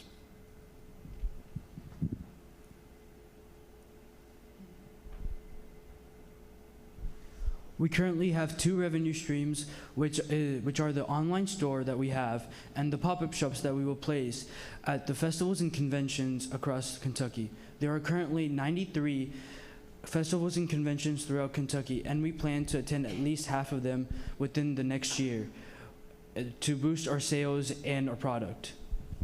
Diving a little bit deeper into our online store, we have many different features to ensure that our customer relationship with our customers is very personal. The first feature I'd like to talk about is the direct message button.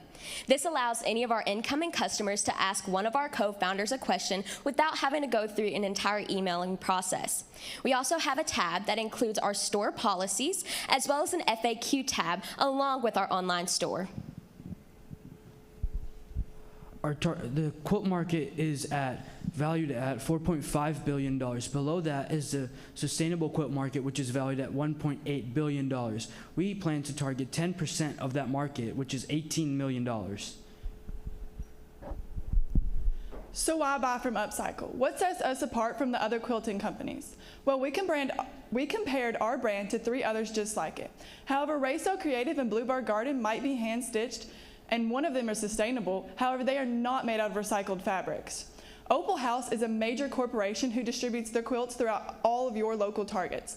It's major brands like this that is the contributors to our nation's textile waste. And don't worry, Upcycle already has a plan for when our business begins to scale and grow. You're probably thinking, if you're making quilts, where's the excess scraps going? We will be using these scraps and storing them in our facility in order to expand our product list to include teddy bears, tote bags, and pillowcases. Next, we will target a more general audience as the sustainability trend is expected to become a more societal norm. Finally, we will partner with Habitat for Humanity of Metro Louisville to create gift baskets filled with all of our goodies to ensure that these new houses truly do become sustainable homes. Our team is committed to keeping textiles out of landfills. Together, we can create a cleaner future. Please join Upcycle in the reduction of textile waste, one stitch at a time. Thank you.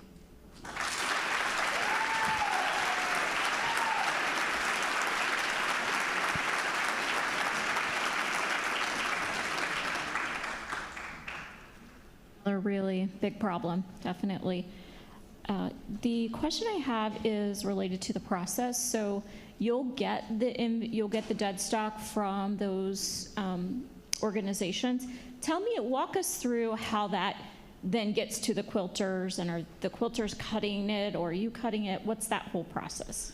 Okay, yeah, so we're like the middleman for the quilters. We're gonna partner with these companies, and like their dead stock, which the clothes that are too worn or stained or something that cannot be sold, they're gonna give them to us, and we are gonna ship them out to our quilters. Well, they will have all the design, they'll cut it themselves, put it together themselves, do all that themselves. So we're just supplying the fabric for them. So you're shipping to the quilters? Yes. Are the quilters paying for that shipment, or who's paying for the shipping? We actually haven't discussed that yet, but that is definitely something that we need to look into for the future. Okay, thank you. You're welcome.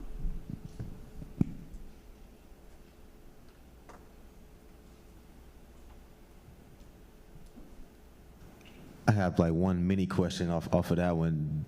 So when the customer purchases it, does the quilter then ship to the customer, or they have to ship it back to you? Yeah, so we buy it from the quilters, so we'll have it shipped to us from the quilters, and then they'll buy it off our website, and then it'll be shipped from one of our storage facilities to the customer. Got it. This probably is naive as a guy that doesn't do fast fashion, I guess you could say, but when I think about those brands you let in, Forever 21, et cetera, they don't feel like quilt style. So how do you get very modern, teen-looking clothing that's going to be in a fit of a quilt? I'm missing the boat there. So basically, whenever we go to contract our quilters, one of the first things we're going to look at is their past experience, kind of what their repertoire is, how much they are dedicated to our mission behind it, because like I said, we always want to spread awareness about this issue while still promoting our products. So whenever they go through that, we will match fabrics to kind of create a design, but they will have full creativity of how that design comes out.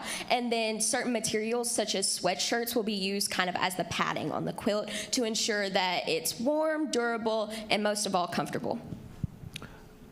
One additional question about the pricing, right? So do you have like a benchmark for, because it was kind of a high price point for the quilts, right? So what was the thought process behind that? We looked at kind of how the quilts were priced on the market today, and since they're handcrafted, they're going to be a little bit pricier than, say, your blanket.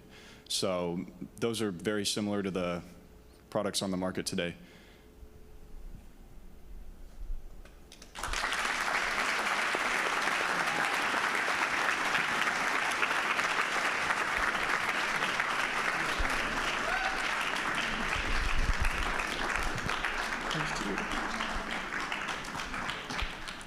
All right, come on, keep giving them a round of applause. They did amazing, didn't they?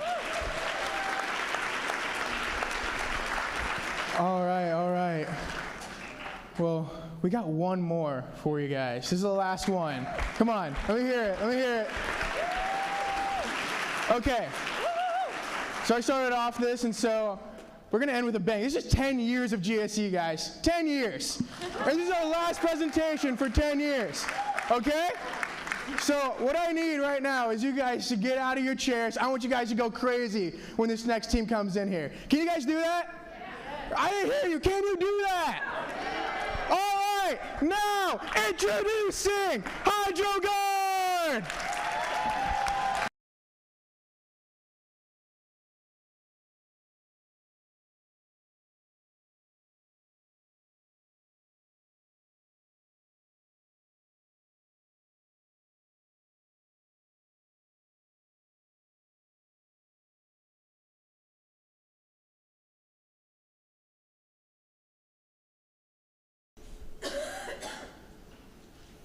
On August 31st, 2020, Grant Brace was attending his wrestling practice at the University of the Cumberlands.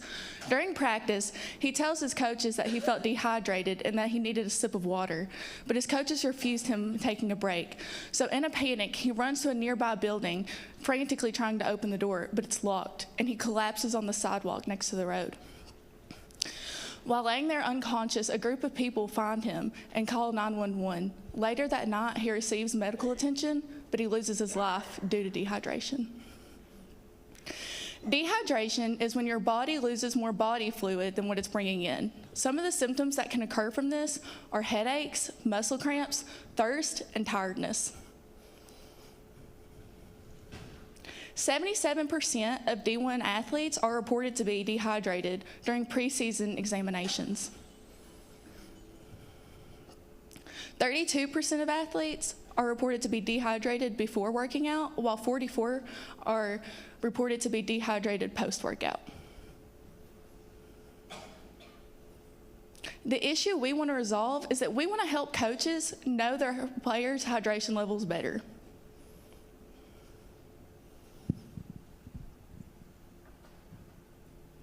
Introducing our product, Hydroguard, a new way to play. Meet our wonderful and determined entrepreneurs, Caden, Patrick, Kaylana, Meg, and I'm Shane. Hydroguard is a multi-use patch that uses body sweat to allow coaches to monitor their athletes' hydration levels. As you can see in the screen behind me, there are 3 levels to this patch, A, B, and C. Level A has an adhesive that allows it to stick to your skin, and also a channel to allow sweat to come into level B. Level B directs that sweat through a sensor and then out of the patch, allowing for new sweat to flow through into the sensor. Level C uses electromagnetic waves in order to allow the information to be sent over to the software that we have also newly designed. This is Dr. Ali Javi, a researcher from Stanford. What he had to say about our sensor was it provides insight about an individual's physiological state at molecular levels. Now,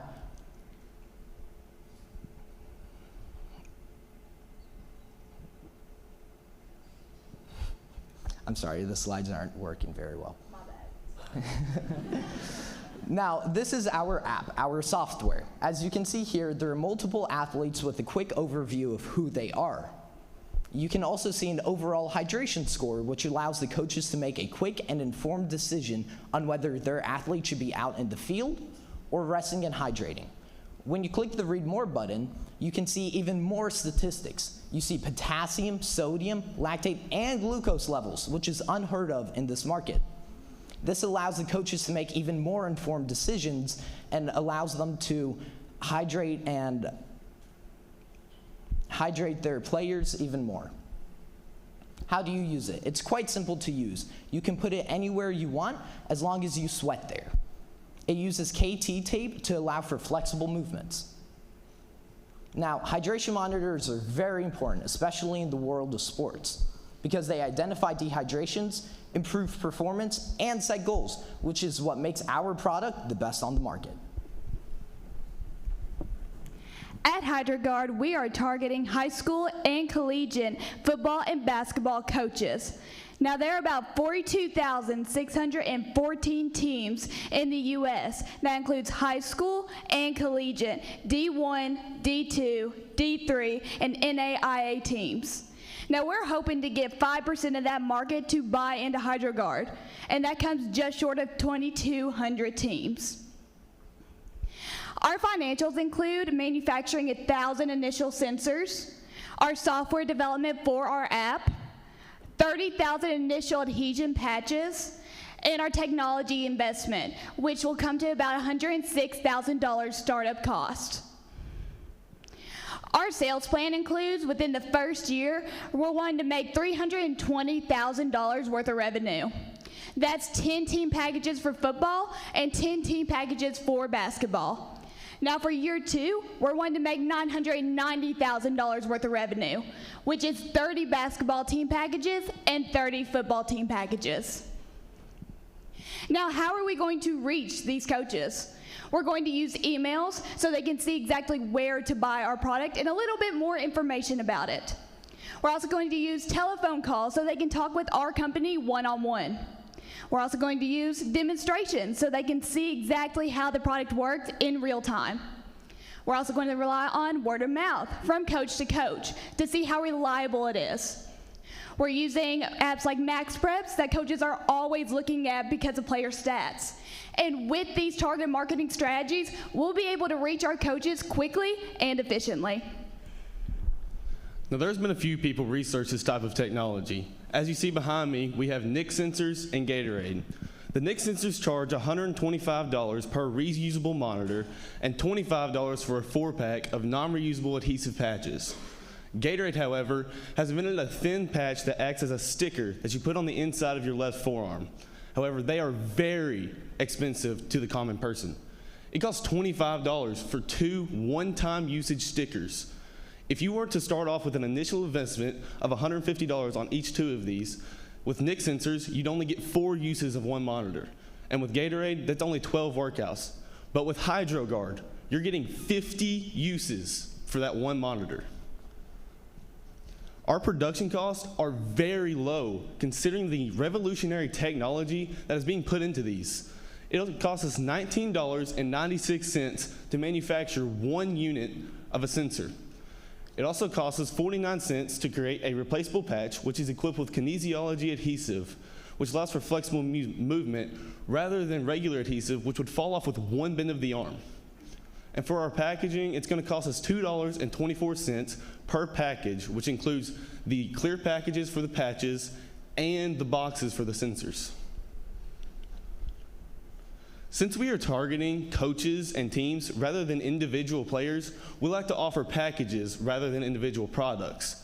For our football team package, it's going to cost us a little bit over $5,000 to manufacture, and we're going to sell it for $25,000.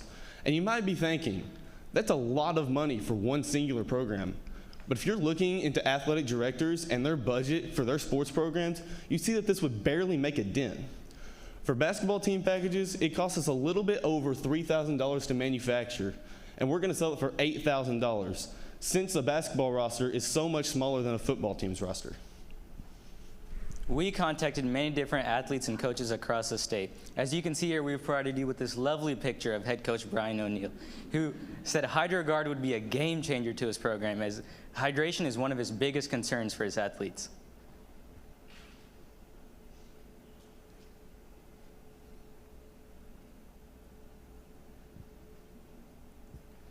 Head high school football coach Dalton Oliver, when initially speaking with, his reaction was, "Wow, that's dope."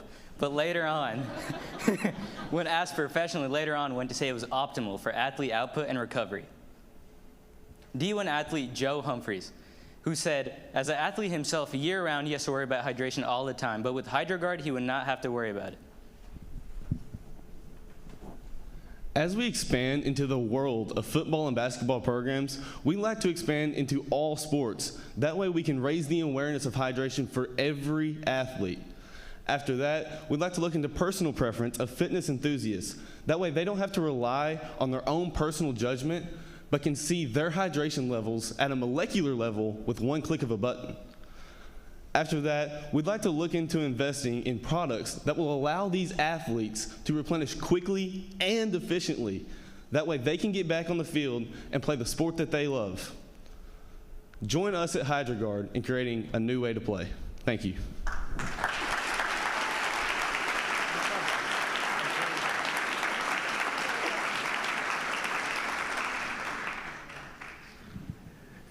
Looking at competition, folks like Gatorade have really strong existing relationships with a lot of the schools you talked about. What's their penetration of the market currently? We haven't really looked into that type of market. However, looking through Gatorade, we do understand that they have a current stronghold on upper level teams such as pro athletes and D1 collegiate athletes. That's why we are going down to build our brand name into high school teams and NAIA, D3, D2, and some D1 schools, rather than starting off really strong.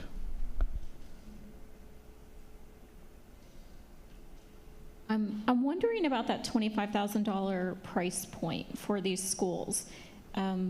Did you have, that one, is that per season did you test that out with some of the folks you talked with, if that would be something that would be feasible? So initially, we started factoring in the cost. Whenever it came to factoring in, we charged $100 per hydration sensor, $5,000 per the initial software, along with our $80 monthly premium subscription. And for the adhesive patches, we charge $2 for each of those. Since our software is so revolutionary to the world of sports, we charge upwards of $5,000 for that. And this is only an initial investment. Considering that these monitors are reusable, the only thing they're going to pay for after that is the adhesive patches. And yes, we did contact some athletic directors, which did say their budget for high school teams would be around $50,000 per season, and the budget for collegiate teams would be around $100,000. And they said this would be a great investment for their program.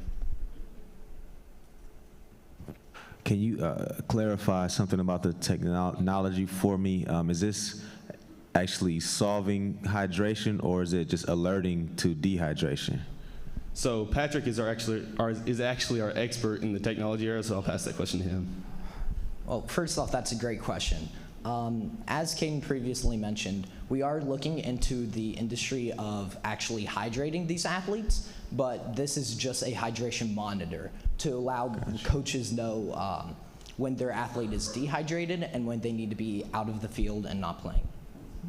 Thank you. And second question, so to piggyback off Angela's question, a lot that price point is going to narrow your market a lot, right? Some high school programs aren't going to be able to reach that price point, right? So what can you do to kind of optimize your sales process and target more efficiently towards the schools that can afford that?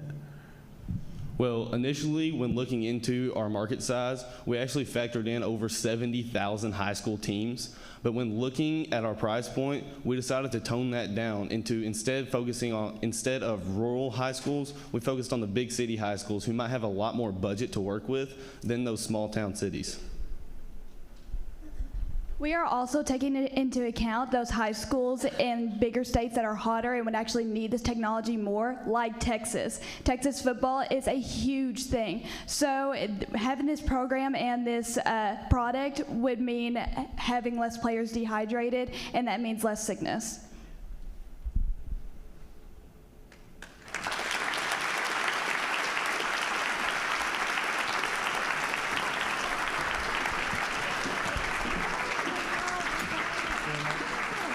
Good job.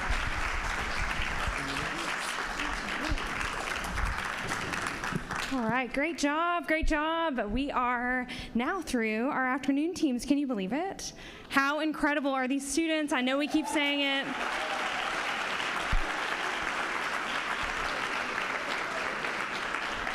And I know I mentioned this morning, you know, one word for me this summer at GSE is future. And I know it's corny, but the future really is bright with these students. All of the problems that they want to solve, that they are solving, it's just so incredible. So we are going to actually break here for a minute to reset the stage for our afternoon. We're going to go ahead and let our judges head on to the deliberation room. And we will move these tables just so you all know. So if you want to take all of your stuff with you, and then we will reset the room and reconvene, let's say at 3:10. Sound good?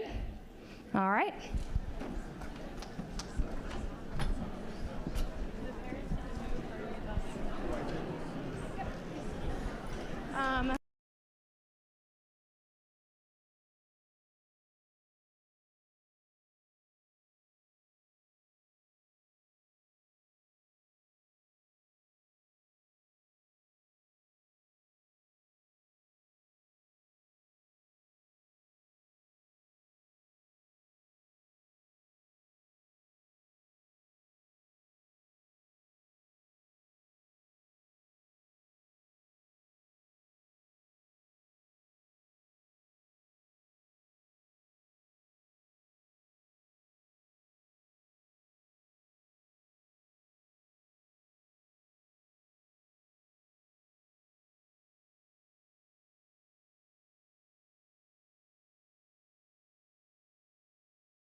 competition based in Louisville, Kentucky that finds and funds innovations that are working to solve some of the community's biggest challenges and create lasting positive impact. To date, the Reconstruct Challenge has funded 11 innovations working to address the affordable housing crisis and barriers to employment. This summer, the Reconstruct Challenge is receiving applications for innovations addressing food insecurity, maternal health, and transportation. To learn more, visit www.reconstructchallenge.com. The Reconstruct Challenge is built on the belief that innovation has the power to solve some of our biggest challenges and have a positive impact on our communities. The team awarded the Reconstruct Challenge Award has demonstrated their ability to apply entrepreneurship with a positive impact on the world around them. This team has created an innovation with a social entrepreneurship lens that demonstrates feasibility, scalability, endurance, and impact. And we are excited to give the Reconstruct Challenge Award this session to Artlit.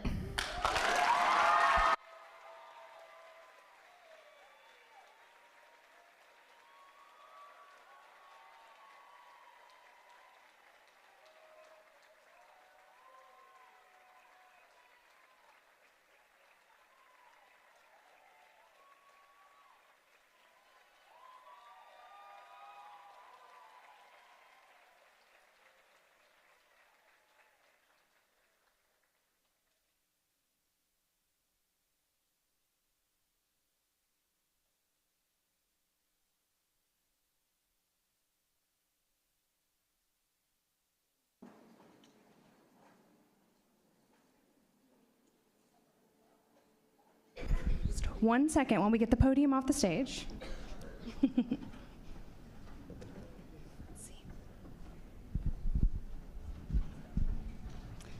Thank you, Zach and Will. Perfect. All right. I know. I can feel the anxiety in the room. So I won't make you wait any longer. I have the privilege of announcing our top 3 teams from today, and I will start with our 3rd place winner. I'm going to get my notes out just so I don't mess it up. Can I get a drum roll, please? Our 3rd place winner of GSE 2023 Session 2 is Quicker.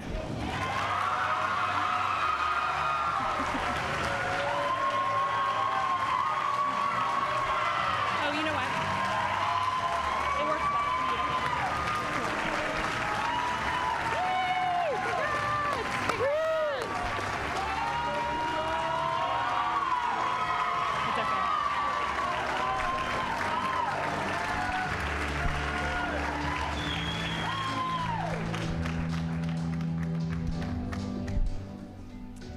Okay, awesome. Okay, so if you all want to just slide to the edge of the stage and, yep, perfect.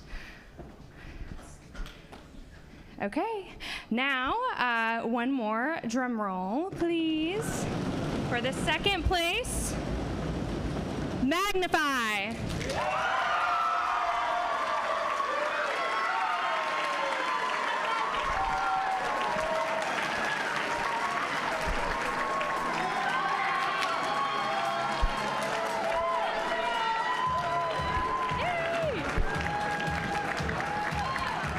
Great job.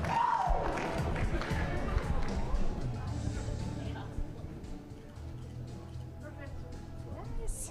Awesome. If you all want to, scoot just a little bit further, sounds good. Okay, now the largest drum roll you can muster for the 2023 Session 2. I just want to make sure. Session 2, 2023 winners. JS Chat.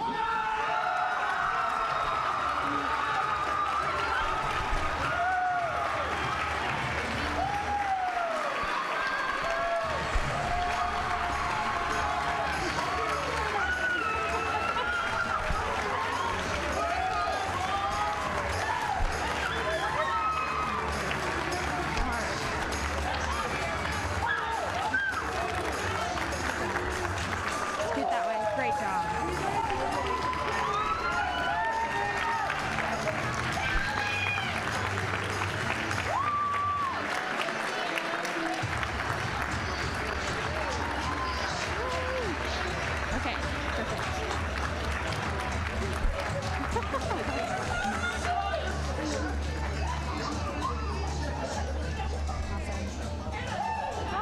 Congratulations to our top 3 teams.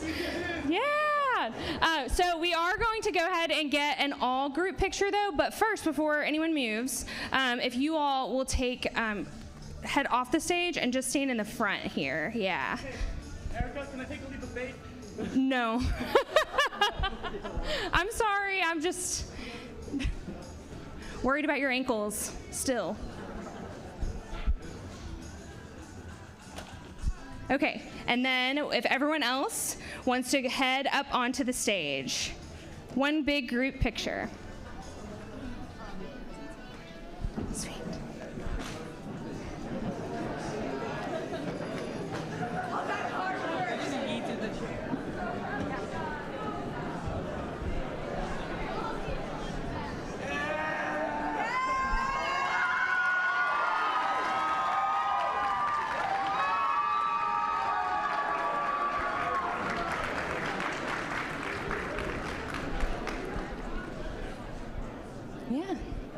All right, smile big. I will say we just have one more surprise for you all from your RAs and TLs. 3, 2, 1, cheese.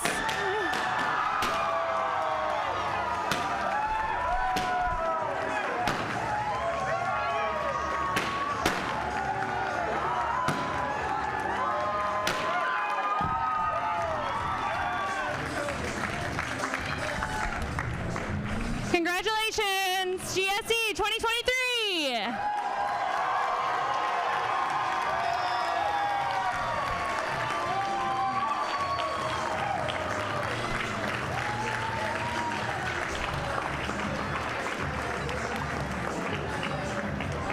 For those of you, sorry, one more announcement. Woo!